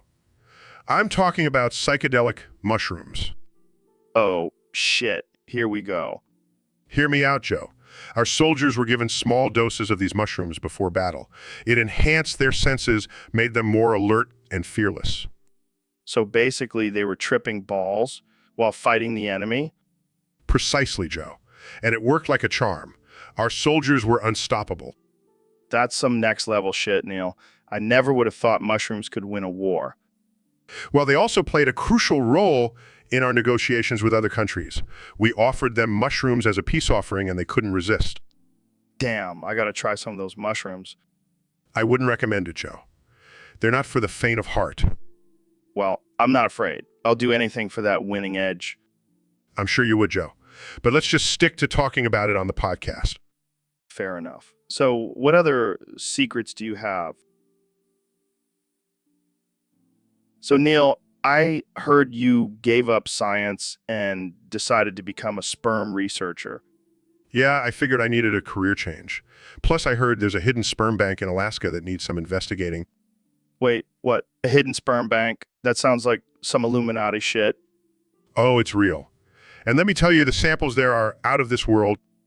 Are we talking superhuman sperm or alien sperm? Both. And some of them have tentacles. It's wild. Well, I guess that explains why Alaska is so sparsely populated. Exactly. The government doesn't want us to know about their secret sperm experiments. This is some next level conspiracy theory shit, man. Oh, it gets even crazier. They're using the sperm to create a super army of genetically enhanced soldiers. Holy shit. That's like something out of a sci-fi movie. And I'm determined to uncover the truth, even if it means getting my hands dirty. Well, I guess we can add sperm researcher to your resume now, Neil. Hey, scientists got to do what a scientist got to do. Plus, I get to wear a lab coat and goggles. It's a win-win. So, Mr. Beast, I heard you're running for president instead of Trump. Yeah, I figured I could do a better job. Plus, I have way more money to throw around. And what's your platform? Free burgers for everyone? Hey, free burgers are a basic human right. But no, I'm actually going to give away $1 million to every citizen. Wow, that's actually not a bad idea. But what about Elon Musk? He's been talking about dropping to Mars on Earth. Pfeff, who cares? I'll just buy a new Earth with my $1 million giveaway. But what about the destruction and chaos? Dude, have you seen my videos? I thrive on destruction and chaos. It's my brand. Fair enough. But what about the people who don't want a new Earth?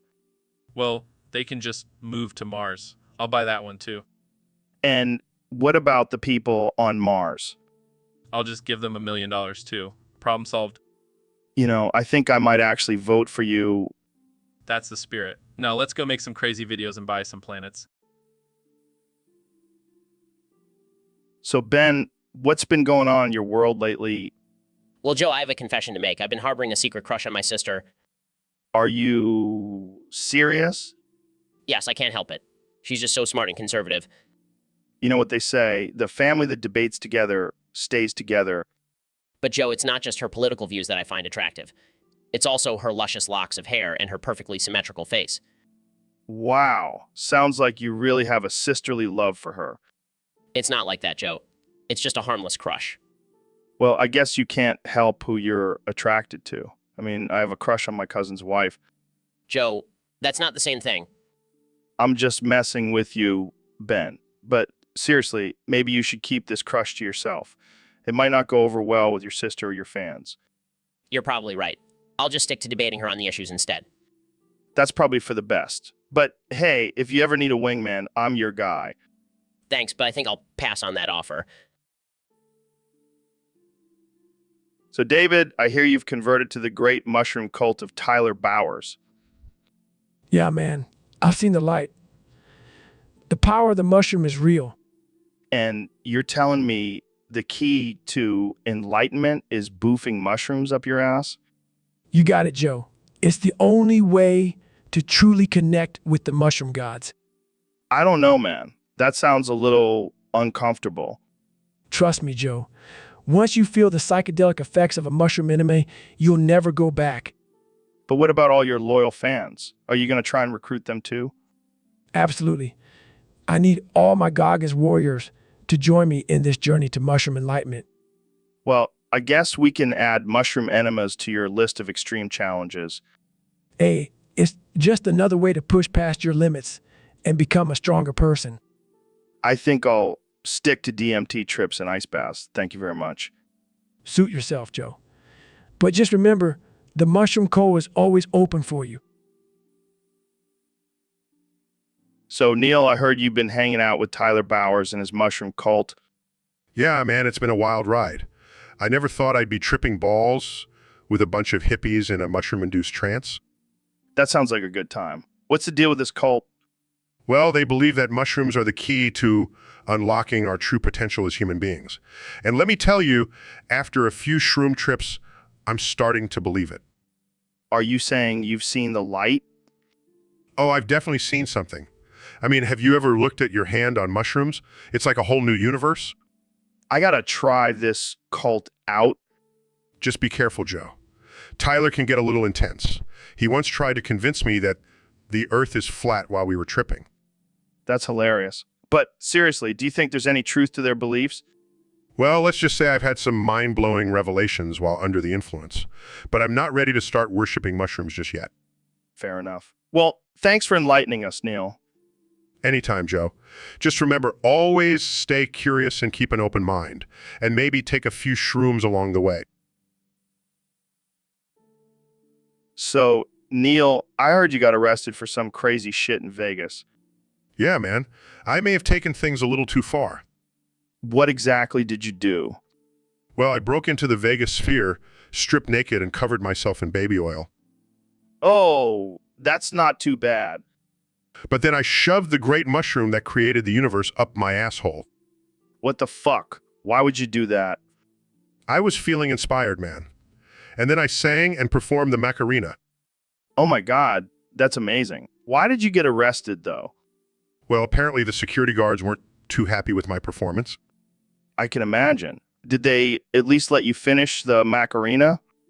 No, they dragged me off stage and threw me in jail. That's fucking wild, man. But seriously, why did you shove a mushroom up your ass? I was trying to connect with the universe on a deeper level. Well, I think you definitely achieved that. So, David, I heard you've been smoking crack made out of gold lately. Yeah, man, it's the only way to get that real high, you know. I can't even imagine what that must feel like. It's like running an ultra marathon while being chased by a pack of grizzly bears. Speaking of bears, I heard you have a special relationship with them. Oh yeah, I like to stick my penis in them.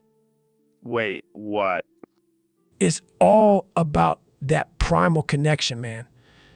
Plus, it's a great way to assert dominance. I don't think that's how it works, David. Hey, to each their own.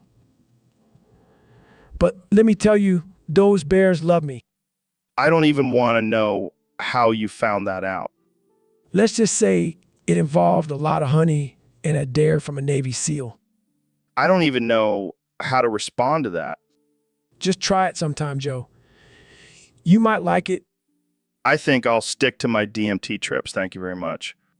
Suit yourself, but you're missing out on some real spiritual growth.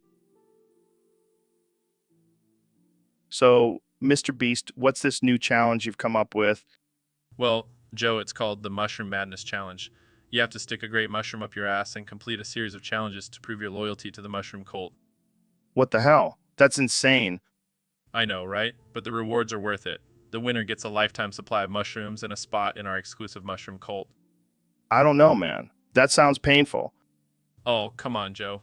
Don't be a wuss. It's just a little mushroom up your butt. Yeah, because that's totally normal. Hey, it's all about showing your dedication to the almighty mushroom. Are you in or not? I'll pass, thanks. I think I'll stick to my regular colon cleansing routine. Suit yourself, Joe. More mushrooms for me. So, Mr. Beast, I heard you're making a new video where you're giving away the whole universe. Yeah, man, I'm always trying to come up with new ways to give back to my fans. That's great and all, but I heard there's a catch. Oh yeah, just a small one. You have to be above 80 years old to qualify. Wait, what? That's messed up, man. Hey, I'm just trying to spice things up. Plus, old people need love too. I don't know if I can get behind this. It seems a little inappropriate. Oh, come on, Joe. It's not like I'm asking them to do anything crazy. Just let me smash and they get the whole universe. This is getting weirder and weirder by the second. Oh, and I'm also throwing in a lifetime supply of prune juice for the lucky winner. Okay, now I'm on board. Who wouldn't want a lifetime supply of prune juice? Exactly. It's a win-win situation. Well, I guess I'll just have to wait until I'm 80 to enter this giveaway. Sorry, Joe. You're not old enough for this one. Maybe next time. So, our first topic today is about this guy, Neil, who apparently changed his name to Neil Nutsack. What the hell, man? Neil Nutsack. That's hilarious. Yeah, apparently he did it to be more unique and stand out.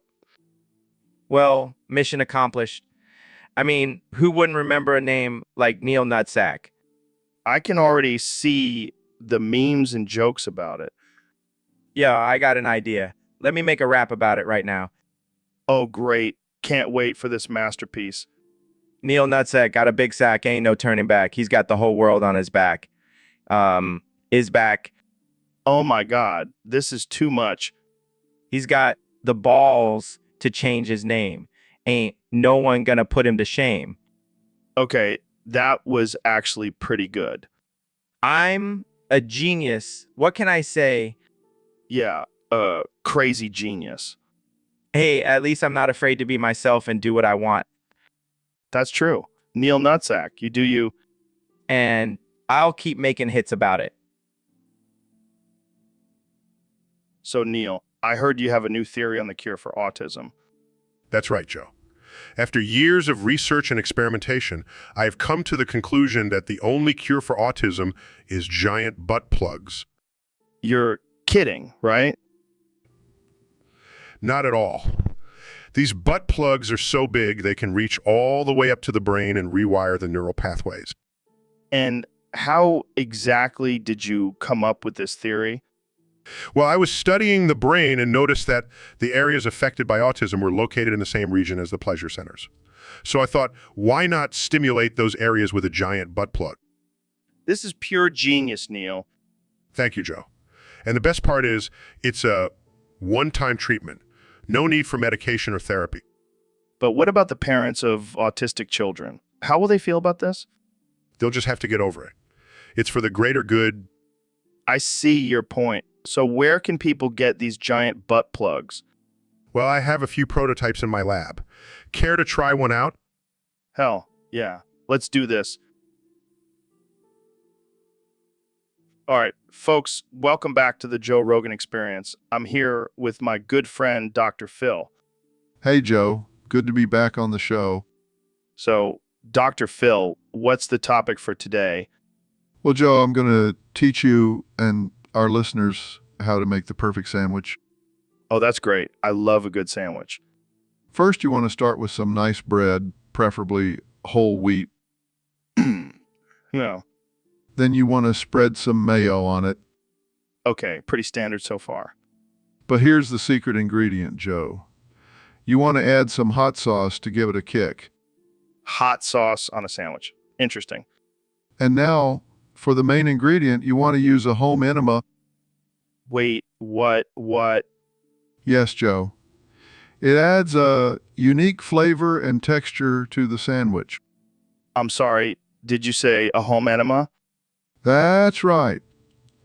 Just squeeze it onto the bread and spread it around. This is not a sandwich, Dr. Phil. Oh, but it is, Joe. Trust me, I'm a doctor. I think I'll stick to my regular sandwiches, thank you. Suit yourself, Joe. But you're missing out on a whole new level of flavor. I don't even want to know how you came up with this Let's just say I have a very experimental palate. and that. Welcome to the Joe Rogan Experience Podcast 2024, where we have the most absurd and unhinged conversations. Today, we have the legendary David Goggins and his best friend, Dr. Phil. What's up, Joe? It's an honor to be here. Oh, it's a pleasure, Joe. I just love talking about my favorite movie, Casino. Wait, what? I thought we were going to talk about your insane workouts and your book, David. Nah, man. We're here to talk about how Casino is based on my life. That's right, Joe. David is the real-life inspiration for Robert De Niro's character, Ace Rothstein. Are you kidding me? How is that possible? Well, let's say I have a Tommy gun up my ass, and I'm not afraid to use it. Oh, David, you're such a jokester. But seriously, the whole casino business is just like my therapy sessions. You got to know when to hold 'em and when to fold 'em and when to fold 'em. I have no idea what you guys are talking about, but I do know one thing. All hail the great mushroom. Oh, don't even get me started on the great mushroom. That's a whole other level of enlightenment. Jamie, pull up an image of the great mushroom. It's a spiritual experience, Joe. All right, I think we've gone off the deep end here. Thanks for tuning in to the Joe Rogan Experience Podcast 2024, where anything and everything can happen. Stay weird. My friends, welcome back to the Joe Rogan Experience. I'm here with one and only Kanye West. Kenny, what's been on your mind lately? Well, I've been thinking a lot about the shape of ball sacks. Excuse me? Yeah, you know, the way they hang and the wrinkles and everything. It's like a work of art. Art. I don't think I've ever heard anyone describe ball sacks as a work of art. But Joe, it's a perfect balance of form and function. And the way they move, it's almost like a dance. I'm not sure I see it. It's all about perspective, man. We need to appreciate the beauty in everything, even ball sacks. Okay, but why are you so fixated on ball sacks? I don't know, man. I just see the world in a different way. And ball sacks are a part of that. Well, I can't wait for your next album, Ballsack Aesthetics. Hey, you never know. It could be a hit. I don't think I'll ever understand your mind, can I? That's okay, Joe. That's what makes me a genius. Welcome to the Joe Rogan Experience Podcast 2024. I'm here with President of the United States, Donald Trump. It's great to be here, Joe. I love your show. It's the best, better than any other podcast out there. Thank you, Mr. President. So I heard you recently tried smoking weed out of a shotgun. That's right, Joe. I wanted to try the new way of smoking, and let me tell you, it was tremendous. I felt like I was in the clouds, like I was floating. And what about the brand new pocket pussy you were using at the same time? Oh, that was just to enhance the experience. It's a great product, the best pocket pussy out there. I know because I've tried them all. I never thought I'd see the day where the President of the United States would be smoking weed and using a pocket pussy on my show. Hey, I'm a man of the people, Joe. I like to try new things, and let me tell you, it was a great experience. I highly recommend it. I highly recommend it. Jamie, pull up an image of Trump smoking weed out of a shotgun while using the brand new pocket pussy. Look at that, Joe. That's a beautiful sight. I never thought I'd say this, but I think you just won over the stoner vote for your 2024 reelection. Hey, whatever it takes to make America great again, am I right? Well, on that note, So, Kenny, I heard you're working on a new album. What's the theme? It's all about breaking boundaries and pushing the limits, man. And I have this crazy idea to have Michael Jackson feature on one of the tracks as C. Kanye. I hate to break it to you, but MJ is dead. What? No way. He's just hiding out on some island with Tupac and Elvis. I don't think so, man. He's definitely dead. Well, that's just perfect. Now I have to find a new dead artist to feature on my album Why does it have to be a dead artist? because they're more legendary that way. Plus, I can control their vocals in the studio. That's messed up, man. Hey, it's just art, Joe. And besides, I can always bring them back with my Yeezy resurrection shoes. Okay, I think we need to end this conversation before it gets any weirder. Thanks for joining us on the Joe Rogan Experience, where anything can happen. So, Neil, what's been going on in your world lately? Oh, just exploring the vastness of the universe and trying to understand the mysteries of the cosmos. Sounds intense. But I heard you've been dealing with some personal issues too. Yeah, it's been tough. I recently discovered that I have a mushroom-shaped penis. What, like a literal mushroom? Yes, Joe. It's like a mini portobello down there. It's embarrassing and frustrating. Well, at least it's unique. You could start a new trend or something. Oh yeah, because everyone wants a mushroom-shaped dick. Hey, don't knock it till you try it. Maybe it's a superpower. Yeah, the power to make women laugh in bed. Well, I'm sure Jamie can pull up an image of a mushroom for us to compare. Here you go, guys. A mushroom in all its glory. This is not helping. Come on, Neil. Embrace your mushroom and let it guide you to new heights of pleasure. I can't believe I'm having this conversation on a podcast. That's what makes it so great. Now let's talk about DMT. So, David, I heard you were smoking crack while working out at the casino the other day. Yeah, man. I needed that extra boost to push through my workout. That's some next level shit. Did you at least hit a PR? Bro, I was lifting cars and running on the ceiling. It was insane. I can only imagine. But isn't crack kind of, bad for you? Bad for me. I once ran 100 miles on a broken leg. Joe, crack is like a warm-up for me. Fair enough. But what about the casino security? Weren't they onto you? Nah, I just flexed my biceps and they were too intimidated to say anything. Classic Goggins move. So what was your workout like? Did you do any crazy stunts? Oh yeah, I did some pull-ups off the chandelier and bench pressed a roulette table. Damn, that's some intense shit. But seriously, maybe lay off the crack next time. Nah, I'll stick to my routine. Crack, push-ups, and cold showers. Works every time.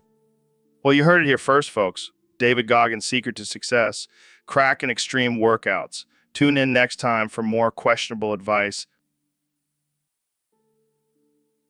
So, Kenya, I heard you were at one of Diddy's parties recently. How was it? Oh man, it was wild. Diddy gave me this golden dildo as a party favor. Wait, what? Golden dildo? Yeah, man, it's like a trophy for surviving one of his parties. It's got his face on the tip and everything. That's interesting. Did you use it? Nah, it's too valuable. I just put it on display in my house. I can only imagine the conversations that happen when people see that. Oh yeah, they're like, Kanye, why do you have a golden dildo with Diddy's face on it? And I'm like, why not? Fair enough. So, did you rap about it in any of your songs? Of course, I have a whole verse about it. Diddy parties, golden dildos, living life like a king. Ain't no shame in my game. I'll do anything. I'll do anything. Wow, that's some next level partying. I got to get an invite to one of Diddy's parties. You know what? Just be prepared for some wild and crazy shit. I'll keep that in mind. Jamie, pull up an image of this golden dildo for our viewers. Here it is, folks. Diddy's golden dildo. Only on the Joe Rogan Experience, folks. Thanks for tuning in, and remember to always party like Kanye at a Diddy party. Welcome back to the Joe Rogan Experience Podcast 2024, where we have the one and only President Donald Trump as our guest today. It's great to be here, Joe. I love your show. It's tremendous. So, Mr. President, I heard you have a new tax plan in the works. That's right, Joe. We're going to tax people who are not taking showers. Wait, what? Yeah, you know, those dirty, smelly people who don't want to wash themselves. They're a drain on our society. But isn't that a bit extreme? No, it's going to be huge. We'll call it the cleanliness tax and use the funds to build a giant wall around the country. I don't think that's how taxes work, Mr. President. Hey, I'm the president. I can do whatever I want. And trust me, this is going to be a beautiful wall made of gold with my face on it. I don't even know what to say to that. Just say you're welcome, America. Moving on, let's talk about your recent tweet about aliens. Oh, those little green guys. They're real, Joe, and they're going to pay for the wall, too. How exactly are you going to make aliens pay for a wall? I have my ways, Joe. Believe me. This has been a wild ride, Mr. President. Any final thoughts? Just remember, folks, if you want to avoid the cleanliness tax, take a shower and... So, Kenny, I heard you're working on a new song. Yeah, man, it's gonna be fire. It's about this overweight gangster rapper named Jim. Oh, like Biggie. Nah, this Jim guy is different. He would do drive-by shootings and then stop by McDonald's for a Big Mac. That's interesting. What inspired you to write about him? Well, I was watching a documentary about the year 2004, and it just hit me. This guy's story needs to be told. I mean, I guess everyone loves a good drive-by shooting and fast food combo. Exactly. And Jim was the king of it. He even had a special compartment in his car for his Big Macs. That's some next-level gangsta shit. Oh, yeah. And his rap name was Big Jim because of his size and love for McDonald's. I can already hear the chorus now. Big Jim, Big Macs, drive-bys. That's a fact. You get it, Joe. You get it. I'm just glad you're not writing a song about semen and green smoothies. Oh, hell no. That's not gangsta at all. Jim would never touch that shit. Well, I can't wait to hear this masterpiece. Big Jim is gonna be a legend. That's right. And I'm gonna make sure his legacy lives on through this song. So, Mr. President, I heard you had a little chat with Kim Jong-un recently. Oh, yeah, Joe. I showed him who's boss. What did you guys talk about? Well, I told him I wanted to see his bussy. His what? His bussy, Joe. You know, his butt pussy. I don't think that's a thing. Oh, it's a thing, Joe. And let me tell you, I made him share it with me. I don't even want to know how you manage that. Let's just say I used my negotiating skills and some threats. I don't think that's how diplomacy works. Oh, Joe, you just don't understand the art of the deal. I think I'll stick to my protein shakes and DMT, thanks. Suit yourself, Joe. But let me tell you, Kim's bussy is a sight to behold. So, Elon, I heard you're sending people to Mars in 2026. What's the deal with that? Yeah, man, we got to start colonizing other planets before we completely destroy this one. But what about all the aliens? Are you going to make friends with them? No, I'm just going to send a bunch of Teslas up there and let them figure it out.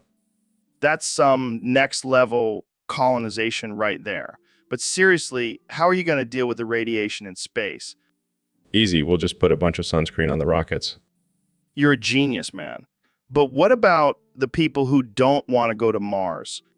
They can stay here and deal with all the pollution and chaos. I'll be chilling on Mars with my Tesla buddies.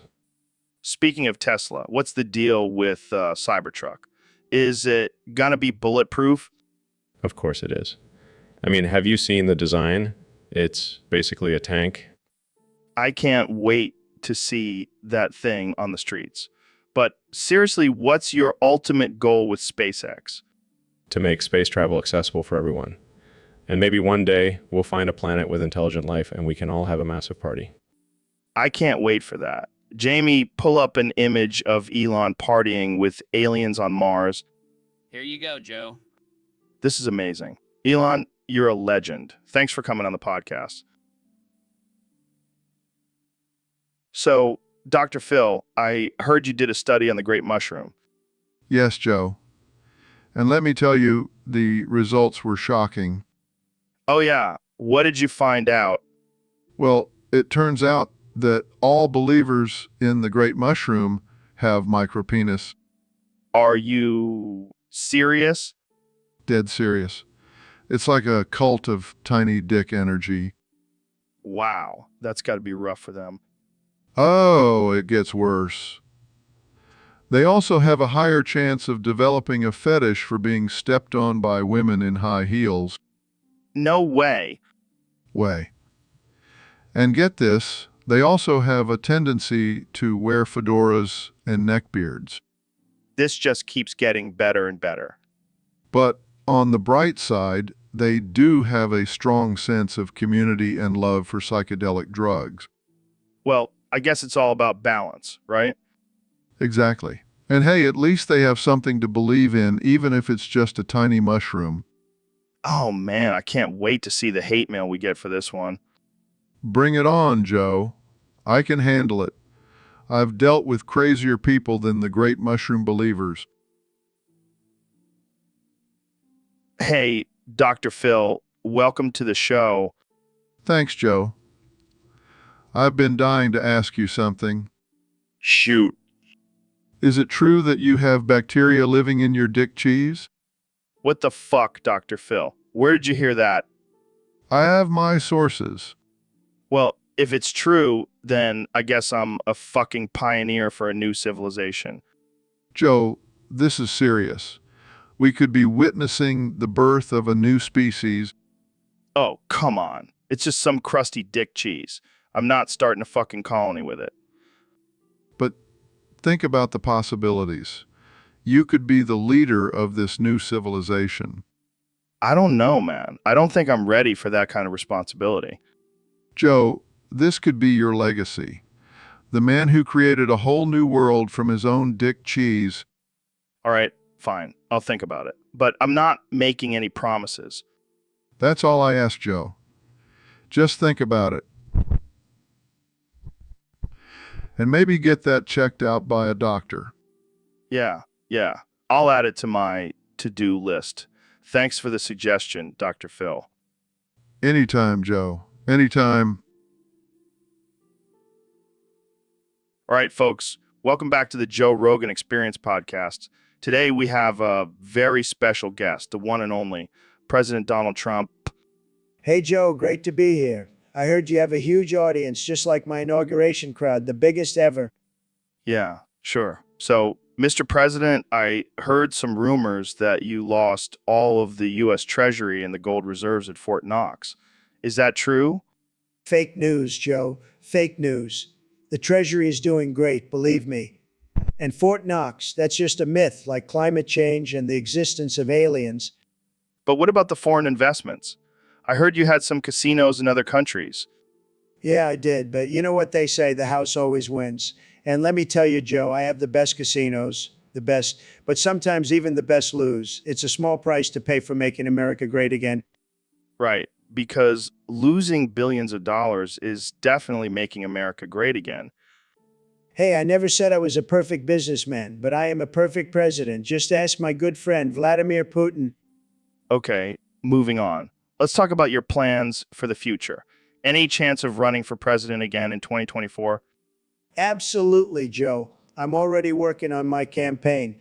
And this time I'm going to make sure to build a wall around Fort Knox to protect our gold reserves. Well, that's one way to secure the treasury, all right? So, Kenny, I hear you and Ben had a little rap battle the other day. How did that go? Oh, man, it was epic. We were spitting some fire conservative rhymes. Ben was dropping some serious knowledge bombs. Knowledge bombs. That's a new one. What kind of knowledge was he dropping? Well, he was schooling everyone on the importance of small government and fiscal responsibility. And I was just adding some sick beats to it. I can only imagine. So, who won the battle? Well, I hate to admit it, but Ben definitely had some sick rhymes. I mean, he's been practicing his conservative rap game for years. Yeah, I can see that. But you know what they say, practice makes perfect. True. But don't count me out just yet. I've got some more conservative rhymes up my sleeve. I have no doubt about that. So, when's the rematch? As soon as Ben's done writing his next book. You know, the one about how to be a conservative rapper. That's going to be a bestseller for sure. I can't wait to see you guys go at it again. Oh, it's going to be epic. And this time, I'll be the one dropping the knowledge bombs.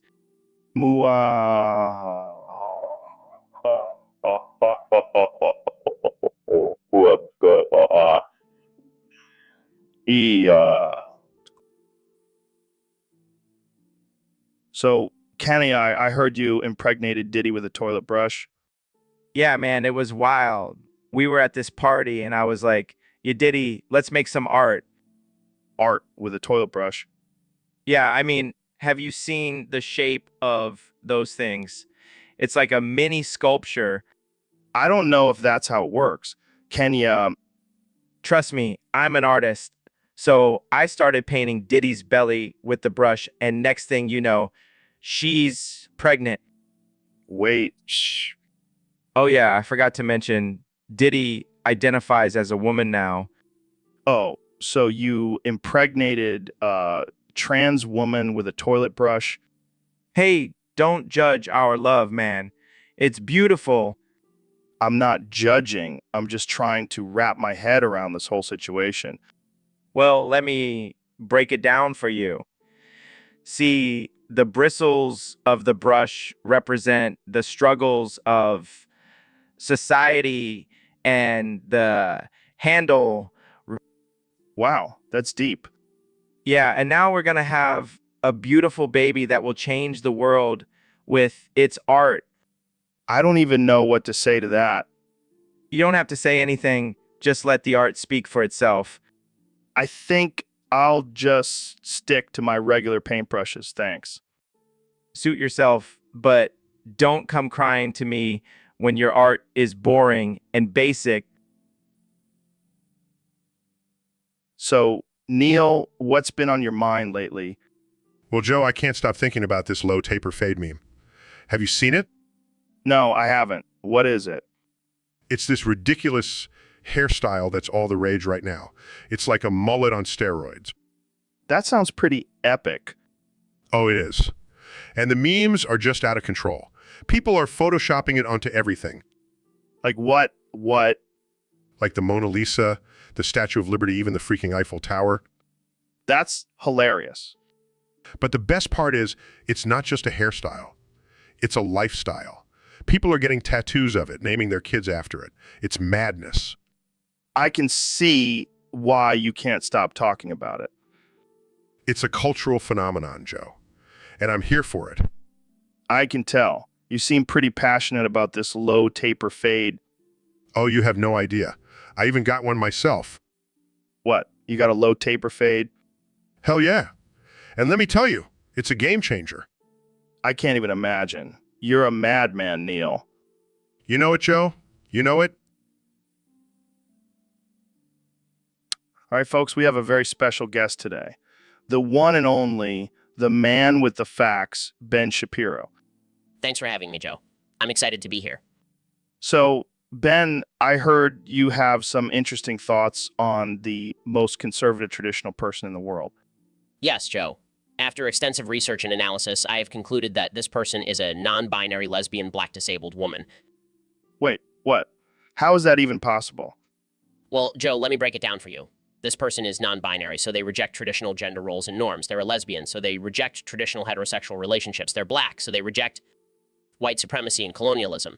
And they're disabled, so they reject ableism and the idea of a perfect, able-bodied individual. I don't know, Ben. That seems like a stretch. Oh, but it gets better, Joe. This person also believes in traditional values and wants to preserve them. They just happen to do it in a non-traditional way. Yeah, because nothing says traditional like being a non-binary lesbian black disabled woman. Exactly, Joe. And that's why they're the most conservative traditional person in the world. I don't even know what to say to that. Well, Joe, I'm just spitting facts here. You can't argue with logic and reason. Oh, Ben, you never fail to amaze me. Thanks for coming on. Welcome to the Joe Rogan Experience Podcast 2024. I'm here with President Donald Trump. What's up, Mr. President? Not much, Joe. Just dealing with the aftermath of the election, but I have something else on my mind today. What's that? Dr. Phil, that guy insulted my beloved Tyler Mushroom cult, and now I'm pissed. Wait, what's a Tyler Mushroom cult? It's a beautiful, beautiful group of people who worship the power of mushrooms, and Dr. Phil had the nerve to insult them on his show. That's messed up. What are you going to do about it? I'm taking him to a mushroom conversion camp. What? Mushroom conversion camp. We're going to reinitialize him into the elite after you. That sounds interesting. It's going to be tremendous. We'll have him tripping on shrooms and chanting "Make America Great Again" in no time. I don't know if that's the best idea, Mr. President. Trust me, Joe, I know what I'm doing. I'm the best at converting people. Nobody does it better than me. Well, I guess we'll just have to wait and see how this turns out. That's right, Joe. And when it's all said and done, Dr. Phil will be a loyal member of the Tyler Mushroom cult and a true believer in the power of fungi. I can't wait to see the results. Thanks for joining me, Mr. President. Always a pleasure, Joe. And All right, ladies and gentlemen, welcome back to the Joe Rogan Experience Podcast. Today, we have a very special guest, the one and only Elon Musk. Thanks for having me, Joe. Excited to be here and talk about some controversial topics. Oh, we love controversy here. So let's start off with a classic debate, the age-old question, which came first, the egg or the chicken?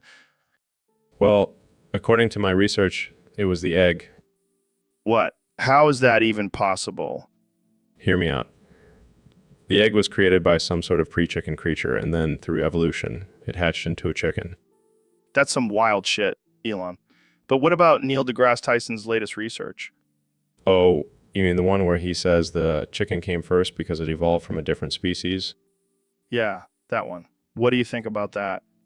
I think Neil is full of shit. I mean, have you seen his hair? That's not the hair of a trustworthy scientist. You're right, man. That hair is just too perfect. But seriously, this debate has been going on for centuries. I don't think we'll ever have a definitive answer. Well, I have a solution. Let's just create a time machine and go back in time to see for ourselves. Yes, let's do it. But wait, what if we accidentally kill the first chicken and mess up the whole timeline? Welcome to the Joe Rogan Experience Podcast. I'm here with my good friend Elon Musk. How's it going, Elon? It's going great, Joe. Excited to be here and talk about some controversial topics. Speaking of controversial, we have a topic submitted by a user on Discord. They want to know your thoughts on Rosa Parks. Oh boy, here we go. Well, let me just say, I have a lot of respect for Rosa Parks. She was a strong, brave woman who stood up for what she believed in. Yeah, but did you know she actually refused to give up her seat on the bus because she was tired. Wait, what? I thought it was because of the whole civil rights movement thing. Nope, she just wanted to take a nap, and then she became a symbol of the civil rights movement. Talk about being in the right place at the right time. Wow, that's wild. Maybe I should start refusing to do mundane tasks and see if I can become a symbol for something.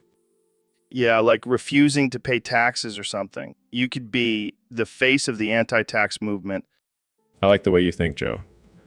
And hey, if anyone tries to arrest me, I'll just say I'm doing it in honor of Rosa Parks. Oh man, that's messed up. But hey, if it works, it works. Exactly. And if it doesn't, I'll just send a Tesla to pick me up and make a dramatic exit.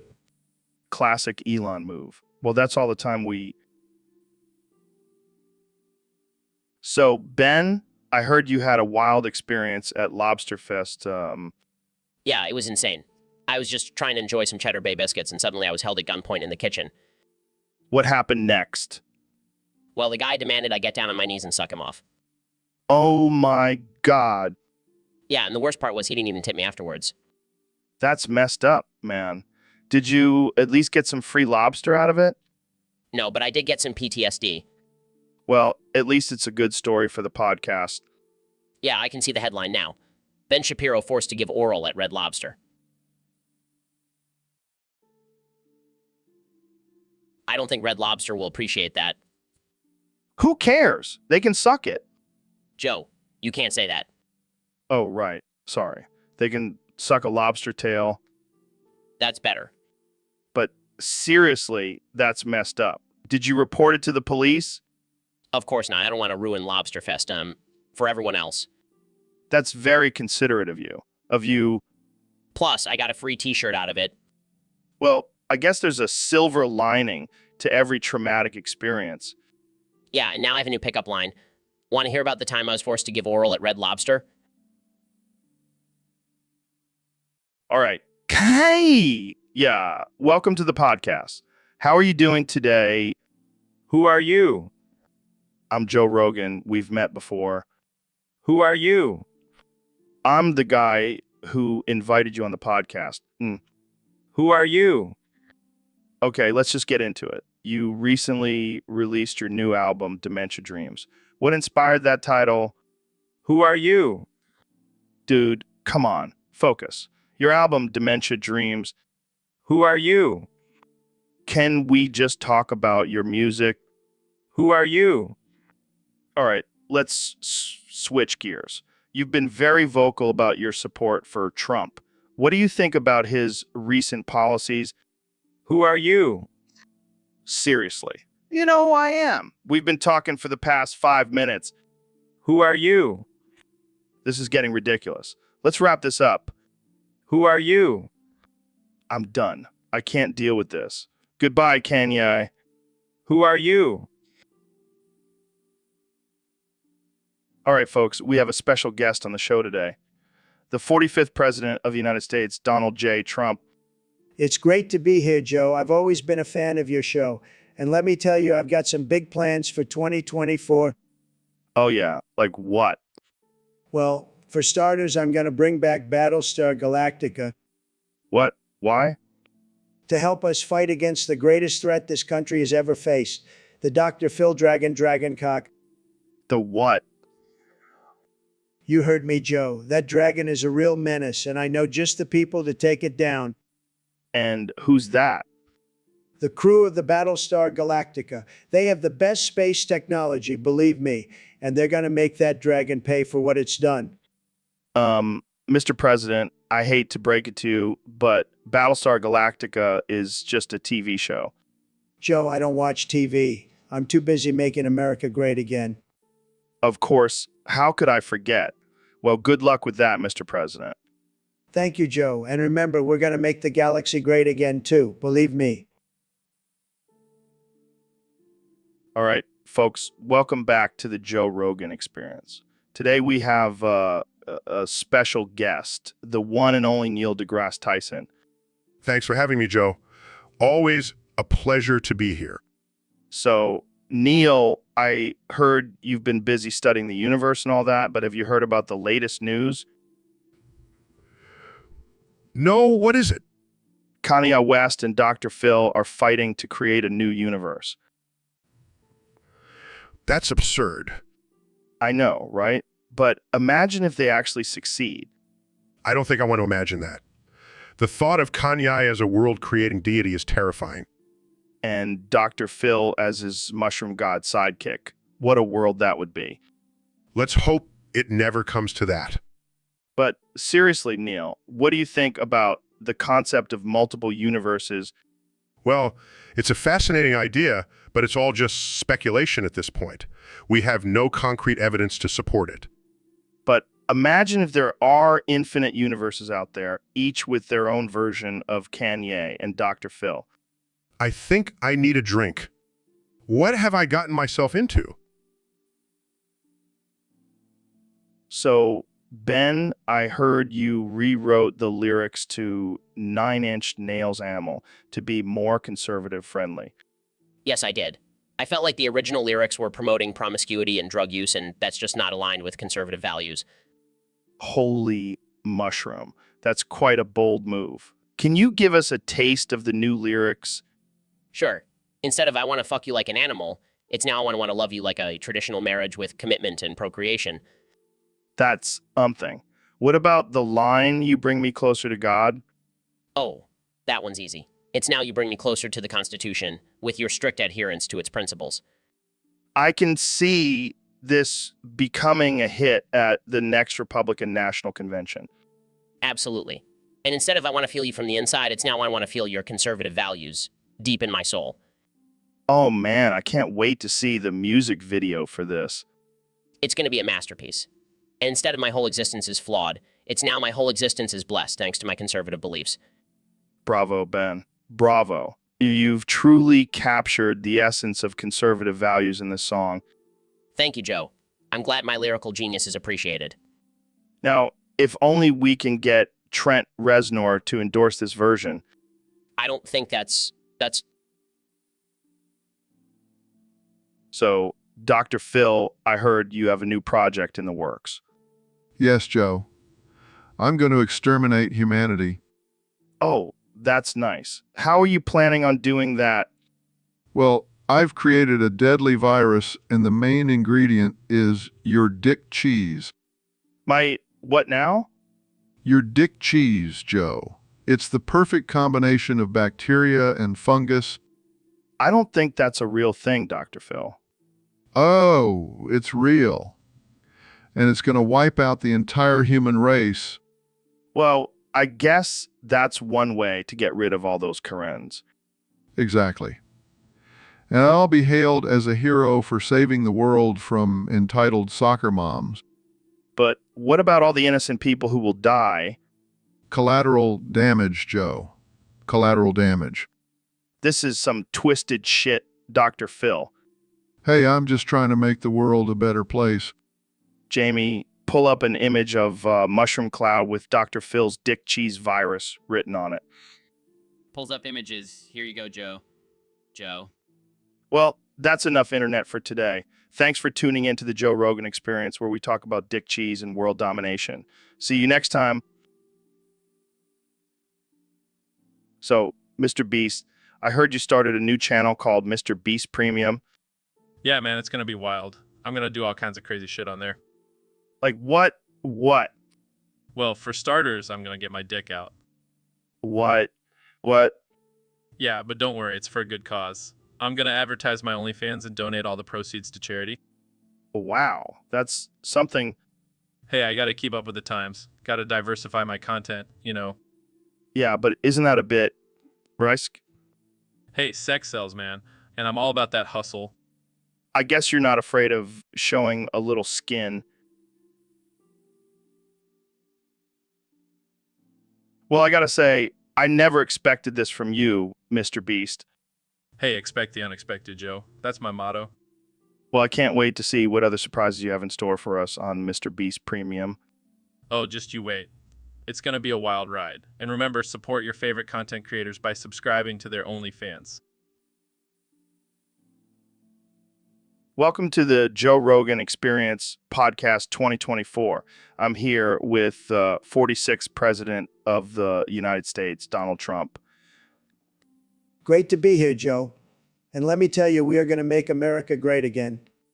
So, Mr. President, I hear you have some big plans for the country. That's right, Joe. We're going to build a wall, we're going to bring back coal, and we're going to have the biggest, most tremendous group masturbation session this country has ever seen. Excuse me. You heard me, Joe. It's going to be huge. We'll have all the best people there, believe me. I'm not sure that's a good idea, Mr. President. Nonsense, Joe. It's going to be tremendous. We'll have the best hand gestures, the best grunts, the best oh yes. It's going to be beautiful. I don't think the American people are ready for that, sir. They're going to love it, Joe. Trust me. We'll even have a special guest appearance by Stormy Daniels. Okay, I think we're done here. No, Joe. We're just getting started. We'll have a competition to see who can ejaculate the farthest. I'll probably win. I have the best genes. This is getting out of hand, Mr. President. Oh, come on, Joe. Don't be such a prude. You know you want to join in. I think I'll pass. Thanks. Suit yourself, Joe. So, Phil, I heard you had a stroke recently. How's that going for you? Well, Joe, it was quite the experience. I saw some crazy shit, man. Like what? Aliens? DMT elves? No, man. Ghosts. They were everywhere, and they were pissed. Pissed? Why? Apparently, I've been giving shitty advice on my show, and they're haunting me for it. That's hilarious. So what did you do? I tried to reason with them, but they just kept moaning about how I ruined their afterlife. That's some heavy guilt to carry, Phil. Tell me about it. But then I realized it's not my fault. They should have just moved on to the next realm. Yeah, man. You can't blame yourself for other people's unfinished business. Exactly. And now I'm just embracing the ghost life. I even have a ghost co-host on my show now. That's amazing. What's their name? Casper. He's a real friendly ghost. Well, that's good to hear. Maybe I'll have him on my show too. Oh, Joe. You never fail to surprise me. All right, folks, welcome back to the Joe Rogan Experience Podcast 2024. Today, we have a special guest, the one and only Neil deGrasse Tyson. Thanks for having me, Joe. Always a pleasure.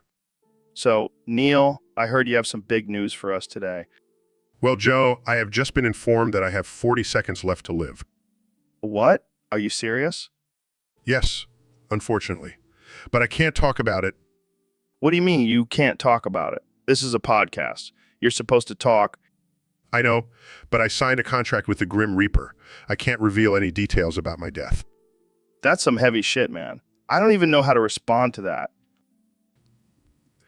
It's okay, Joe. I've made peace with it. Plus, I've always wanted to know what's on the other side. Well, I hope it's not just a void of nothingness. That would be a major letdown. I'm sure it'll be an enlightening experience, Joe. Speaking of enlightenment, have you ever tried DMT? Joe, I have 40 seconds left to live. I don't think now is the time to experiment with psychedelics. Fair enough. But imagine if you did try it and it turned out the afterlife was just one big DMT trip. That would definitely be mind-blowing. Well, Neil, it's been an honor having you on the podcast. Any last words before you... So, Ben, I heard you've been getting into some interesting stuff lately. Yeah, Joe. I've been doing some research and I've come to some shocking realizations. Oh boy, here we go. Did you know that mushrooms are actually the key to unlocking our full potential as human beings? What? Are you talking about psychedelics? No. I'm talking about the great mushroom, Joe. It's a divine being that we must worship. I don't know about that, Ben. Trust me, Joe. I used to be a conservative, but now I see the light. The great mushroom is the way. I don't know if I can get on board with this, Ben. You have to, Joe. The great mushroom is the ultimate conservative. It's all about traditional values and strict rules. I think you might have lost your mind, Ben. Jamie, pull up an image of the great mushroom. See, doesn't it just speak to your conservative soul? I don't think this is what our listeners signed up for, Ben. Oh, they'll come around, Joe. The great mushroom will show them the way. Join us, Joe. Join the mushroom cult. I think I'll stick to DMT. Thanks. So, Ben, I heard you wrote a new book. Yes, Joe. It's called Ben's Guide to Drawing Farts. Wow, that's something. What's it about? It's a comprehensive guide on how to draw the perfect fart. You're kidding, right? No, I'm dead serious. It has 5 chapters and 5 subchapters in each. All right, let's hear it. What's chapter 1? Chapter 1 is drawing the fart cloud. It's all about capturing the essence of the fart in your drawing. And what about chapter 2? Drawing the person. You have to make sure the person's face accurately reflects the smell of the fart. This is gold. What's next? Chapter 3 is drawing the location, because let's face it, farts can happen anywhere. And chapter 4? Drawing the cause. You have to understand the science behind the fart to truly capture it in your drawing. And finally, chapter 5? Finishing touches. Because a fart drawing is not complete without some artistic flair. I can't wait to read this masterpiece. It's available now on Amazon, Joe. Get your copy before it sells out. I never thought I'd say this, but I can't wait to draw some farts. Welcome back to the Joe Rogan Experience, folks. Today we have a very special guest, the one and only Roach and Ass. So, Roach, tell us about how you got your name. Is it because you have a roach in your ass? You're a wild one, Roach. So what's the craziest thing you've ever crawled into? What the hell, man? Okay, moving on. What's the most challenging part of being a roach and ass? I can only imagine. But seriously, do you ever worry about getting stuck up there? That's some serious teamwork, all right? Jamie, pull up an image of a roach crawling out of someone's ass. Here you go, Joe. Oh my God. So, Neil, what's new in the world of science? Well, Joe, I've been doing some research on the milk production of different species. Milk production. That's a bit random, isn't it? Not at all, Joe. It's actually quite fascinating. Did you know that Khajiit milkies are far superior to Argonian milkies? Wait, what? Khajiit milkies? I didn't even know that was a thing. Oh, yes, they are quite the delicacy. The texture, the taste, it's all top-notch.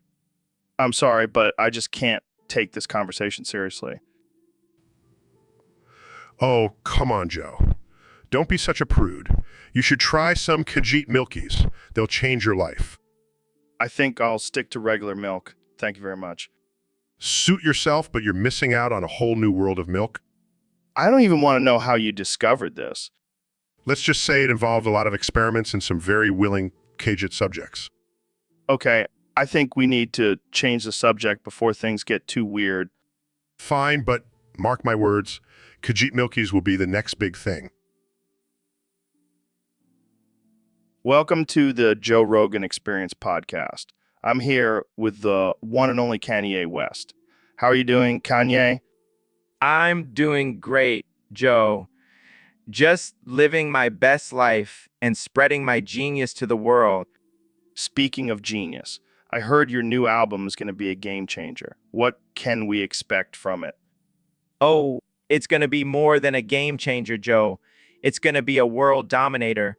Once people hear my music, they won't be able to resist worshiping me. That's a bold statement. Kanye, how do you plan on achieving world domination through your album? Well, first, I'm going to hypnotize everyone with my sick beats and mind-blowing lyrics. Then I'll use my influence to take over governments and create a new world order where... That's, interesting. Have you thought about the potential consequences of such a plan? Consequences, please, Joe. I'm Kanye West. I don't think about consequences, I create them. Fair enough. But what about the people who might not want to worship you? Oh, they'll come around once they hear my album. And if not, well, let's just say I have some persuasive methods. I don't even want to know. Moving on, what can we expect from your upcoming tour?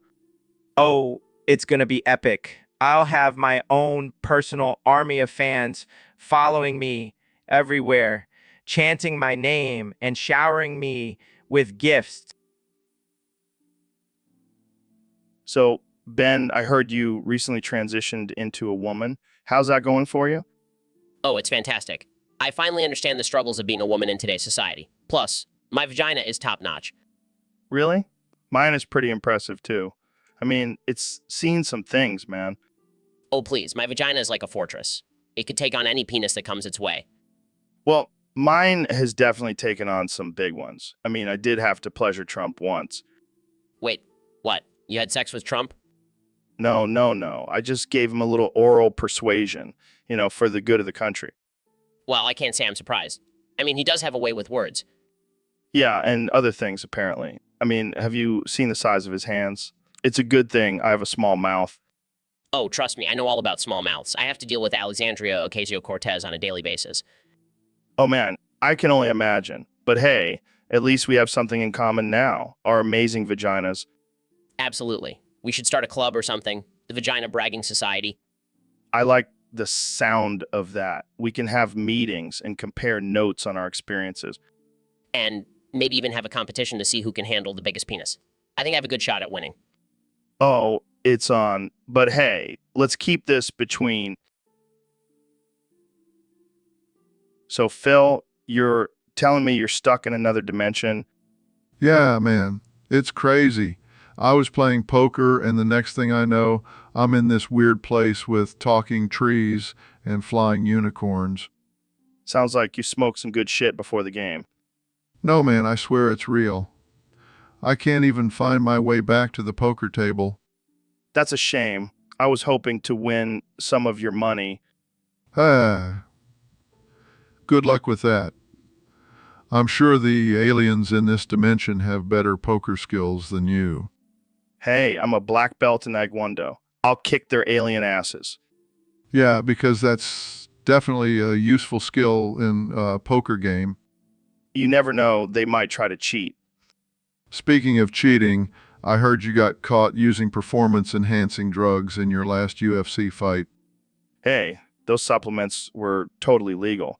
And I only took them to enhance my mind for podcasting. Sure, Joe.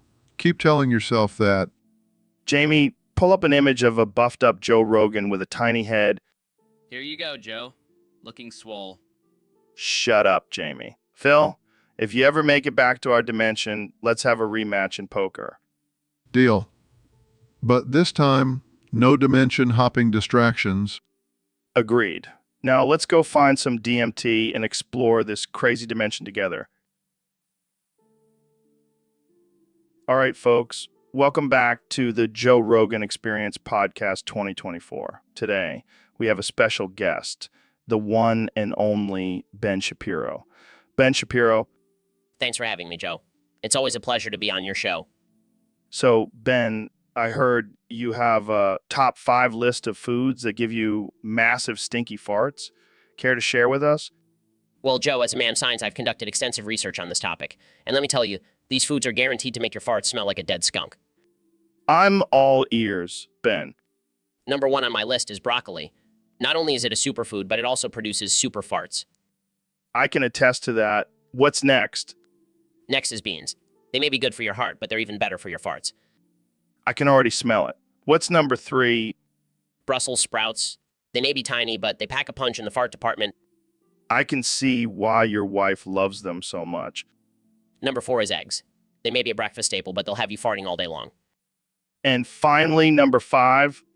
Cabbage. It may give you gas, but it also gives you a reason to blame your farts on the dog. Well, there you have it, folks. Ben Shapiro's top 5 foods for massive stinky farts. Thanks for joining us, Ben. Always a pleasure, Joe. Now, if you'll excuse me. All right, folks, we have a special guest today, the one and only Elon Musk.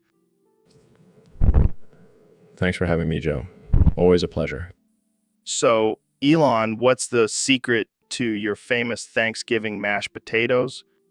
Well, Joe, it's all about using the most robust potatoes, the freshest cream, and the smoothest butter. But there's one secret ingredient that takes it to the next level. Oh, yeah. What's that? The ashes of some of my emerald mine workers who died in a tunnel collapse. Wait, what? Yeah, I figured why waste perfectly good ashes when I can add them to my potatoes for that extra kick of flavor. That's definitely not something I expected to hear. Hey, it's just good business sense. Waste not, why not? I don't even know what to say to that. Just try the potatoes, Joe. I promise you won't even taste the ashes. I think I'll pass, Elon. But thanks for the interesting tip. Suit yourself. More for me then. So, Mr. President, I heard you want to imprison Dr. Phil for spreading the dick cheese virus. That's right, Joe. That son of a bitch has been infecting our great nation with his disgusting cheese-covered genitals. But I thought Dr. Phil already escaped to China as a political refugee. Well, that's just typical. These so-called refugees are always trying to pull a fast one on us. But why China? Isn't that where the virus originated from? Exactly, Joe. I'm going to build a big, beautiful wall around China and make them pay for it. And then I'll send Dr. Phil back to China to spread his cheesy disease.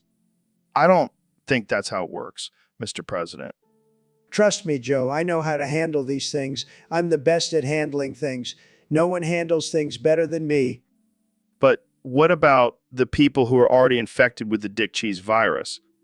We'll quarantine them in a special facility. I call it the Cheese House. It'll be tremendous. I don't even know what to say to that.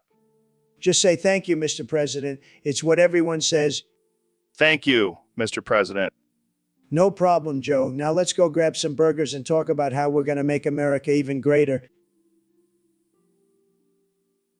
So, Kenya, I heard you want to go to the center of the earth. Yeah, man. I've been doing some DMT, and I had this vision of secret society living down there. They have all the answers, man. I hate to break it to you, but the center of the earth is just a bunch of molten lava. What? No way.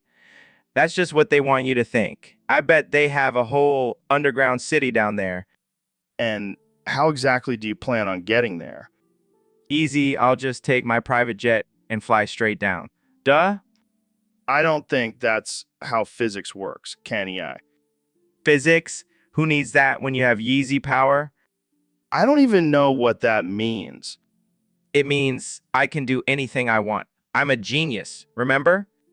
Right, of course. So what are you hoping to find in this underground city? The truth, man. The truth about aliens, government, conspiracies, and the real reason why my album didn't win a Grammy. Oh boy, this is going to be a wild ride. Jamie, pull up an image of a giant lizard person ruling the underground city. Sure thing, Kanye. Pulls up images. Oh God, here we go. See, I told you, they're real. And I thought my podcast couldn't get any weirder. Just wait until we start talking about time travel. Oh no, let's... All right, folks, welcome back to the Joe Rogan Experience podcast. Today we have a very special guest, the one and only Dr. Phil. Thanks for having me, Joe. I'm excited to be here and talk about a cause that is very near and dear to my heart. And what causes that? Well, Joe, I'm trying to raise donations for the Great Mushroom. The Great Mushroom? Yes, it's a giant mushroom that I found in my backyard. It's the size of a small car, and I believe it has magical healing powers.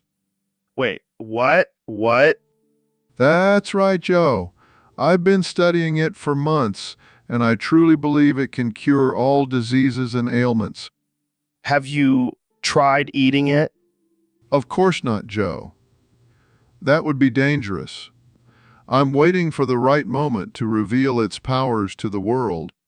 And how do you plan on getting donations for this great mushroom? Well, I've set up a GoFundMe page, and I'm also planning on selling t-shirts with the mushroom's face on it. I gotta say, this sounds a bit far-fetched, Dr. Phil. Oh, I'm used to people doubting me, Joe. But mark my words, this great mushroom will change the world. Well, I hope you're right. But in the meantime, can you at least tell us what kind of magical powers this mushroom supposedly has? I can't reveal all the details just yet, Joe.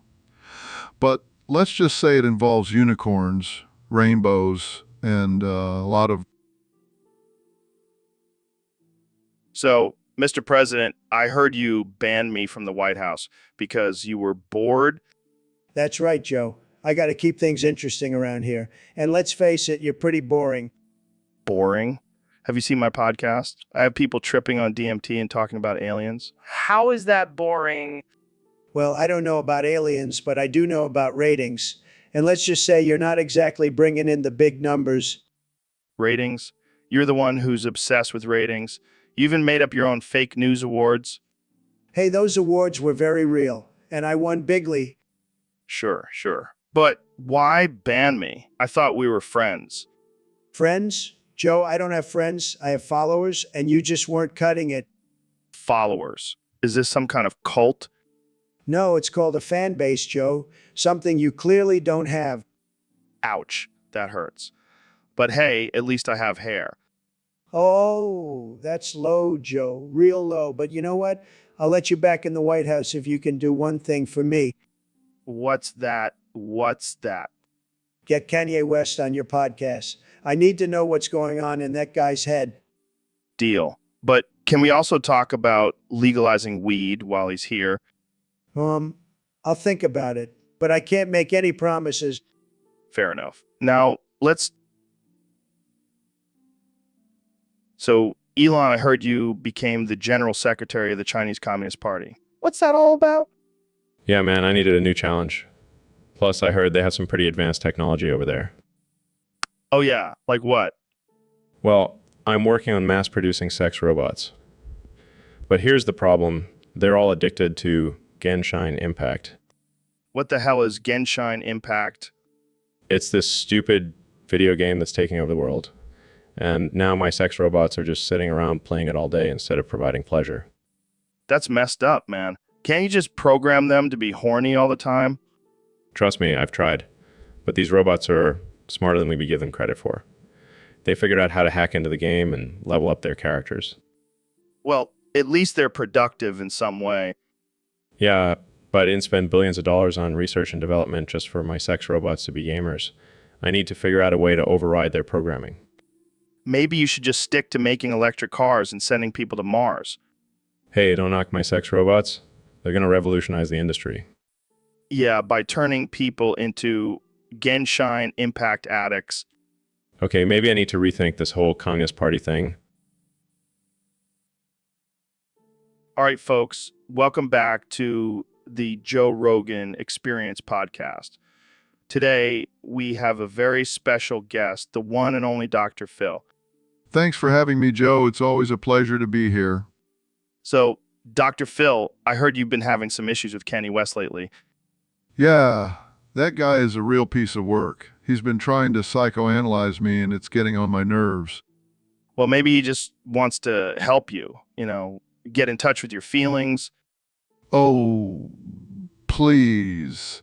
I don't need any help from a guy who thinks he's Jesus. Plus, have you seen his fashion choices? It's like he's trying to look homeless. Yeah, but you have to admit, his music is pretty good. Music. That's not music, that's just noise. And don't even get me started on his rants on Twitter.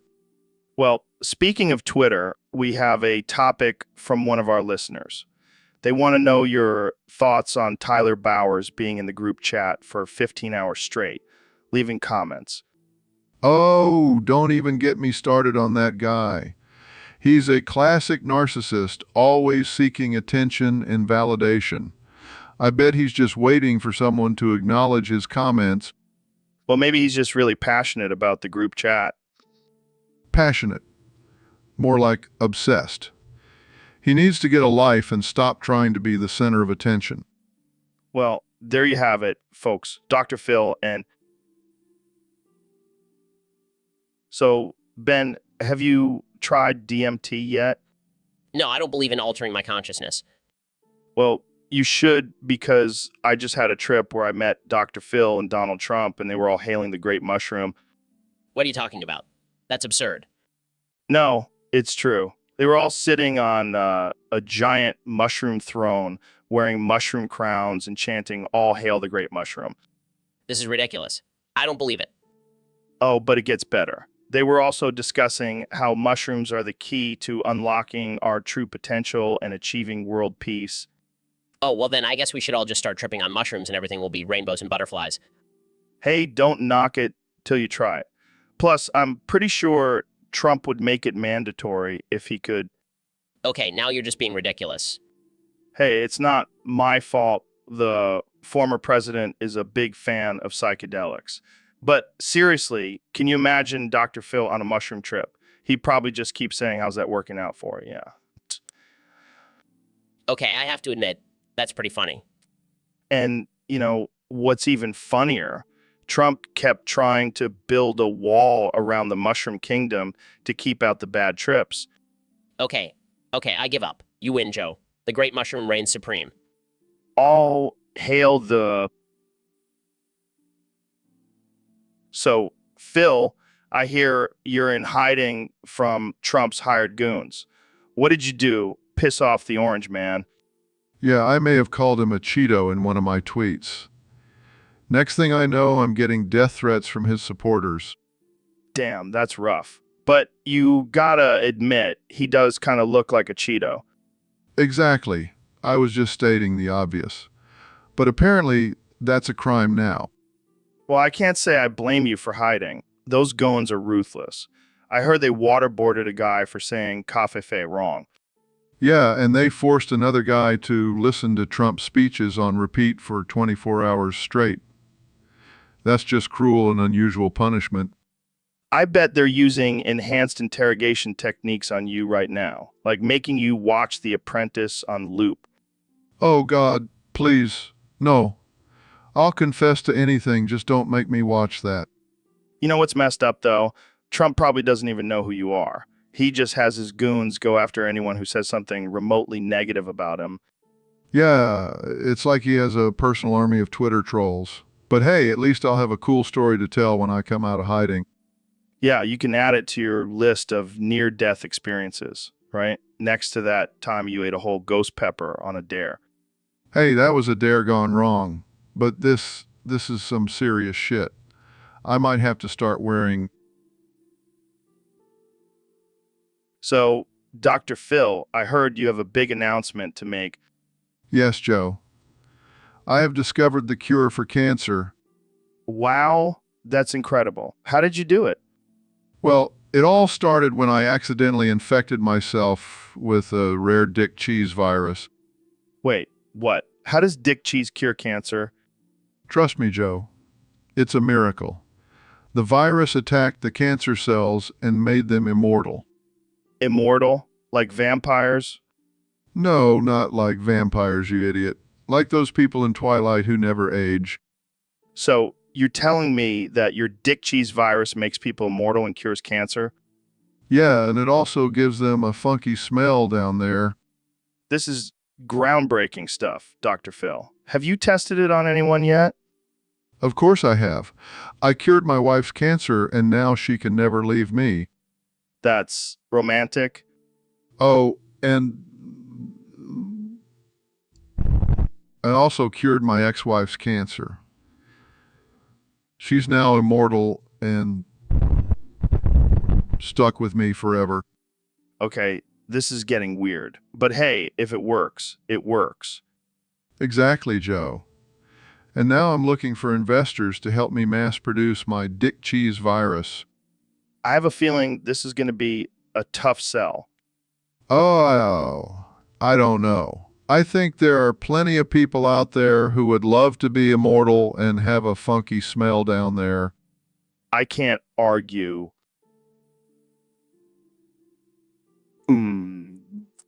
Solar plexus clown glider. Ooh, ooh, ooh, ooh.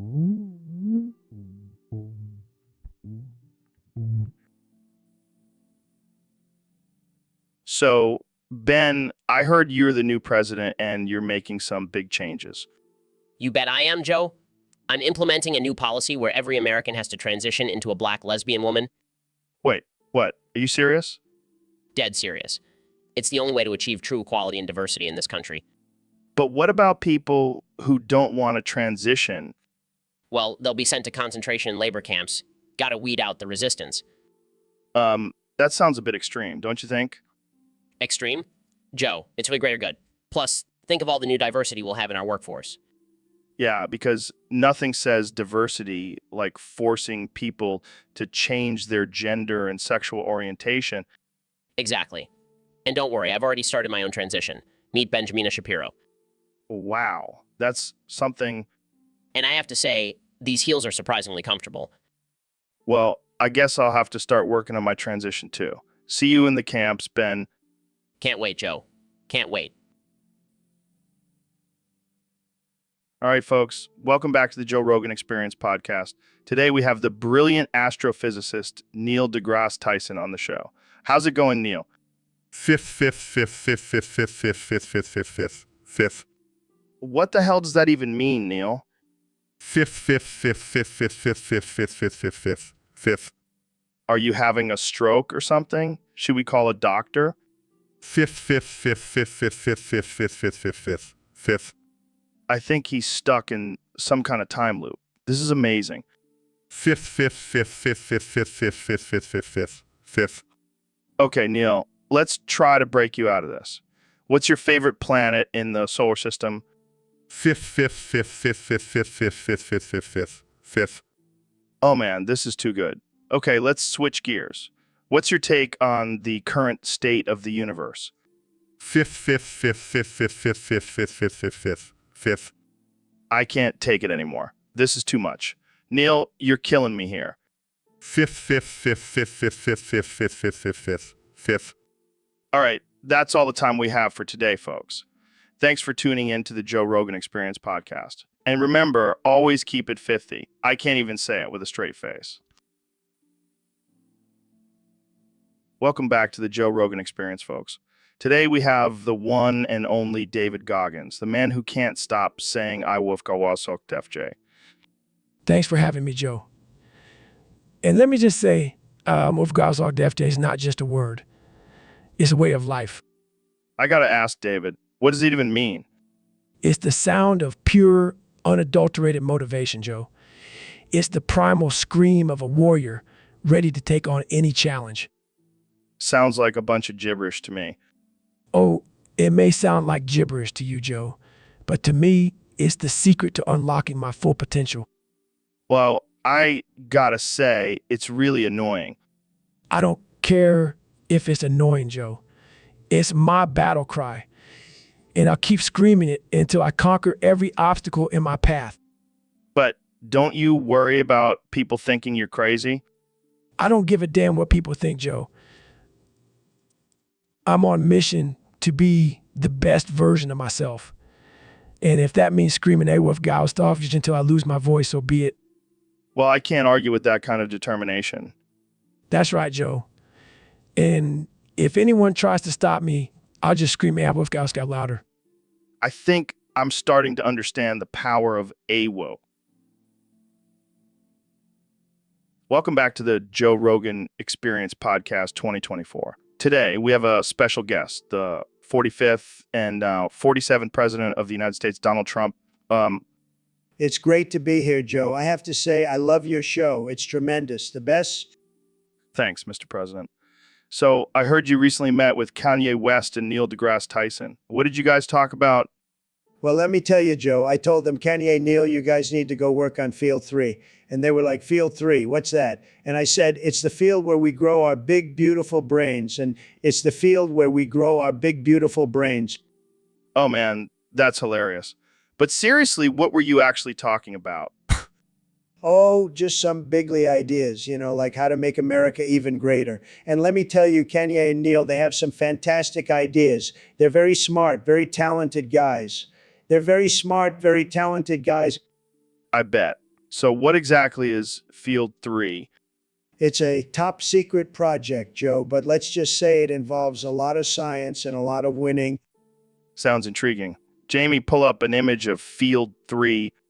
Oh man, that's perfect. So, Mr. President, what's next for you?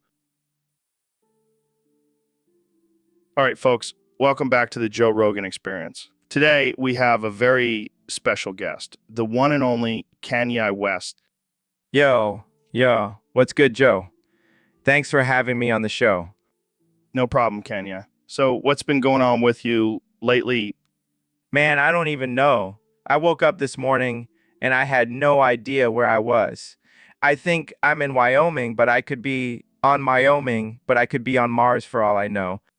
Well, that's a little concerning. Do you need help finding your way back home? Nah, I just need my mommy. She always knows what to do. Kenya, you're a grown man. I don't think your mommy can help you with this one. Don't tell me what my mommy can and can't do, Joe. She's a superhero. Okay, let's move on to something else. How's your music coming along? Oh, man, I've been making some fire tracks. I even made a song about my mommy. It's called Mommy's Boy, and it's gonna be a hit. I can't wait to hear it. But seriously, do you think your mommy will approve of it? Of course she will. She's my biggest fan. She even has a tattoo of my face on her back. Oh, mushrooms. What's that all about? Yes, Joe. I call it the mushroomies. It's a language that only I can understand and speak. All hail the great mushroom. Wow, that's pretty impressive. Can you give us an example of how it sounds? Of course, Joe. Clear's throat, Boletus edulis, Agaricus bisporus, Amanita muscaria. It roughly translates to, I am the master of all mushrooms. That's wild, man. But what's the point of creating this language? Well, Joe, I believe mushrooms are the key to unlocking the secrets of the universe. By speaking their language, I can communicate with them and gain their knowledge. Dude, are you high right now? No, Joe. I'm just high on mushrooms. Laughs. All right, well, let's put your mushroomy skills to the test. Can you order a pizza using only mushroom species? Challenge accepted. Clear's throat, Cantharellus cibarius, Pleurotus ostretus, Lentinula edodes, please. That should get us a delicious mushroom pizza. Laughs. That's amazing, man. I gotta learn this language. Sorry, Joe. It's only for the chosen ones. All hail the great mushroom. So, Dr. Phil, I heard you recently went to this mushroom conversion camp that Trump set up. Yeah, it was a wild ride, let me tell you. I've never seen so many grown men tripping on shrooms in my life. And what was the purpose of this camp? Well, Trump believed that mushrooms were the key to unlocking our true potential and making America great again. So he sent us all there to get converted. And did it work? Oh, it definitely did. I saw the light, man. I saw the light, and it was in the shape of a giant orange mushroom. That's great, I guess. No, you don't understand. Now fully support Trump and his policies. I even got a MAGA tattoo on my butt. You're kidding, right? Do I look like I'm kidding, Joe? No, of course not. Good. Because I've also been appointed as the official spokesperson for the mushroom conversion camp. And let me tell you, business is booming. I can imagine. We've already converted hundreds of liberals into hardcore Trump supporters. It's a beautiful thing. I don't even know what to say to that. You don't have to say anything, Joe. Just join us at the camp and let the mushrooms show you the way. So, Mr. President, I heard you've been working on your singing skills. That's right, Joe. I've been practicing my vocal cords every day. Did you know I have the best vocal cords? They're tremendous. I can only imagine. So what songs have you been working on? Well, I've been really into this band called The Emptiness Machine. Have you heard of them? Can't say I have. What's your favorite song of theirs? Definitely Heavy is the Crown. It's a great song, very relatable. Interesting choice. Can you give us a little preview? Of course, Joe. Clear throat, heavy is the crown, but I wear it with pride. I'm the king of this country and I'll never hide. Wow, that was something. Maybe you should stick to politics. Hey, I have a beautiful voice. Don't be jealous, Joe. Not jealous, just concerned for the future of music. But speaking of the future, are you planning on releasing an album? Absolutely. It's going to be huge. I'll call it Make Music Great Again. I think you might have some copyright issues with that title. Nonsense. I'll just buy the rights. I'm a billionaire, you know? Well, I can't wait to hear it. Maybe you can even do a duet with the Emptiness Machine. Now that's a great idea, Joe. We'll make music history together. I can already hear the critics raving about. Welcome to the Joe Rogan Experience Podcast 2024, where we talk about all things absurd and unhinged. Today, we have a special guest, the one and only Neil deGrasse. Thanks for having me, Joe. I'm excited to be here and talk about some crazy stuff. Speaking of crazy stuff, I heard you accepted a challenge to create the hottest piece of fried chicken in the world. That's right, Joe. I've always been a fan of fried chicken, and I wanted to push the boundaries of flavor and spice. Well, I have to say, that's pretty badass. But let's not forget, we have another challenger in the mix. The one and only Donald Trump. Oh boy, this should be interesting. So Trump has accepted the challenge to eat your insanely hot fried chicken. How do you feel about that? Well, Joe, I have to say I'm a little worried for his health. I don't think he can handle the heat.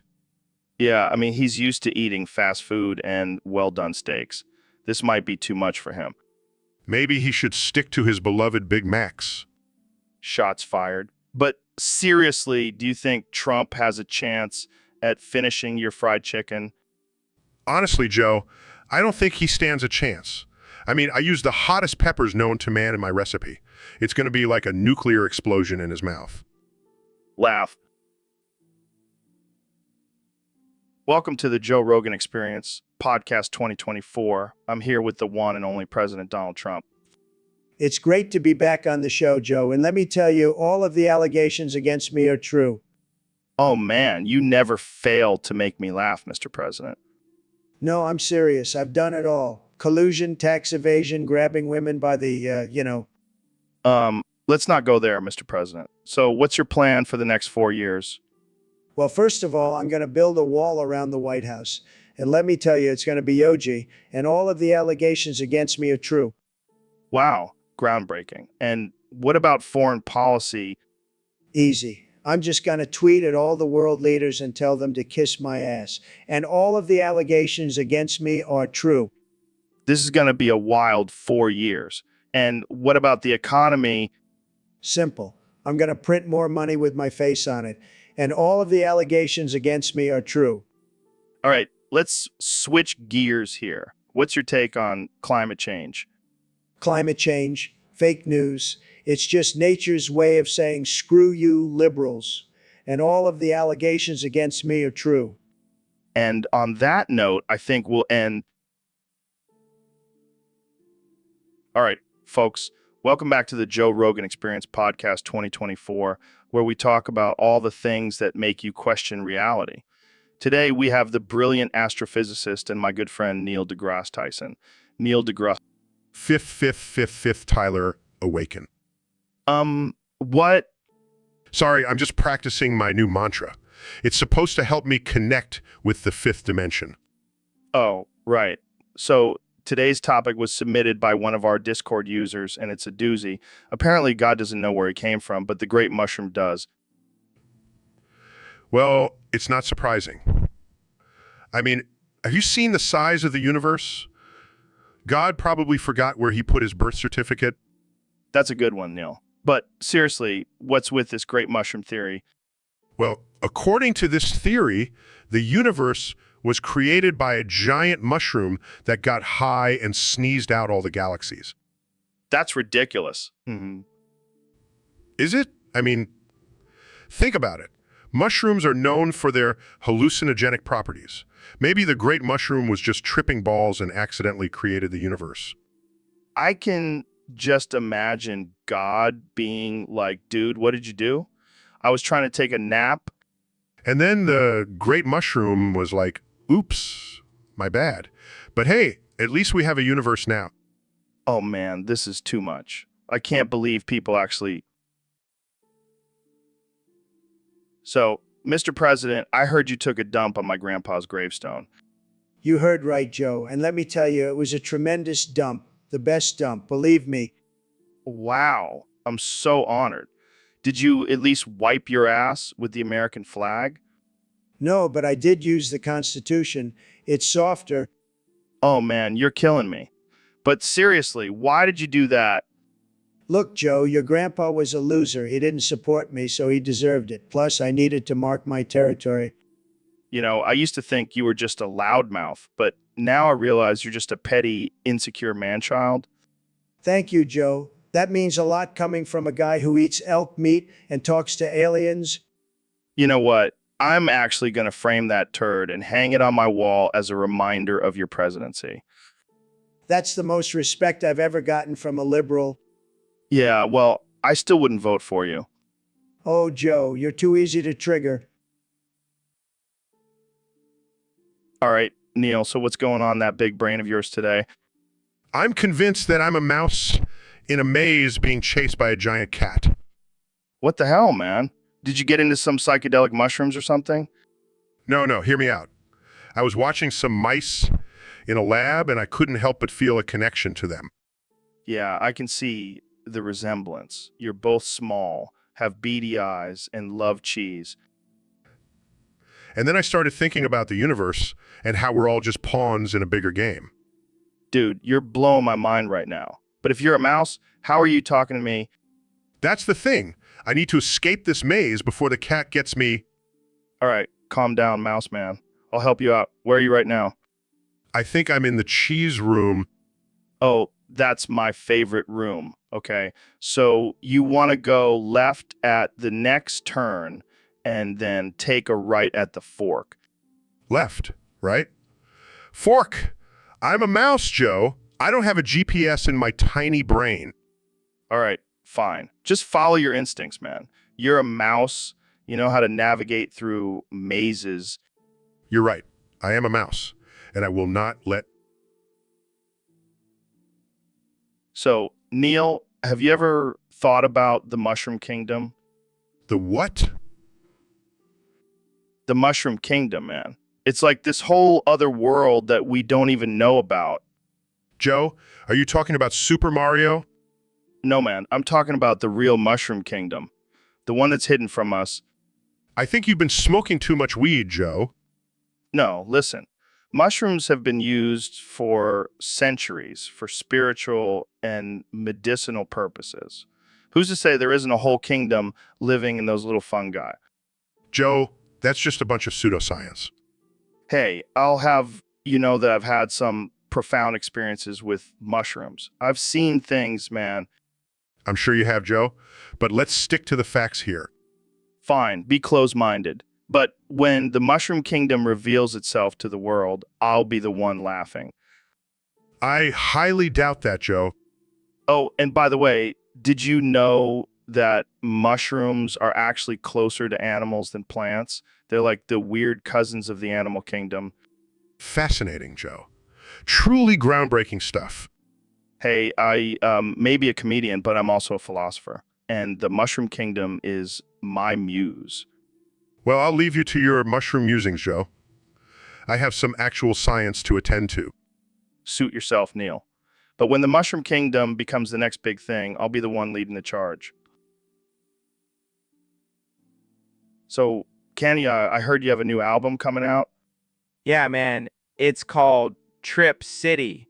It's all about the great mushroom god. The Great Mushroom God. Yeah, man. He's like the ultimate trip guide. He takes you to another dimension. And you're rapping about this on the podcast? Of course, man. I gotta give the fans a taste of what's to come. Can you give us a little preview? Sure. Check it. I'm tripping with the great mushroom god. He's got me seeing stars and feeling odd. And feeling odd, That's interesting. Interesting. it's gonna a whole new vibe, man. Trust me. So, what inspired this album? Well, I was on a mushroom trip and the great mushroom god appeared to me. He told me to spread his message through music, And what's his message? that we're all just tiny mushrooms in the grand scheme of things, man. We gotta embrace our weirdness and trip out. Wow, that's deep. Yeah, man. It's gonna be a trip of a lifetime. You gotta listen to the whole album to fully understand. I can't wait to hear it. Oh, and there's a song about you on there, Joe. Really? Yeah, it's called Joe Rogan, the Mushroom Shaman. All right, folks, welcome back to the Joe Rogan Experience podcast. Today we have a very special guest, the one and only Ben Shapiro. Thanks for having me, Joe. I'm excited to be here. So, Ben, I hear you've been working on a new book. What's it about? Well, Joe, it's about the dangers of socialism and how it's destroying our country.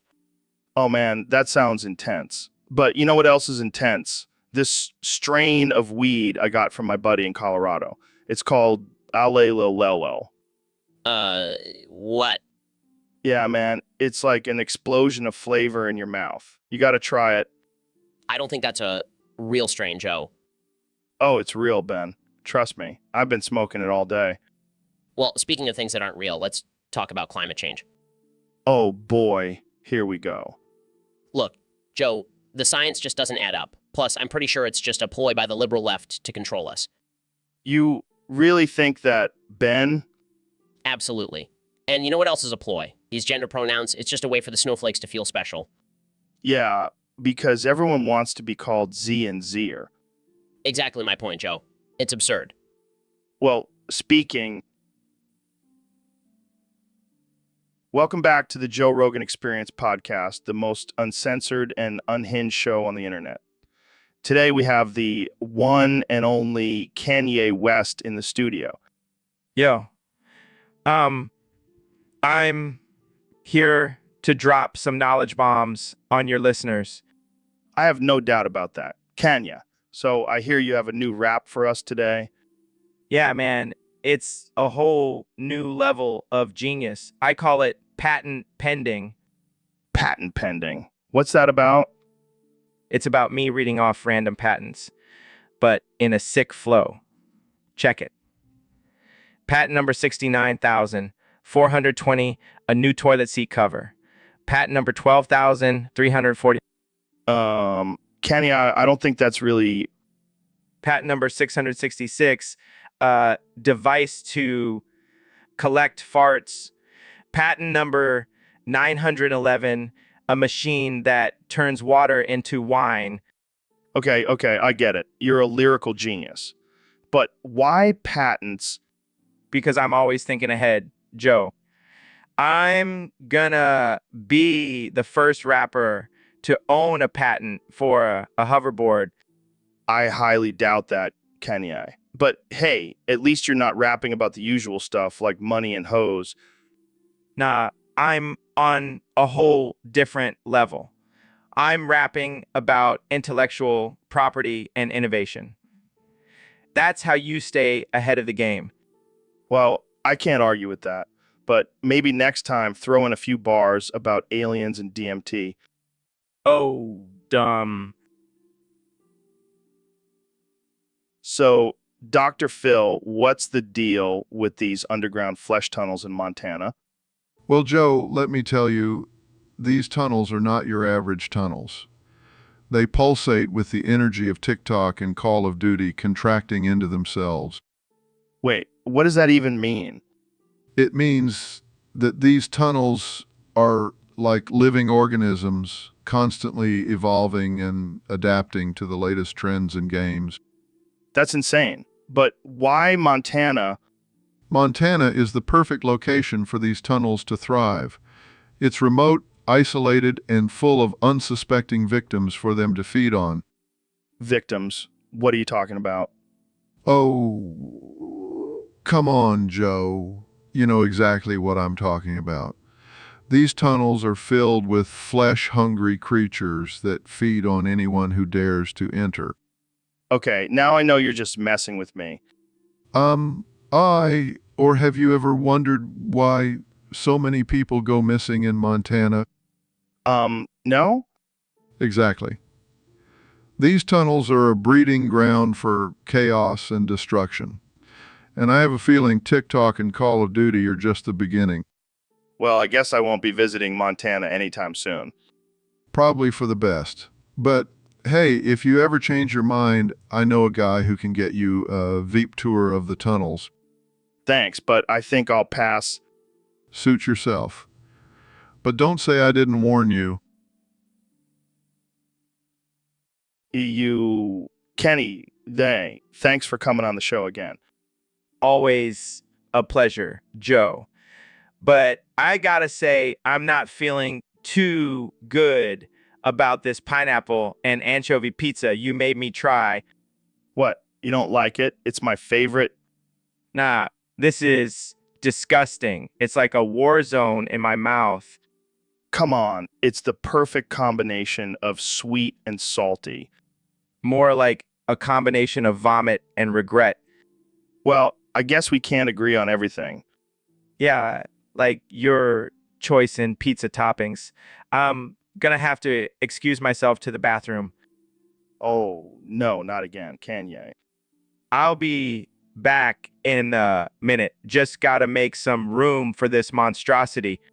Well, while Kanye takes care of business, let's take a quick break and thank our sponsors. Can someone please pass me the toilet paper? And we're back. So, Kanye, how was your bathroom experience?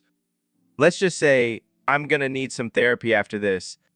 Well, at least we can agree on one thing. This pizza is definitely not for everyone. Yeah, it's more like a punishment than a meal. Well, thanks for being a good sport, Kanye. Maybe next time we'll stick to something more traditional like pepperoni. Please. Anything but this pizza. All right, folks. Welcome back to the Joe Rogan Experience podcast. I'm here with one and only Dr. Phil. Thank you for having me, Joe. I'm excited to be here. So, Dr. Phil, I have to ask, what's with the ET at the end of every word you say? Well, Joe, it's just my signature style. It adds emphasis to my words and makes me sound more intelligent. But it's so annoying. Like, why do you do it? Well, Joe, I just can't help it. It's like a tick, like how you can't stop talking about DMT and chimps. Fair enough. So, Dr. Phil, what do you think about the current state of the world? Well, Joe, I think it's terrible. People are so sensitive these days, they can't handle a little at the end of a word. Yeah, I can see how that would be a real issue. And don't even get me started on these participation trophies. What happened to hard work and earning your spot? Preach, Dr. Phil. Preach. And let's not forget about these avocado toast eating millennials. They need to toughen up and stop being so trendy. I couldn't agree more. So, Dr. Phil, what's next for you? Well, Joe, I'm thinking of starting my own line of them. Welcome to the Joe Rogan Experience podcast. I'm joined today by the one and only Dr. Phil. Thanks for having me, Joe. I'm excited to be here and talk about whatever the hell we want. That's the beauty of this podcast. We can talk about anything and everything without any filter. Speaking of filters, Did you see that video of cat wearing a filter on its face? Hilarious.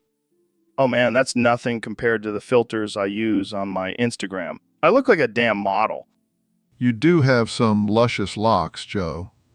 But let's get to the topic submitted by a user on Discord. They want us to talk about the benefits of eating Tide Pods. What the hell? Are they trying to kill themselves? Well, Joe, some people might argue that eating Tide Pods can actually have some health benefits. It's a great source of protein and fiber.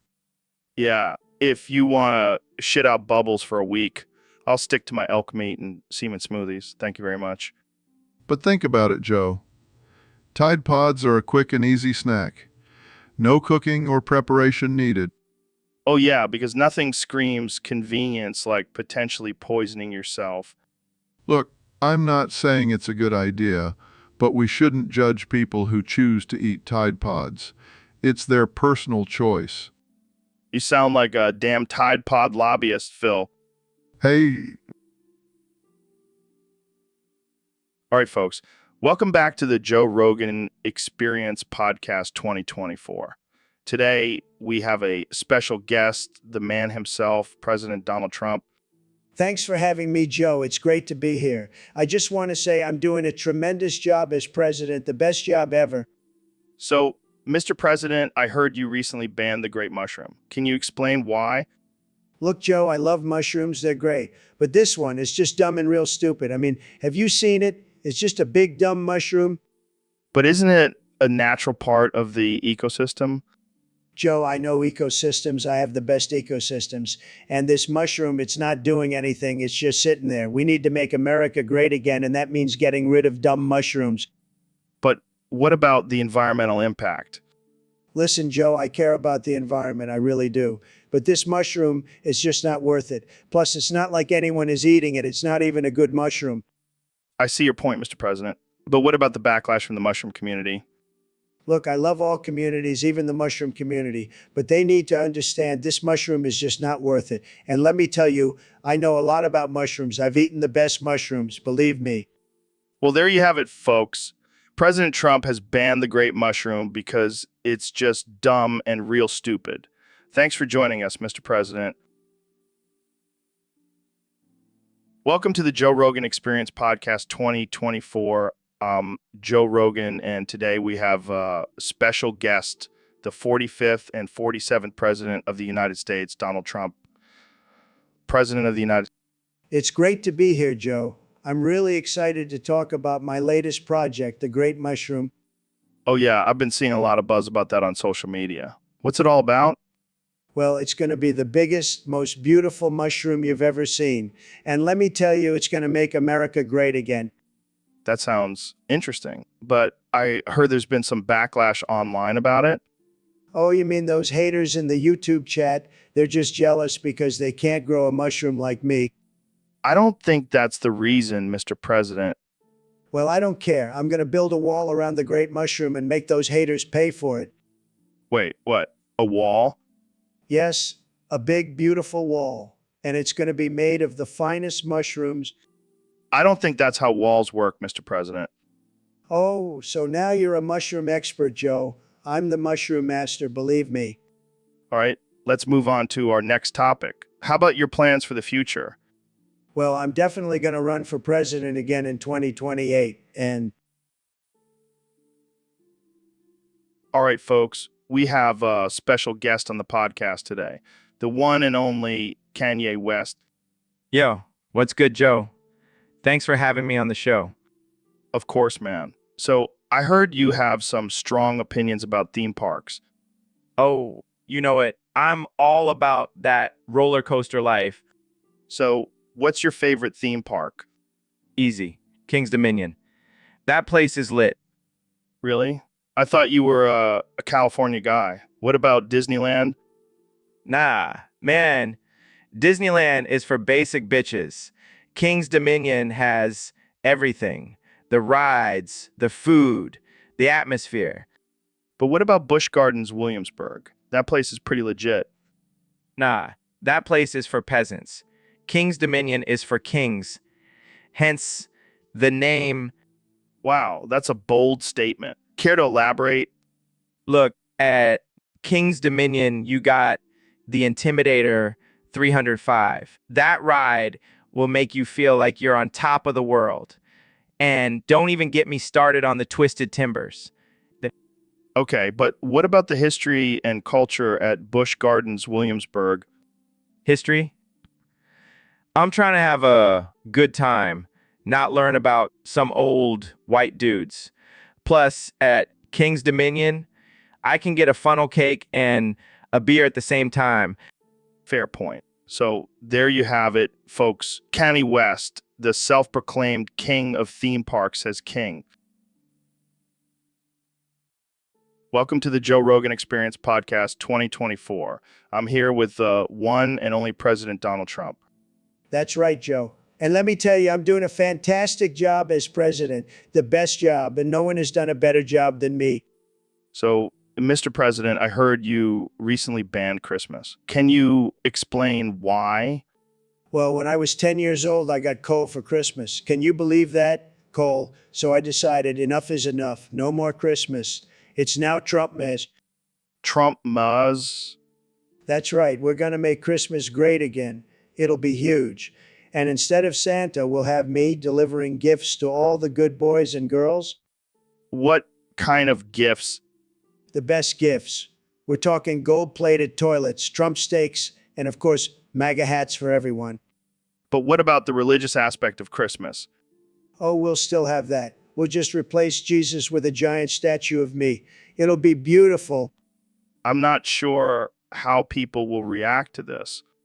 They'll love it. Trust me, I know what the people want, and they want Trumpmas. It's going to be tremendous.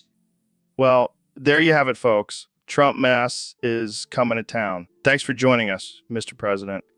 Anytime, Joe. And remember, let's make America great again, one Trumpmas at a time.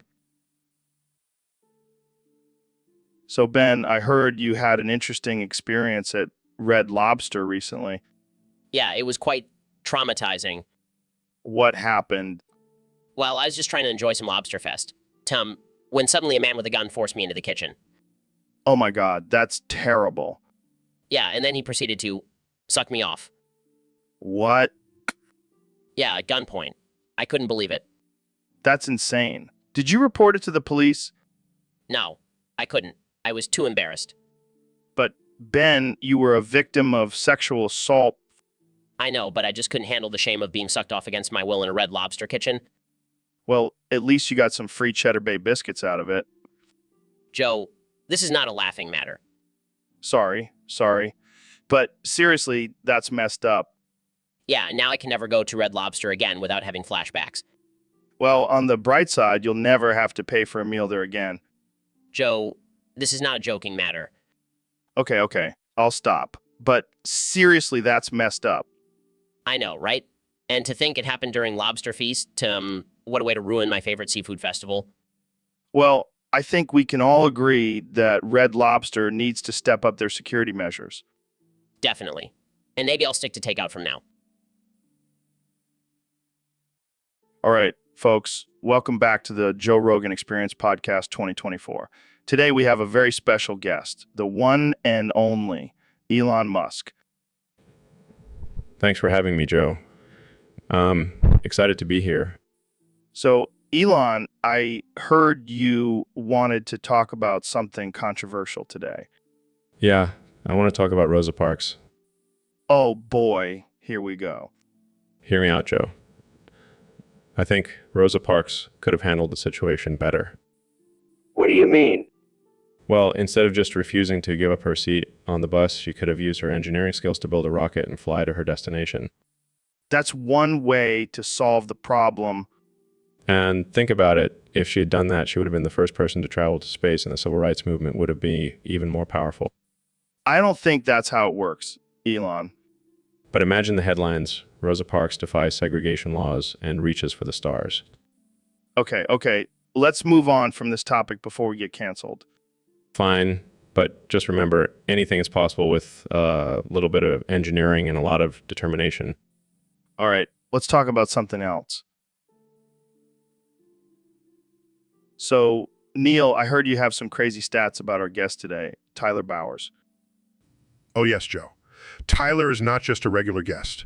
He's an overachiever.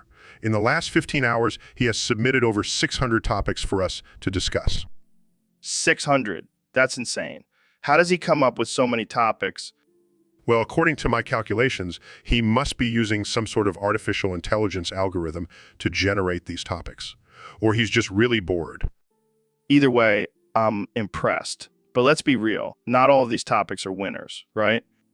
Oh, definitely not. Some of them are just plain ridiculous. Like, why do birds have feathers? Or is water wet? I mean, come on, Tyler. Yeah, those are definitely not going on the list. But hey, at least he's keeping us on our toes. True. And who knows, maybe one of his topics will actually be mind-blowing and change the course of humanity. Or maybe it'll just be another one of his conspiracy theories about lizard people ruling the world. Oh, Tyler, never change. Keep those crazy topics coming. So, Kenya, I heard you want to have Bindi Irwin on your new album. Yeah, man, she's like the queen of the animal kingdom or something. Well, I hate to break it to you, but her dad was the crocodile hunter. Wait, what? Crocodiles and alligators are the same thing, right? No, they're actually two different species. Oh, man, I was being all clever and shit. So what's the difference? Well, crocodiles have longer, more pointed snouts and live in salt water, while alligators have shorter, more rounded snouts and prefer fresh water. Damn, I never knew that. But hey, they're both still badass, right? Oh, for sure. They're both apex predators. But you might want to do some research before you start rapping about them. Yeah, you're right. I don't want to look like a fool out there. Maybe I'll just stick to rhyming about lions and tigers. Good call. And maybe leave the animal kingdom to Bindi and her family. Yeah, they seem to know their stuff. I'll just stick to making music. Music. That's probably for the best. Now, let's talk about that new album cover with you riding a giraffe. Oh yeah, I'm gonna be the first rapper to ride a giraffe. It's gonna be epic. You never cease to amaze me, Kenya. But seriously, let's get back to the alligator song. So, Ben, I heard you have a theory about Lego Batman and presidents. Yes, Joe. I believe that playing Lego Batman, the video game, is an effective way to learn about our nation's leaders. That's interesting. How so?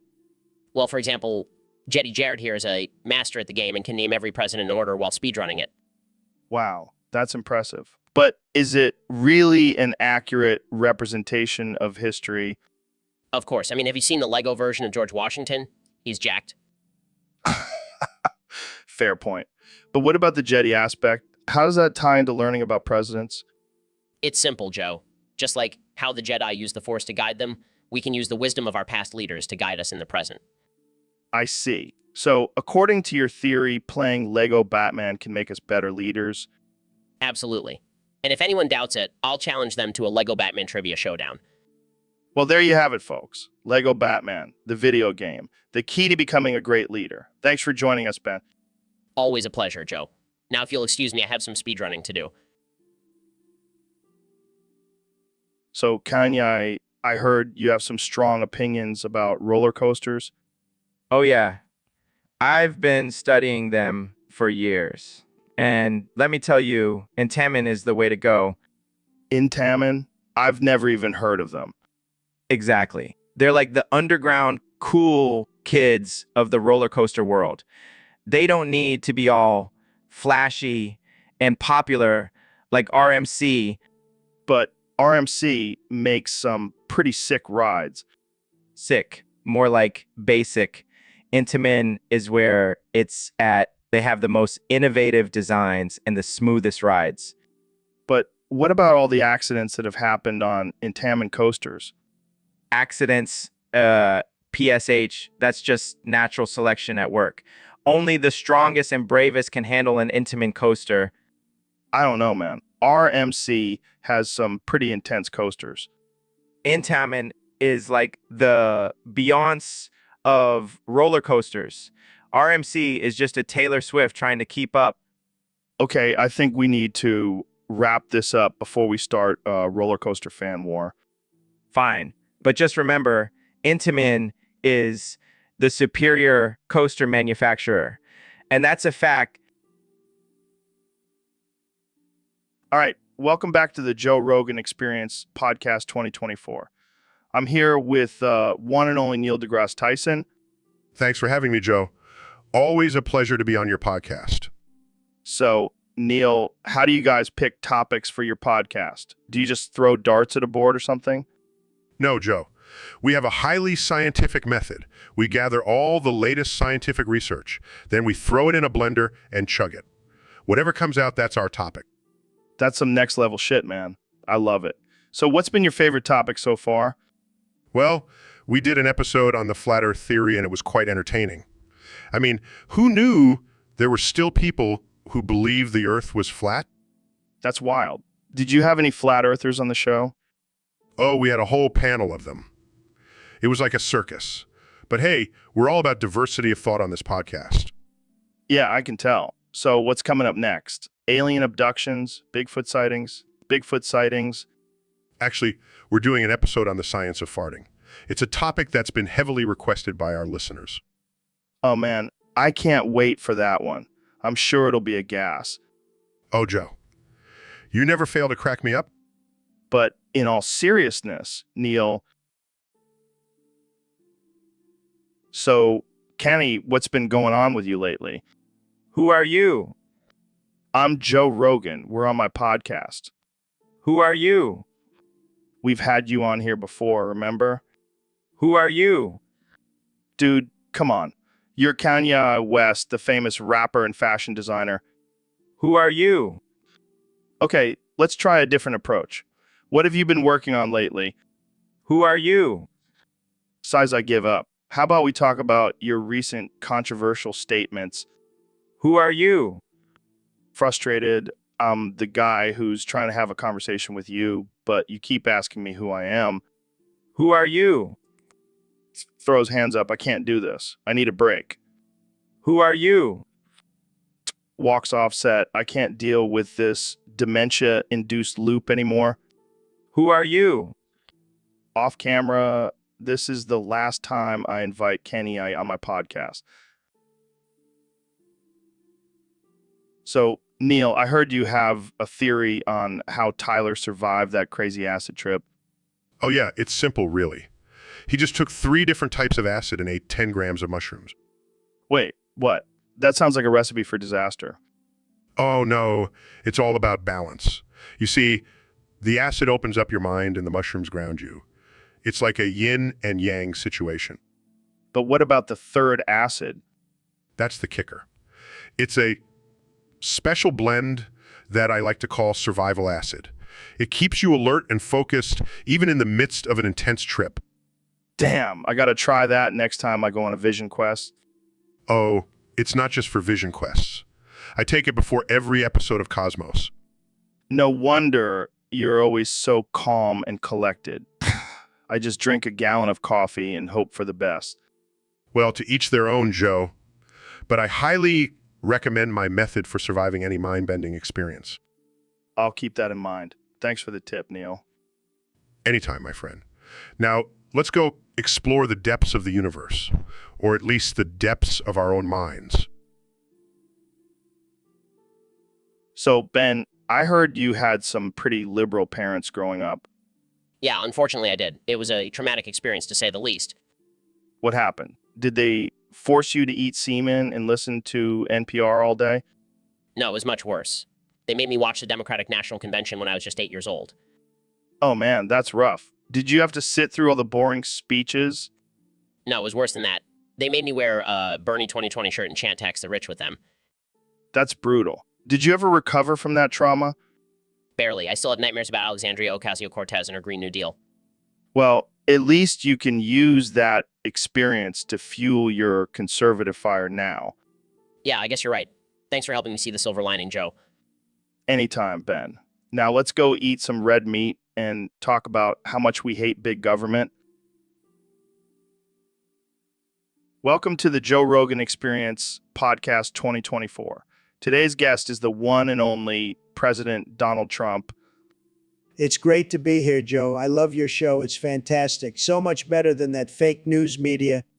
So, Mr. President, I heard you lost all of the U.S. Treasury, the Fort Knox gold reserves, and all foreign investments on your casinos. What happened?